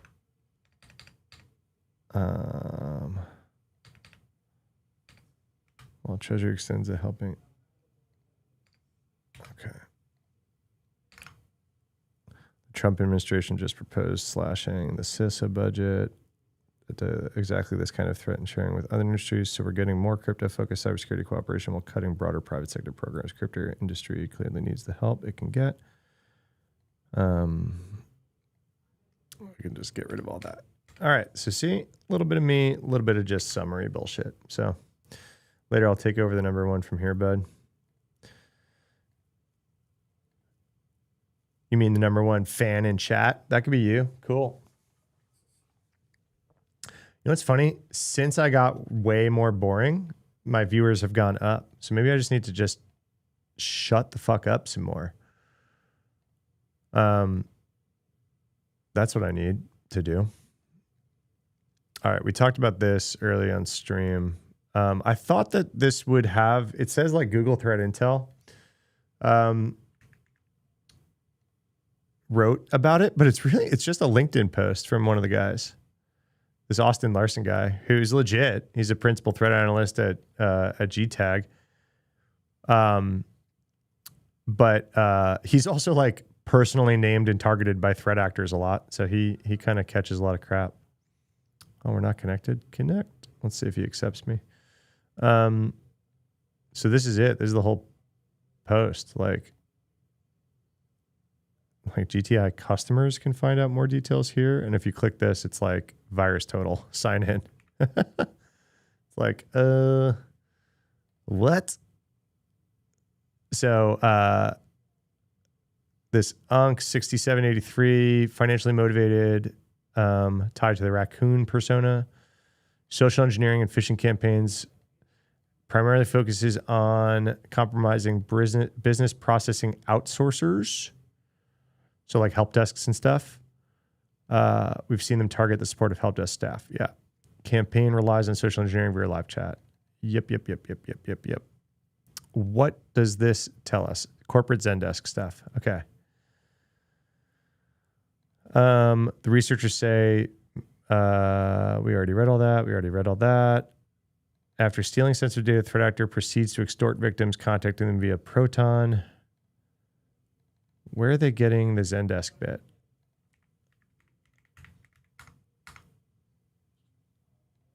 Over live chat, the threat actor directs support employees to a spoofed Okta login page hosted on domains that impersonate those of the target company and follow zen-support.com. Google's Mandiant listed several defense recommendations, including deploying FIDO2, monitoring and blocking domains that match Zendesk pattern. Okay, so not a ton. The threat actor behind the Crunchyroll breach confirmed that they were also behind the Adobe attacks.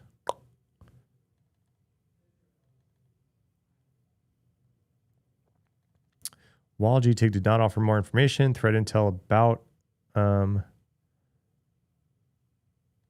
we're calling this a threat intel account? Okay. Adobe's been breached by the threat actor Mr. Raccoon, leaking to 13 million support tickets. Yeah, I read about this.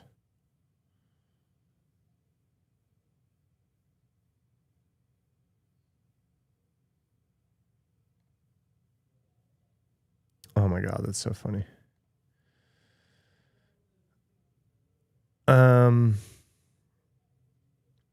All right, so where are we with this one? Oh no, why did that refresh? That scared me. Don't refresh. Where are we at? This one.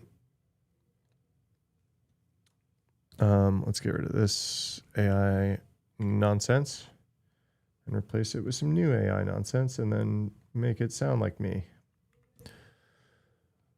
Sorry if you guys judge this. When you get to like the 10th story of the week, you're like, yeah, I could just summarize it.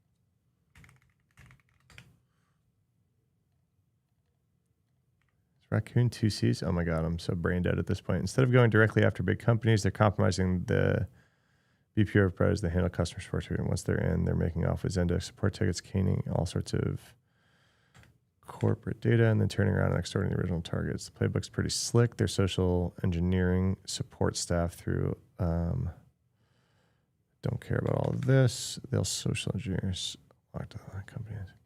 What makes it nastier is their phishing kit can steal clipboard contents and bypass it.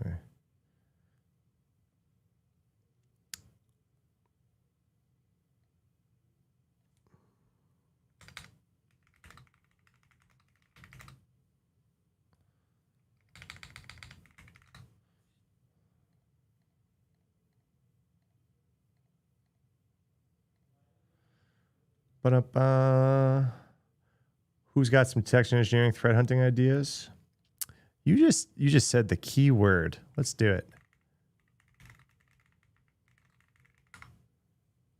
Let's do it. Boom. Detection Engineering Weekly by Zach Allen. This is my favorite. The fuck is that? Detection Engineering Weekly, my favorite practitioner newsletter put out by Zach, who heads up detection engineering at Datadog. He's awesome.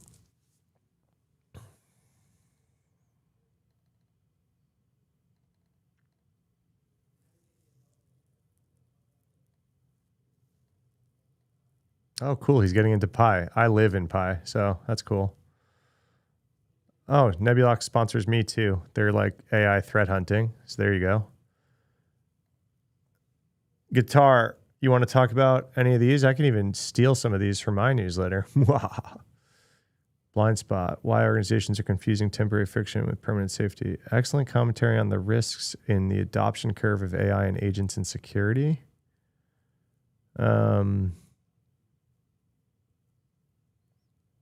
State of the art. He's got a Darknet Diaries episode that relates to this stuff. Detection researcher mindset. Outlines their mental model on how they approach research. Oh, that sounds juicy. Quintessential AI generated blog picture like I did earlier. The starting point. Understand the attack. Understand normal system behavior. Understand visibility into the attack. Isolate the malicious behavior. Is prevention possible? Document, develop. I like that. I like that.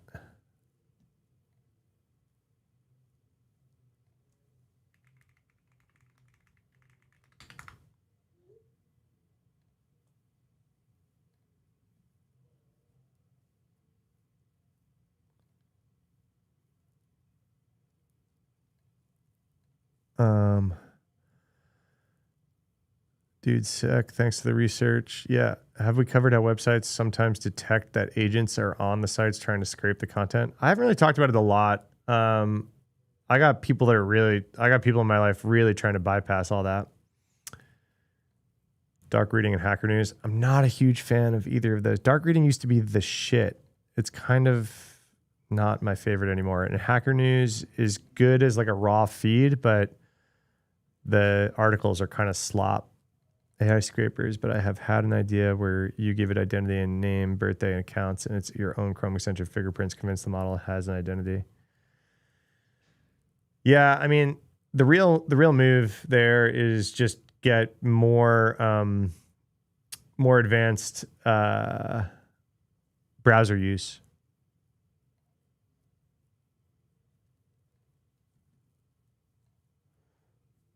This is a cool article.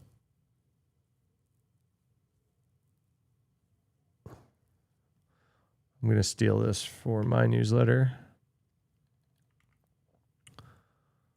We're going to put it up here.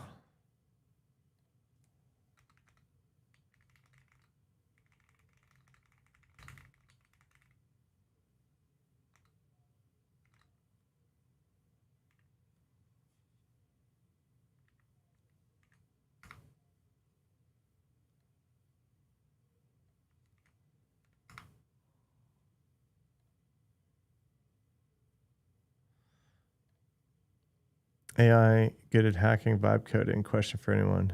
Yeah, it's good at both. It's good at both right now. Newsletter's coming together. It's 1:30. Let's go down. Where was I?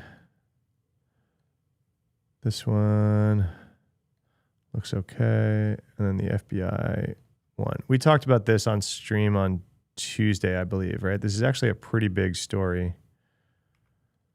We can go over it again a bit. Let me just get a bit of the facts in a summary here, right? Recent FBI-led op that knocked Russian government hackers off of routers that sought to topple especially insidious and threateningly contagious cyber espionage campaigns. Researchers, along with U.S. and foreign government agencies, revealed the campaign this week. Yeah, this was the original thing. So what is this? How is this different? This is inside the takedown. So they announced the takedown. This is inside the takedown. The compromise of the routers used in small and home offices. They're called SOHO routers. Operation Masquerade. What's unique to me in this one is that when you change the internet settings in the router like they did, it propagates to all devices in your house. All those devices now, once they're connected to that Wi-Fi, are getting malicious IP addresses that they are then routing through their traffic. And then it gives the Russian GRU tremendous access to content offered through the router itself. So they hack the router, they fuck with DNS, and then DNS propagates through the whole network. The difficulty in the attack like this is that it's virtually impossible for the end user. Attackers were not deploying malware like we often see. And so when you think about endpoint detection on your computer, it's not seeing that activity because they don't have to. They're using the tools in the router itself to capture your internet traffic and then extend it through the house. So that traditional tools that detect that activity are just not there. So this is just straight DNS at that point. What?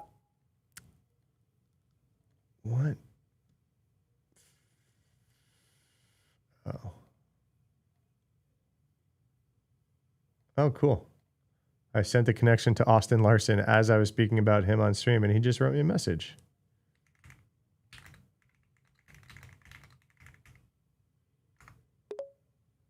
Just like, hey, big fan of your work.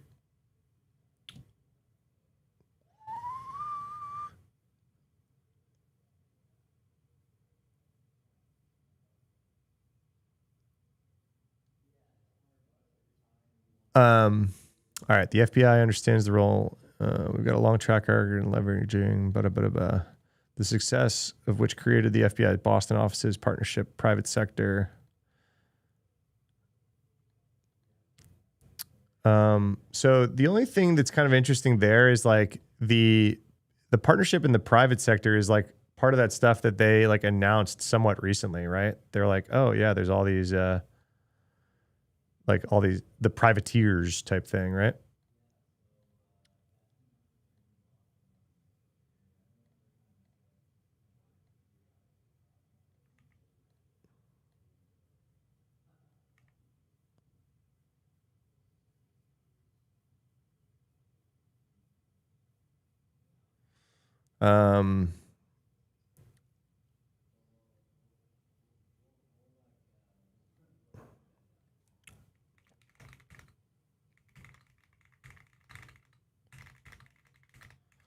Or did I stop sharing? Sorry. I was like, what's super interesting to me is how this attack worked. Instead of dropping malware on individual devices, the Russians changed the DNS settings on home and small office routers. That meant every device connecting to the Wi-Fi networks automatically got redirected through malicious infrastructure.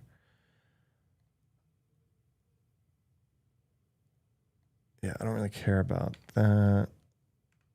FBI's called it uniquely contagious because compromising a router immediately compromised every...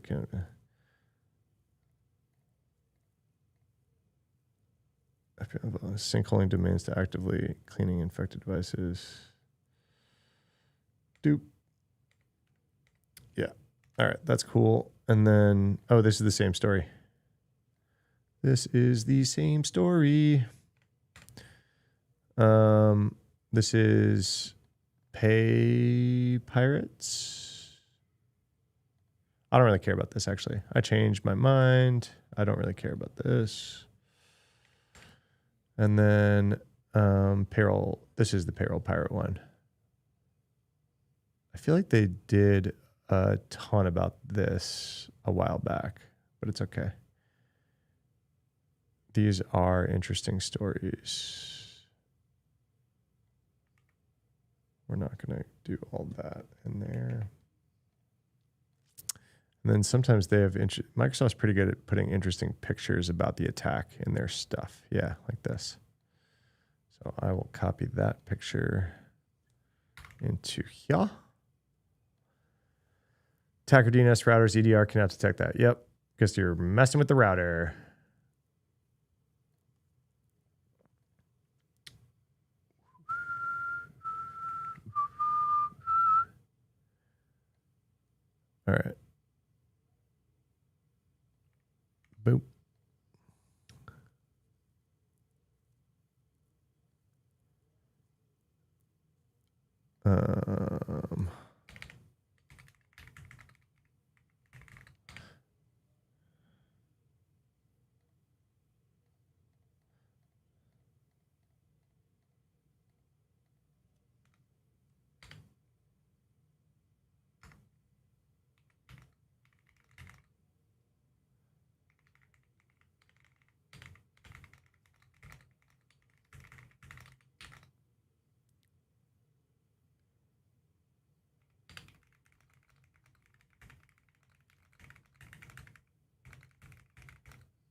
Um, so we actually got this.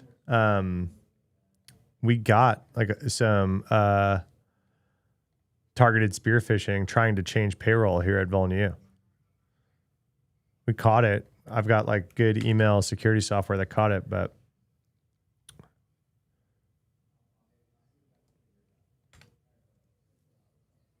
we're just gonna get rid of this whole part.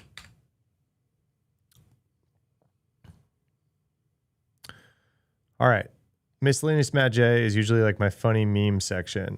I usually save some, and I don't think I have this week. So I got to find some funny memes, guys. Usually this is like tweets that made me laugh this week.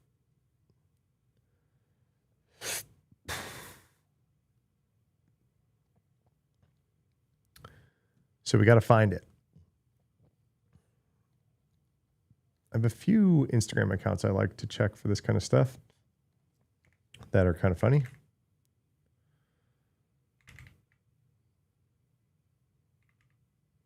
I think there's one like front end dev. Oh man.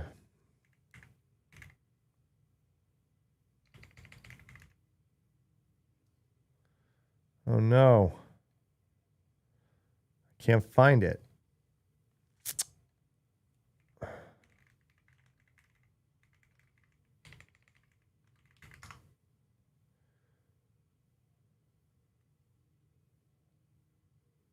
Oh no.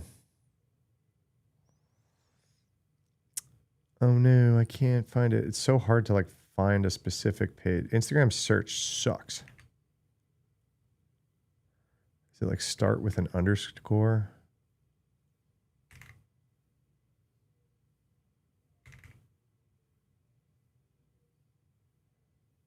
Hmm.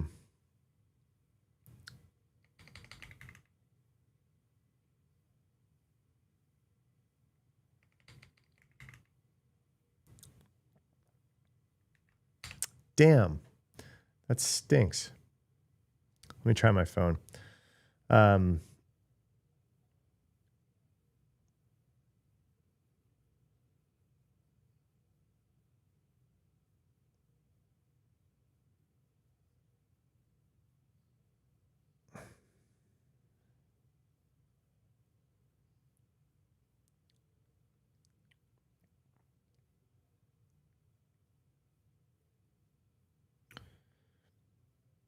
How do I find like, dude, Instagram search sucks. I'm pretty sure this account was called like front end. No. I thought it was like front end dev. Ugh. Now I just have to like hope I find it. Just like naturally on my page, I just have to like scroll and hope that it comes up. Which sucks. No, I'm never going to find it. Oh, this is never going to work. Oh my God, I'm so pissed. Oh well. It's like how I found a lot of like funny memes. This just isn't going to work. Dang. All right. That sucks. They were funny. I really thought it was called like front end dev or something like that. Was it back end? Am I literally just confusing front end and back end?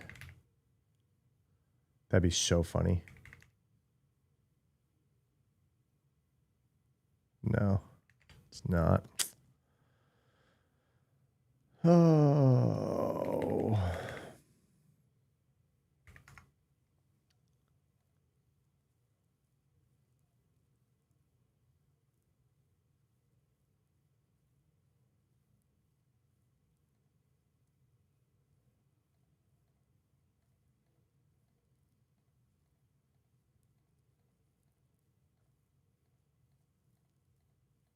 Oh no.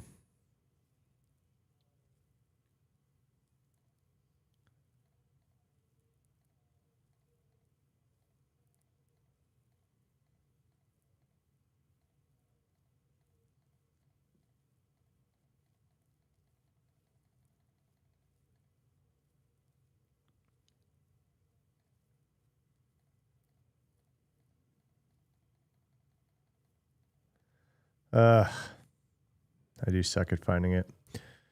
How do they ban AI? Who? What?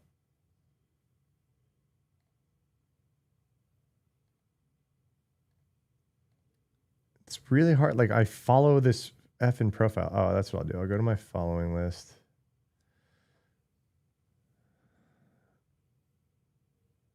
Following. Sort it by latest. It wasn't that long ago. I don't follow that many people. I'm going to be so mad when it's like, it's full stack dev. That's so funny. Impossible to find. __ full stack dev. How annoying. How annoying. I found it. Who banned AI contributions? How is the OS going to keep up with preventing AI?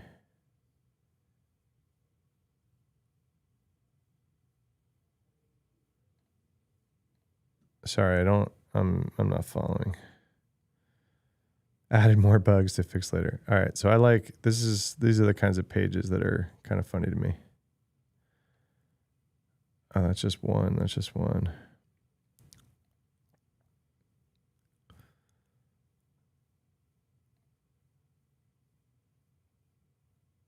If I don't end the world, someone more dangerous will. See, these are funny.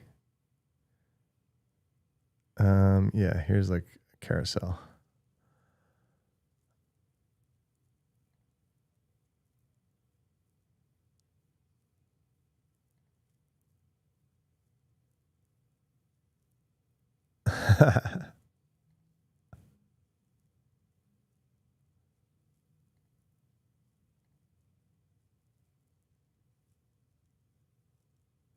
Oh no, that stinks.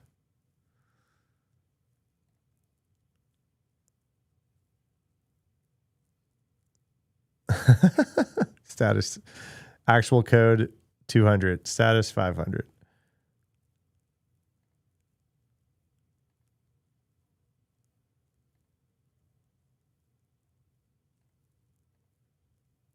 All right. Which of these should I put in the bottom of the newsletter?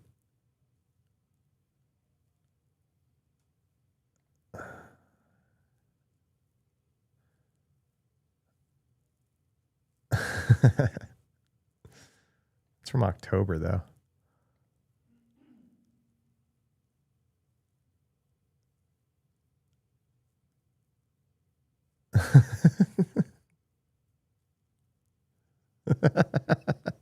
This is really, really good. It's so true. I'm going to screenshot this one. I don't know if I'll use this one or not. It's pretty funny. Yeah, this is unfortunately too real.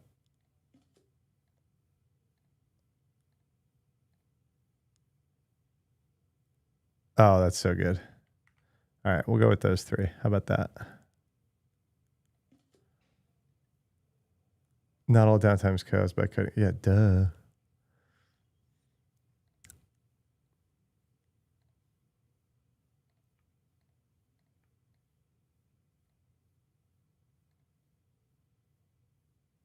Oh, you were talking to Galaxy. You guys were talking to each other. Got it. I didn't know what was going on. Where'd the other couple go? Darn.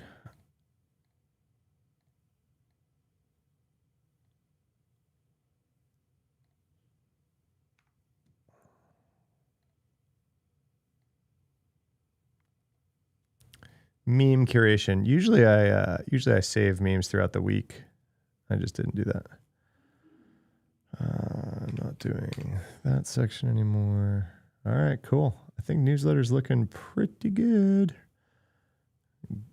Good enough for me to walk away and go chill with the fam for a bit.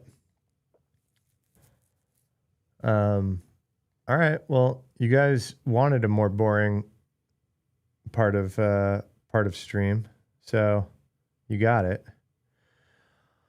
I'm gonna go eat a snack and watch my daughter play guitar in a performance, which is super cool. And then, yeah, click now, publish. No, the ads aren't in yet. My team has got to put the right sponsorships in, but I don't do that. They do that, and then I schedule it for Friday mornings, so it'll go out in the morning.